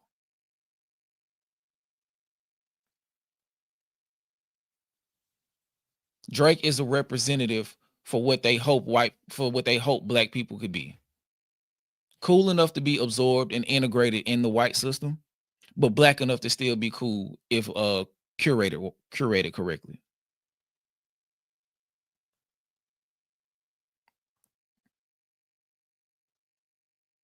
This shit crazy. Like, everybody who's connected right wing in some form or fashion got a problem with Kendrick because they got a problem with black people. And that tells you, even if you feel like sometimes you be like, man, I don't, like with the FD and all that other shit, like the shit that they be doing, like Kendrick not radical enough. The rest of the world feel like Kendrick represents black people. The rest of the world feel like Kendrick is a facsimile for the uplifting and proper representation of black people in America. Everybody else feel like it. Everybody else feel like it. That's why they attack him. Because by attacking him and pulling him down, they pulling down black people. They hate the man. They hate the group. They hate the group he represents. Like the thing with FD ain't necessarily like anti-black. It's more so like pro-black Olympics. It's more pro-black Olympics. It's more, I'm more revolutionary, or I prefer more revolutionary. But like, I think that they should do more of a job or a better job at understanding being black and standing on your blackness is revolutionary within itself. A proud black man, a proud, intelligent, morally sound black man is revolutionary. In this space, that shit is revolutionary. Why the fuck you think they want niggas to go to jail? Why the fuck you think they want niggas to be on drugs? Because us just being our natural selves is revolutionary. Because they've done so much to keep us irregular and abnormal. It's a sign of resilience. It's a sign of regenerative factors. A black man honestly and humbly smiling piss a nigga off who wants you to be sad and depressed.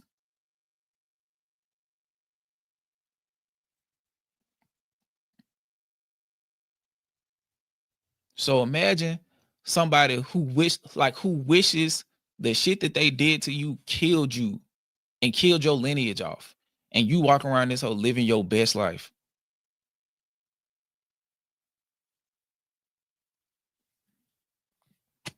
Trying to tell you, man, that part of it was the most important part to me. It was the most important part because it spoke to so much. Like, everything else is important too, but it's like it wasn't the root. This part right here, this mark right here, this was the root. This was the root. It's a very specific version of systemic anti-blackness. It's a very specific type.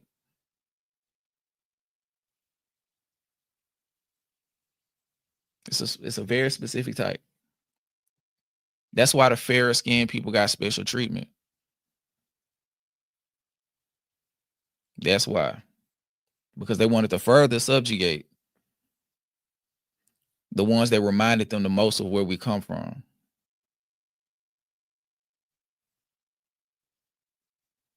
But yeah, let me play this 236 and then I decide whether or not we're gonna skip the part in the middle. Because I don't know if y'all care about Gina pulling him to the carpet. That's racist as fuck. Rory. Please either get off this spaces or like this shit is like at this point it's not Hold like on, at this hold point on, this is hold insane. Okay, hold you on. gonna turn it? What? I got Okay, it. A I black got. Can I man ask I my speaking. wish you question? would. Go Can ahead. I ask Stand my up. question Going right up. quick? Get the fuck I out of agree. here. Can I ask Hold my on, question right hold on, quick? hold on. I'm gonna let you talk, but Beyonce had the best music video of all time. Listen, no, the crazy thing is Kendrick has weaponized ugly black people to the point where you can't even have an opinion in hip hop no more. I'm sick and tired of this antichrist midget Kendrick Lamar weaponizing ugly black people against each other, bro. This is Watch crazy, out, bro. man. Now we can't be light skinned. Now I can't Don't be be light talking skinned. about that. I ain't black. Yeah. That's why I wanted to play it. That's why I wanted to play it. Yes. That's why I wanted to play it. They love when the black people fuck around and say the white person part out loud. Because the black person be so like I said, they're using Drake as a facsimile for the perfect white. I mean the perfect black. And the perfect black is white on the inside, black on the outside. And the people who can't necessarily match Drake in that aspect, they pick up the mindset and go a step beyond Drake. Because Drake don't necessarily, well, nah, Drake really does lean in this shit. But he doesn't come out and say it. He put it in his music and in the imagery and shit. So they come out and say it. They come out and say it. They come out and stand on it. They come out and stand on it. So Kendrick makes so Kendrick gave a voice to the black a voice to black people, a particular type of black person by their metric and by their scope, and they want to quell that voice, even black people.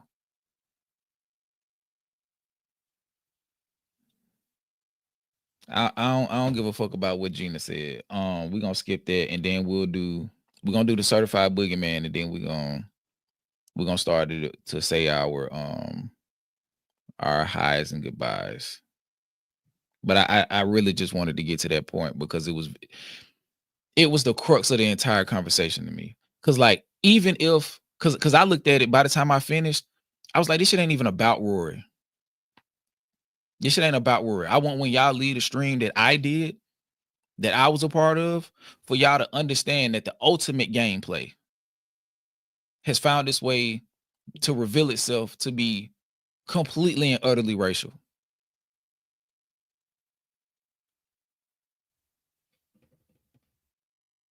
It's completely and utterly racial. So when they say Kbot, I want y'all to know what they mean. When certain people are going for Drake, I want you to understand what that means. What's good, JV? I want y'all to understand what that means. This shit ain't sweet. It's a full-blown attack. And then when you add that now with the Drake and his MAGA / right wing exploits, it all makes all the sense in the world now. It made sense before because it was like, okay, he fucked up with the culture. But it's like, no, that wasn't the whole point of what he was doing. He's continuing to be the person that the facsimile of the person they need him to be.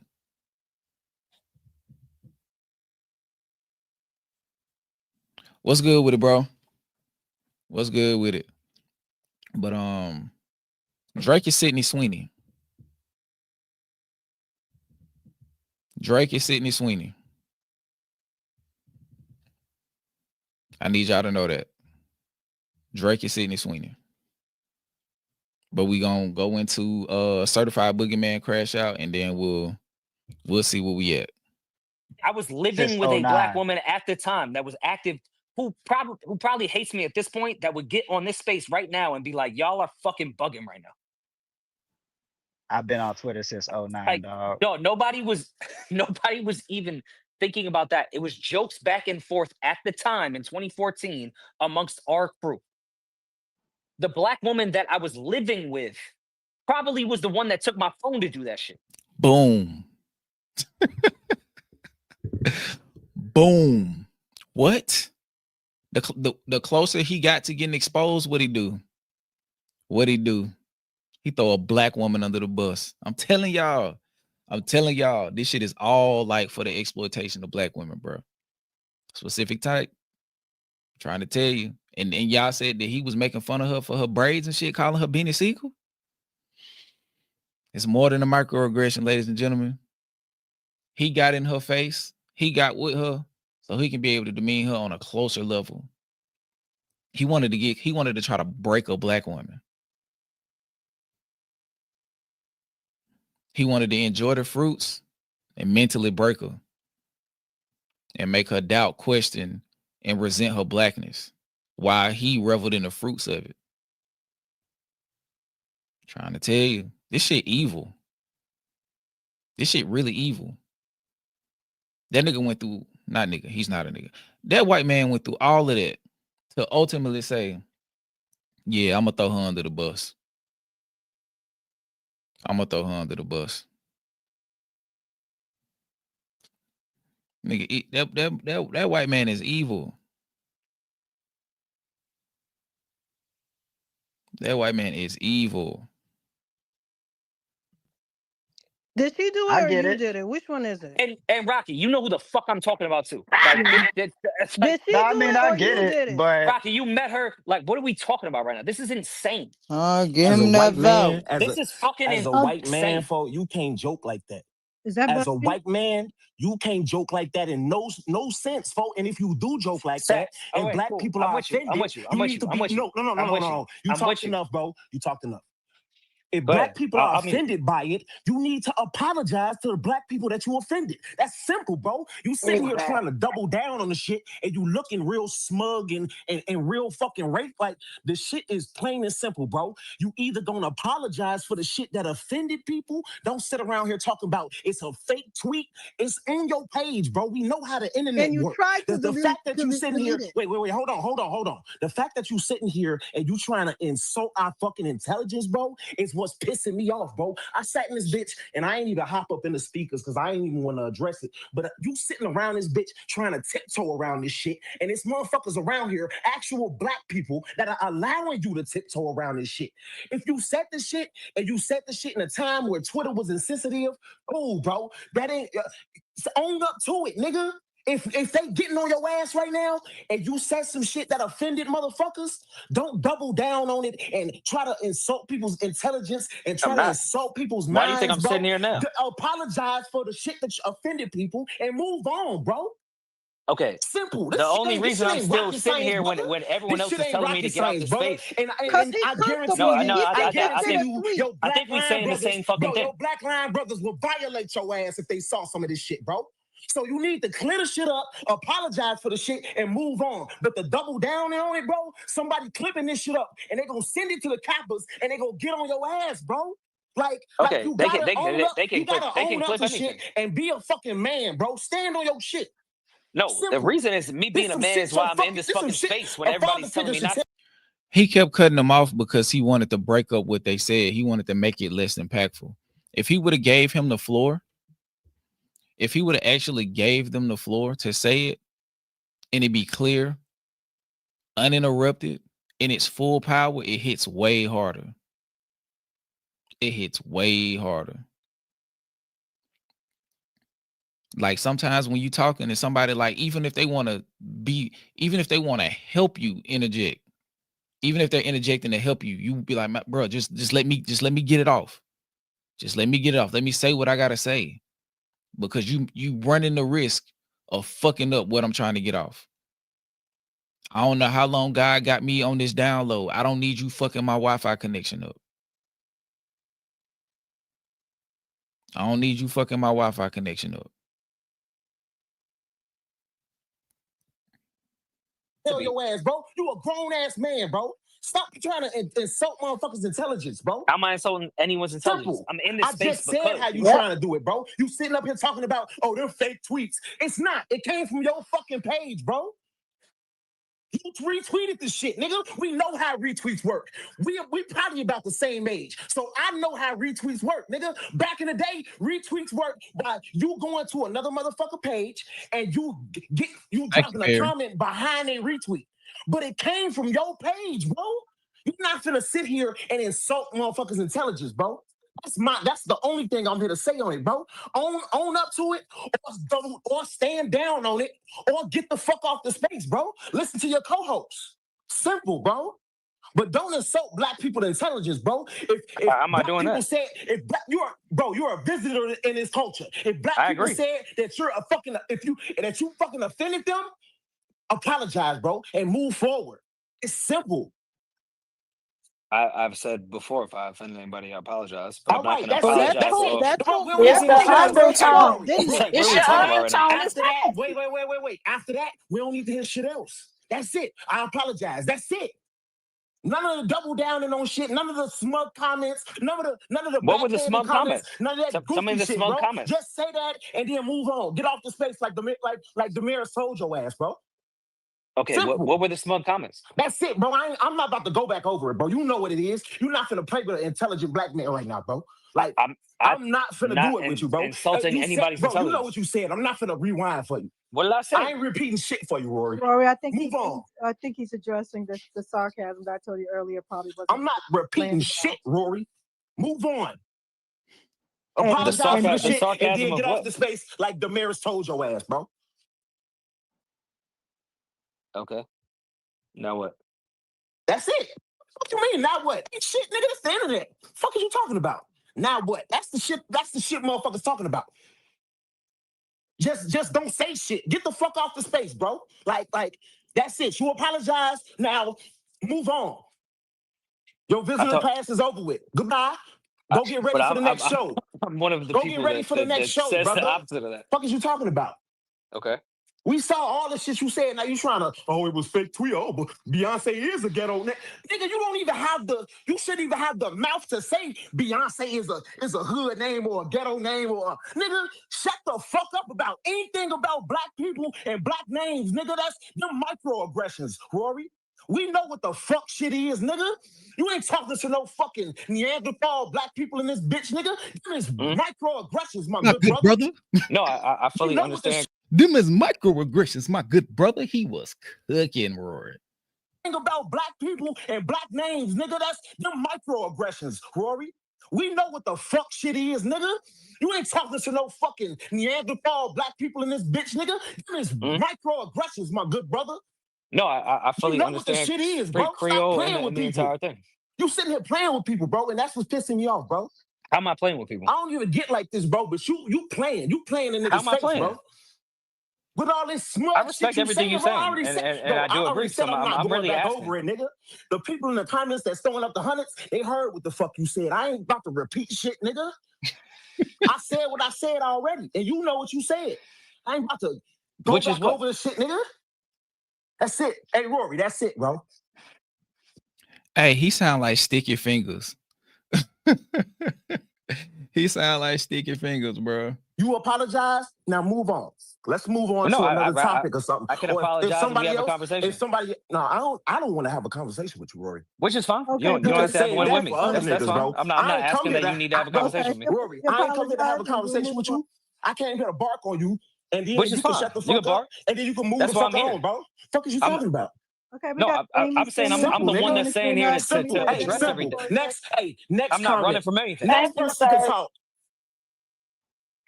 I ain't come to talk to Jamie, you. you up next. Thank Thanks, you. First I would like to say Excuse me. I think that's it. As far as what I want to discuss. Hello. hello. Can you Sorry. hear Yeah, go ahead. Jamie, I don't know what's going on. I still want to talk to Omi. Yeah, it's over with. I don't want to talk to you, Rory. Yeah, but we're done with that, ladies and gentlemen.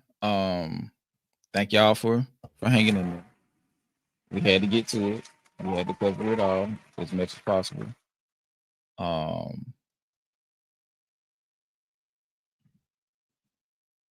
We don't need to watch his apology because it wasn't an apology.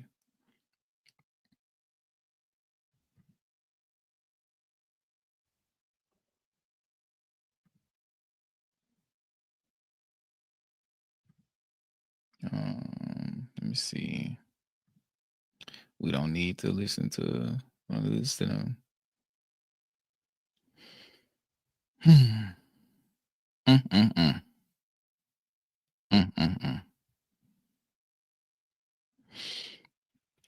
Shit. Okay, so on the way out, I will say this.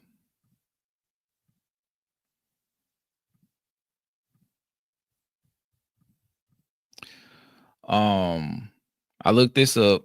Pusha T did meet his now wife when she was 18 and he was 29. I don't know. I don't have the answer for how we should view it, but she did just turn 18. And this is due to people having an issue with well, not people having an issue, but that's probably why it came up now. But it's being compounded by him basically saying that his wife does everything with the kids. So now the eventual narrative, and it's already started, is labeling Pusher as the real deadbeat father.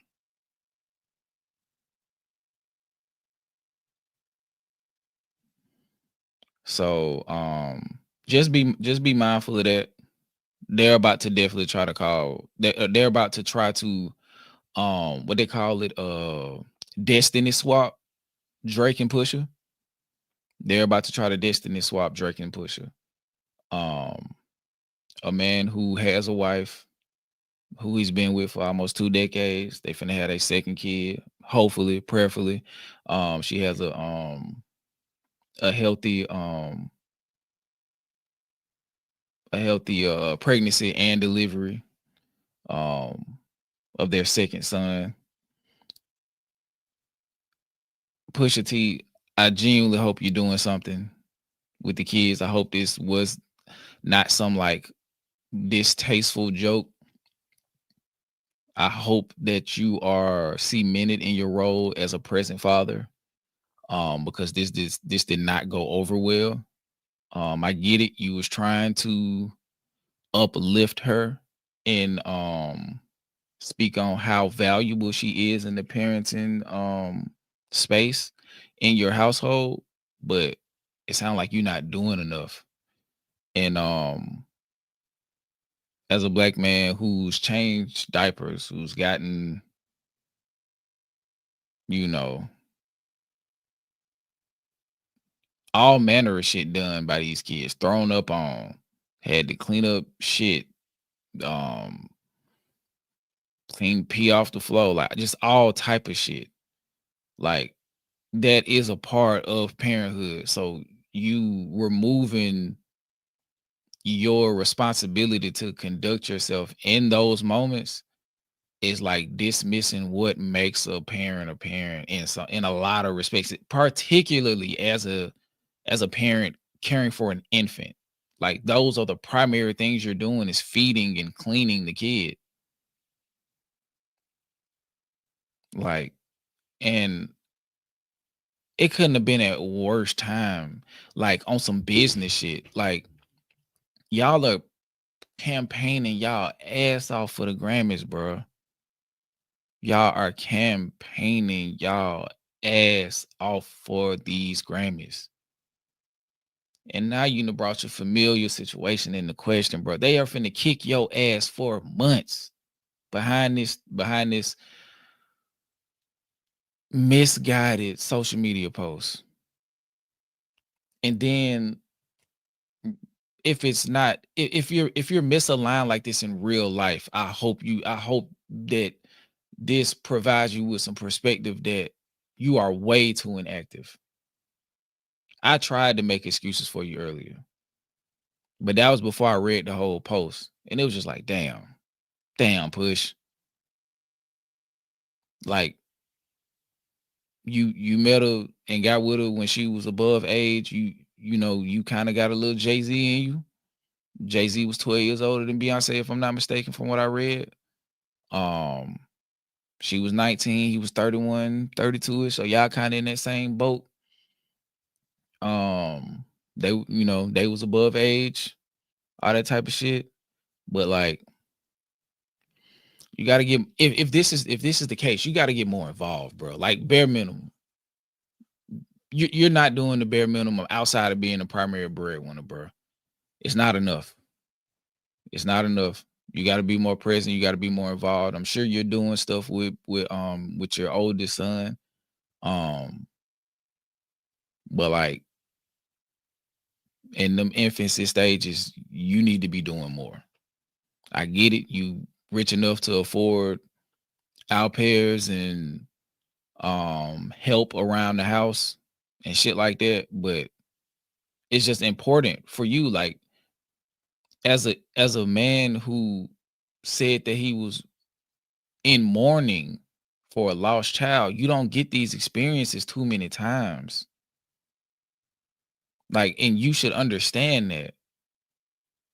Like those are real bonding experiences. Like holding your kid, locking eyes with them while you're feeding them. That is a very important element. Like, those are real deal bonding experiences that you're not partaking in for whatever reason. Like, I get it. Like Kobe, my favorite player of all time. After Kobe retired, he said he had to go home and learn how to do laundry. So I'm pretty sure he wasn't doing a super duper bunch around the house if he didn't know how to do laundry.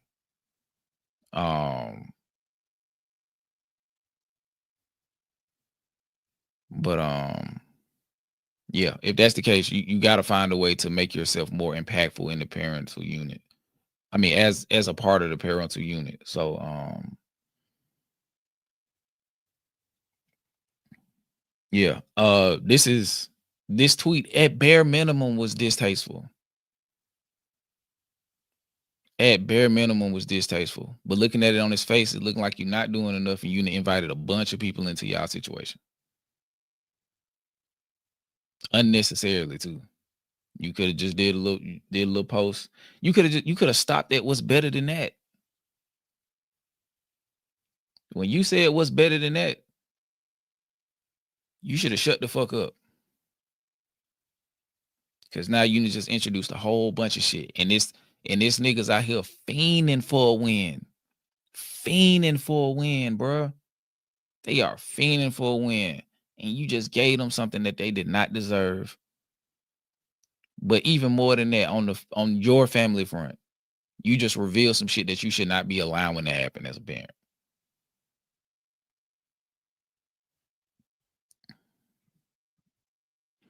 Why can't we put them in the same boat? They both found their wives when they were 19. Push to them about it. Push ain't above being addressed because you've made up issues with Jay. Yeah, I mean, like, yeah, like this, man, look, this nigga ain't above reproach. And I think cause I didn't know. I saw this shit today. I looked it up. I was like, man, this shit coming from Kirko. It gotta be fake. And pulled that shit up. I was like, nah, push. Nah, bro. Like, you too fucking old, man. And then for you to have this big ass age gap and not be you acting like a young nigga, bro. Get in there and take care of them fucking kids, man. We can like your music all day, but this shit does not matter in the grand scheme of things. It does not fucking matter. The first thing, like, bro, you just came back from Paris being over there all that fucking time, working on the album, which is a beautiful album. I got it on the wall right now. Let God Sort Him Out is a beautiful album. You reconnected with your brother. Y'all made some beautiful music with Pharrell, a trifecta that has been 20 plus years, 30 years in the making. Like, y'all did something great for hip hop. You need to do something great for yourself now. You need to do something great for yourself now. That second son, you need to be there for ways. You need to be there for him in ways apparently you weren't there for your first one.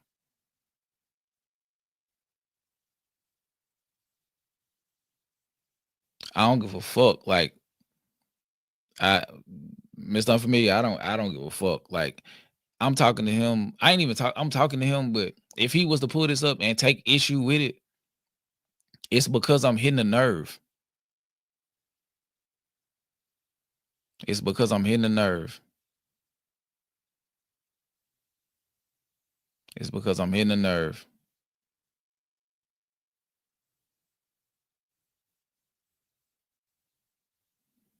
It's because I hit a nerve.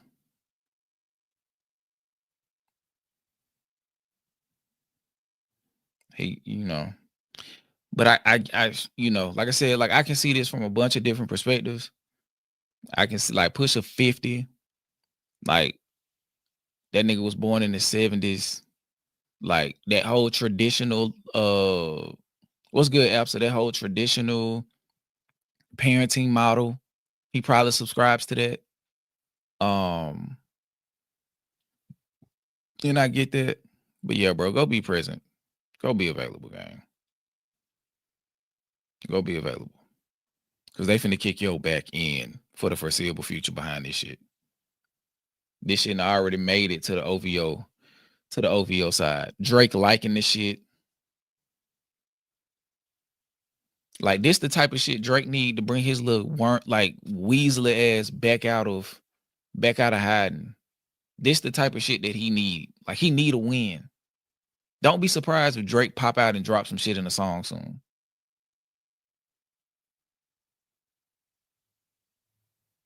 Don't be surprised.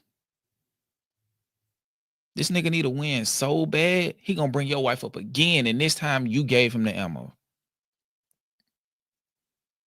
Drake does need to mind his own business. He does. But I guarantee he's already made this his business. He's already made this his business.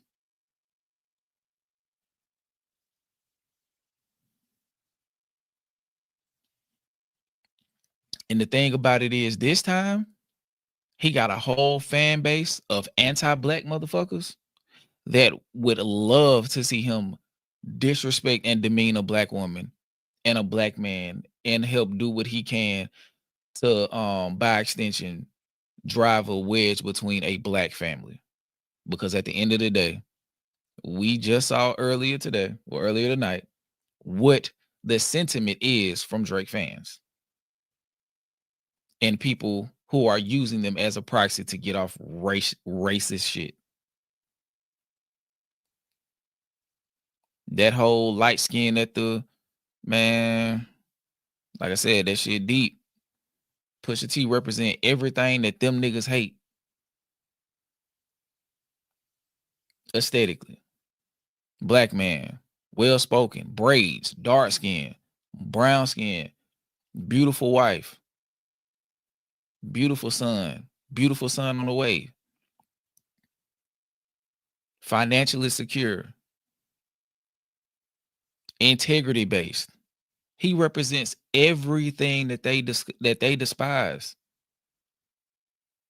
And this and Pusha T is gonna show them niggas exactly where to stab them at.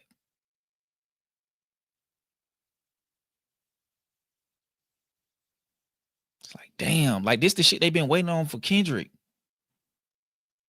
They've been waiting on one of them niggas to fuck up. That's why Kendrick ain't saying nothing. Don't give them nothing they can use against you. I know, I know he bought the diapers. I saw a glimpse of their house. Their house nice as fuck. So I'm not saying he's not doing anything, but the shit that he's not doing is extremely important. Put your hands on that baby, man. Go get you some honest wipes and wipe that baby Duke, man. Get the snot out that baby nose. Burp that kid. Feed that child, man. Get outside of that I'm the youngest kid shit. You a grown ass man. Bonding moments. I will never forget the first time I looked at my son and daughter in the eyes when I was feeding them. You never forget it.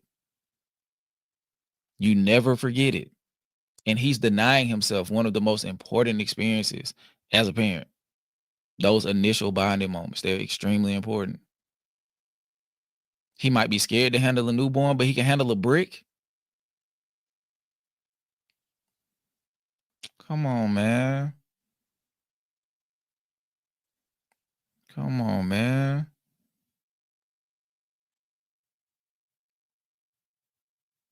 Come on, man.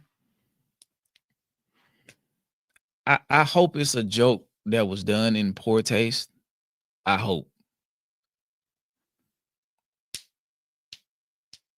I understand as men, sometimes we say the wrong shit. I understand that. You feel what I'm saying? I understand that sometimes we try to uphold our women and we fuck around and say the wrong shit and it come out wrong. We end up putting them on an island unintentionally when we're trying to put them on a pedestal. I understand it. I understand it. You feel what I'm saying? You fuck what you push. I wouldn't even be talking about you this long if I ain't care. I don't know you for real, for real. I don't know you at all, actually. But I care about what you could be denying yourself of. A brick does not need neck support. That is true. Well, actually, it does. That's why I shrink wrap. The whole brick needs support. Without its like insulation, it'll fall apart. It's probably more delicate than a kid. The whole brick is swaddled. What are y'all talking about? The brick is the heartbeat to the trap. What we talking about?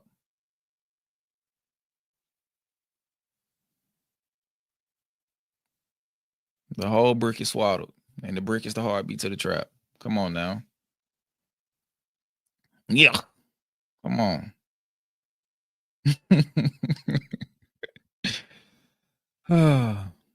This manufacturing of outrage is weird. In reference to what, Mr. Lewis? Because I'm not coming from a place of, I'm not outraged. I just wish he didn't say it.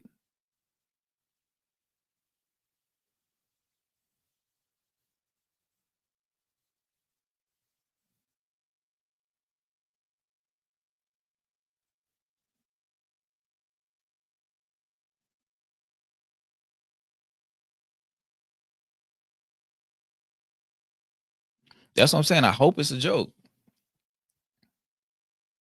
We are not in their house. That's why I said I hope. I wish. I hope it was a joke. I hope he's playing. But if not, I understand the traditional family dynamic. So I can see how this is okay. But I could also see, as a parent, some of that shit is important. And I wish he would do it, even just for the experience. I'm not saying the child is lacking for anything. But I think the child would be gaining something from having a physical connection early on with his parent. That ain't outrage. Y'all be the main ones calling us, like calling other people sensitive, but y'all swear shit be outraged and swear niggas be hating on people. You say something, say one thing that you disagree with about somebody, and now it's hate. What the fuck? Like, so are y'all niggas not sensitive?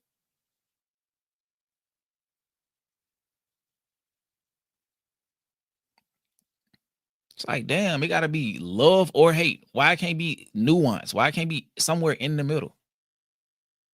I'm talking in general now. However, in reference to this situation, like that submissiveness, and as it relates to the Rory shit, like if you allow a series of microaggressions, at what point is it no longer micro? You feel what I'm saying? So it's like we can be an avid supporter of something or someone. We have to be able to address when some shit not right. That's it. That's it. That's all. Me and DJ was ready to stomp Kendrick back in if anything came out about him putting his hands on his partner. We was gonna stomp his back in. You was gonna see me snatching all type of shit off the wall. I fuck with Dot musically, and as far as the persona that he projects. But we was gonna get his ass up out of here if we found out he was doing that. It's all about holding people accountable, bro. Because if not, what's stopping them from turning into the worst version of themselves? And even if it's just us disengaging with them, like sometimes that's the most you can do. And a lot of the time we be saying shit, it's like, okay, just even if you don't agree with us in the now, take it and apply it to life and see how it work out for you. We ain't gonna leave none of y'all nowhere wrong. We might miss something, a bar or some shit like that. But as far as this life shit, we don't know it all, but we ain't gonna lead you wrong because we giving you the basics. It's all about how you apply them that results in how you handling shit. But yeah, man, like I said, I hope this shit a joke. I hope it was in poor taste. I hope, even if it's the truth, that they're in agreement. It just doesn't look good.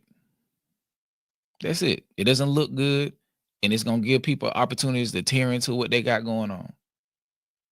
That's it. That's all. You feel me? Like, this ain't the academic side. As they say, we don't dick eat. Like, that's the other people problem. Look at Maul now. Maul to pin himself in a corner he can never come out of. He can never come out of it. He done love Drake so deep into that corner that he'll never be respected as a person with any type of integrity. I remember 2021, 2020, niggas thought Maul was like the coolest, most moral-based nigga in podcasting. Now it's like, can't even look at him. He even look like a goof. Like, his face just looks unserious. Like he go to sleep with his mouth tuned up or some shit. Like this. Like he don't even believe himself. Like, you know how bad off you gotta be to not believe yourself, bro? Or to be cool with just uttering bullshit all the time? You feel me? But yeah, man, I think that's it. I think that's it. Y'all got some good news? I gotta work in the morning.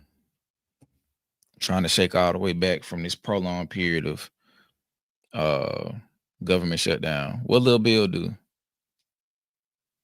Maul was calling certified boogeyman a corny and a lame while he's the biggest lame. It's corny as fuck. Maul paid for his ex-girl and her dude, the dude she was dating, dinner because she told him that she was on a date. Maul is weird. It's cool with being private, but we ain't never seen Maul with a woman or heard about it. Some weird shit going on. Love who you love, but it's some weird shit going on with Maul. Either he's asexual or he's very weird. And his disrespect of women is alarming. So, sensing some patterns. It's a little weird. It's a little weird. It's a little creepy. It's a little unsettling. But yeah, man, give me some good news, man. Gen X tour, highest grossing hip hop tour of all time, on pace to be $500 million tour. Beautiful for them. It's great for us because we can pop shit. But ultimately, always remember the people getting the lion's share of the money is the label.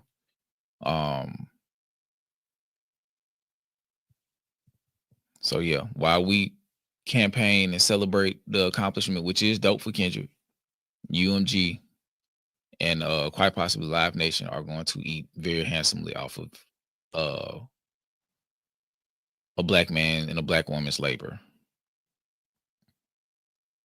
Stay vigilant, my friends. Stay aware. Understand what the fuck going on. It's a lot of shit. It's a lot of plays and underplays. It's a lot of crosses and double crosses. Be vigilant. Look at shit from 3 perspectives. And make sure 2 of those perspectives aren't native to you. You might learn something. But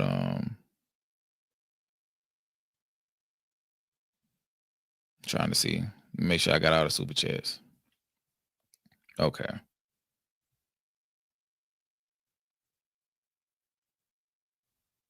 Shout out to Twin Folk Tech for the super chat. Much appreciated. Catching up on 2 times speed. Salute y'all. F Rory and Maul. Don't let no white podcaster talk about no black women. That's law. Facts. Shout out to Just Be Yapping. As much as listening to this fuck shit is triggering, your breakdown has been very insightful. Thanks, Skip. No problem. Thank you for supporting. Thank you for everybody who supported. Thank y'all for tuning in, man. Thank y'all for rocking with me on the solo stream. Shout out to my brother DJ as always. Shout out to all the other fellow creators who popped in. Shout out to JV. Shout out to Moni. Shout out to Absa. Shout out to all of the other content creators who are watching and not saying anything. Y'all have been showing us that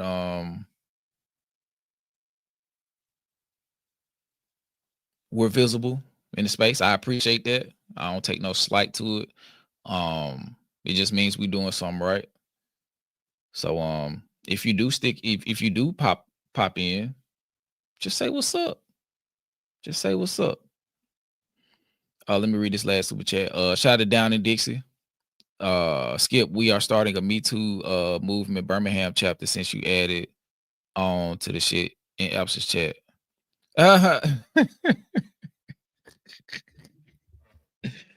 Hey man, yeah. I had just walked into some wild shit, man. I had just walked into some wild shit over there, man. I didn't know what was going on, brother. But yeah. Hold on, what he say? Maul tweeted, if a girl tells you no to sex and you put your dick up, you're gay. Take that as you will. Yeah, it's rape culture. Thank y'all for tuning in to another deciphered discussion. I am Skip. Shout out to my brother DJ. Shout out to all the mods, all the people in the chat, all the people who gonna watch on the replay, all the fellow content creators. And until next time, y'all have a good weekend. Be blessed. Love.